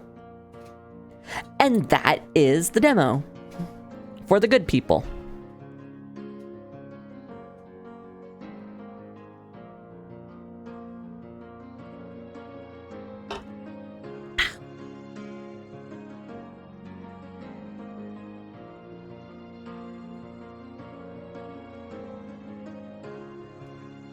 I learned a lot about Irish pronunciation. Irish Gaelic pronunciation. And that was fun. Honestly, I like learning how to say words I'm not really familiar with. So the fact that you could click on any of those words and kind of get a pronunciation, as well as you could play somebody actually saying it. So even if the like written out phonetics weren't good enough for you, you could just copy what someone says. I love that. This was good. The characters were really well written. The story is intriguing. This whole Fae political thing has me like, okay, well, who's actually bad? Who's good? Is the queen bullshitting me, or does she not really know if the Unseelie king was a good guy or not? Robin was pretty good. I think their scenes were some of my fave.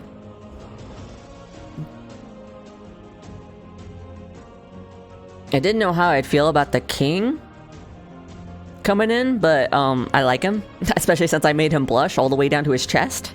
That's a big plus for me.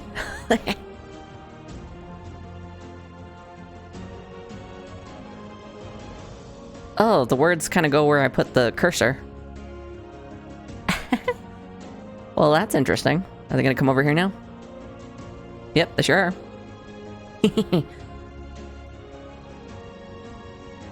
You're welcome. It was fun. Thank you for reaching out to me on Twitter. I didn't even know about this game, but I do now. Hell yeah.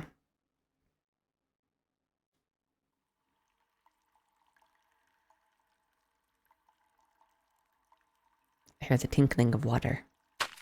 Oh. There's a door. It is sealed shut. I didn't expect there to be more. Unlock the door? Password? Password.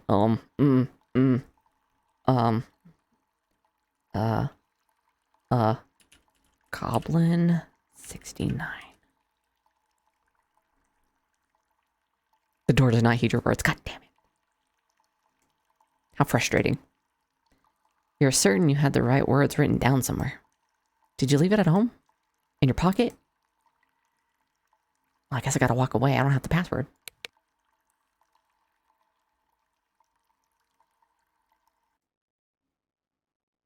And we're back to the beginning.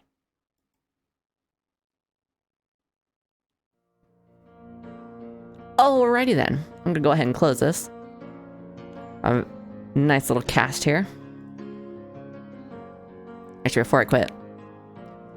So the people I really want to romance. Keagan in the Unseelie court. And then our king here. I kind of want to romance all of the Unseelie. I'm really digging the Unseelie. So all the Unseelie and then Keagan of the Unseelie.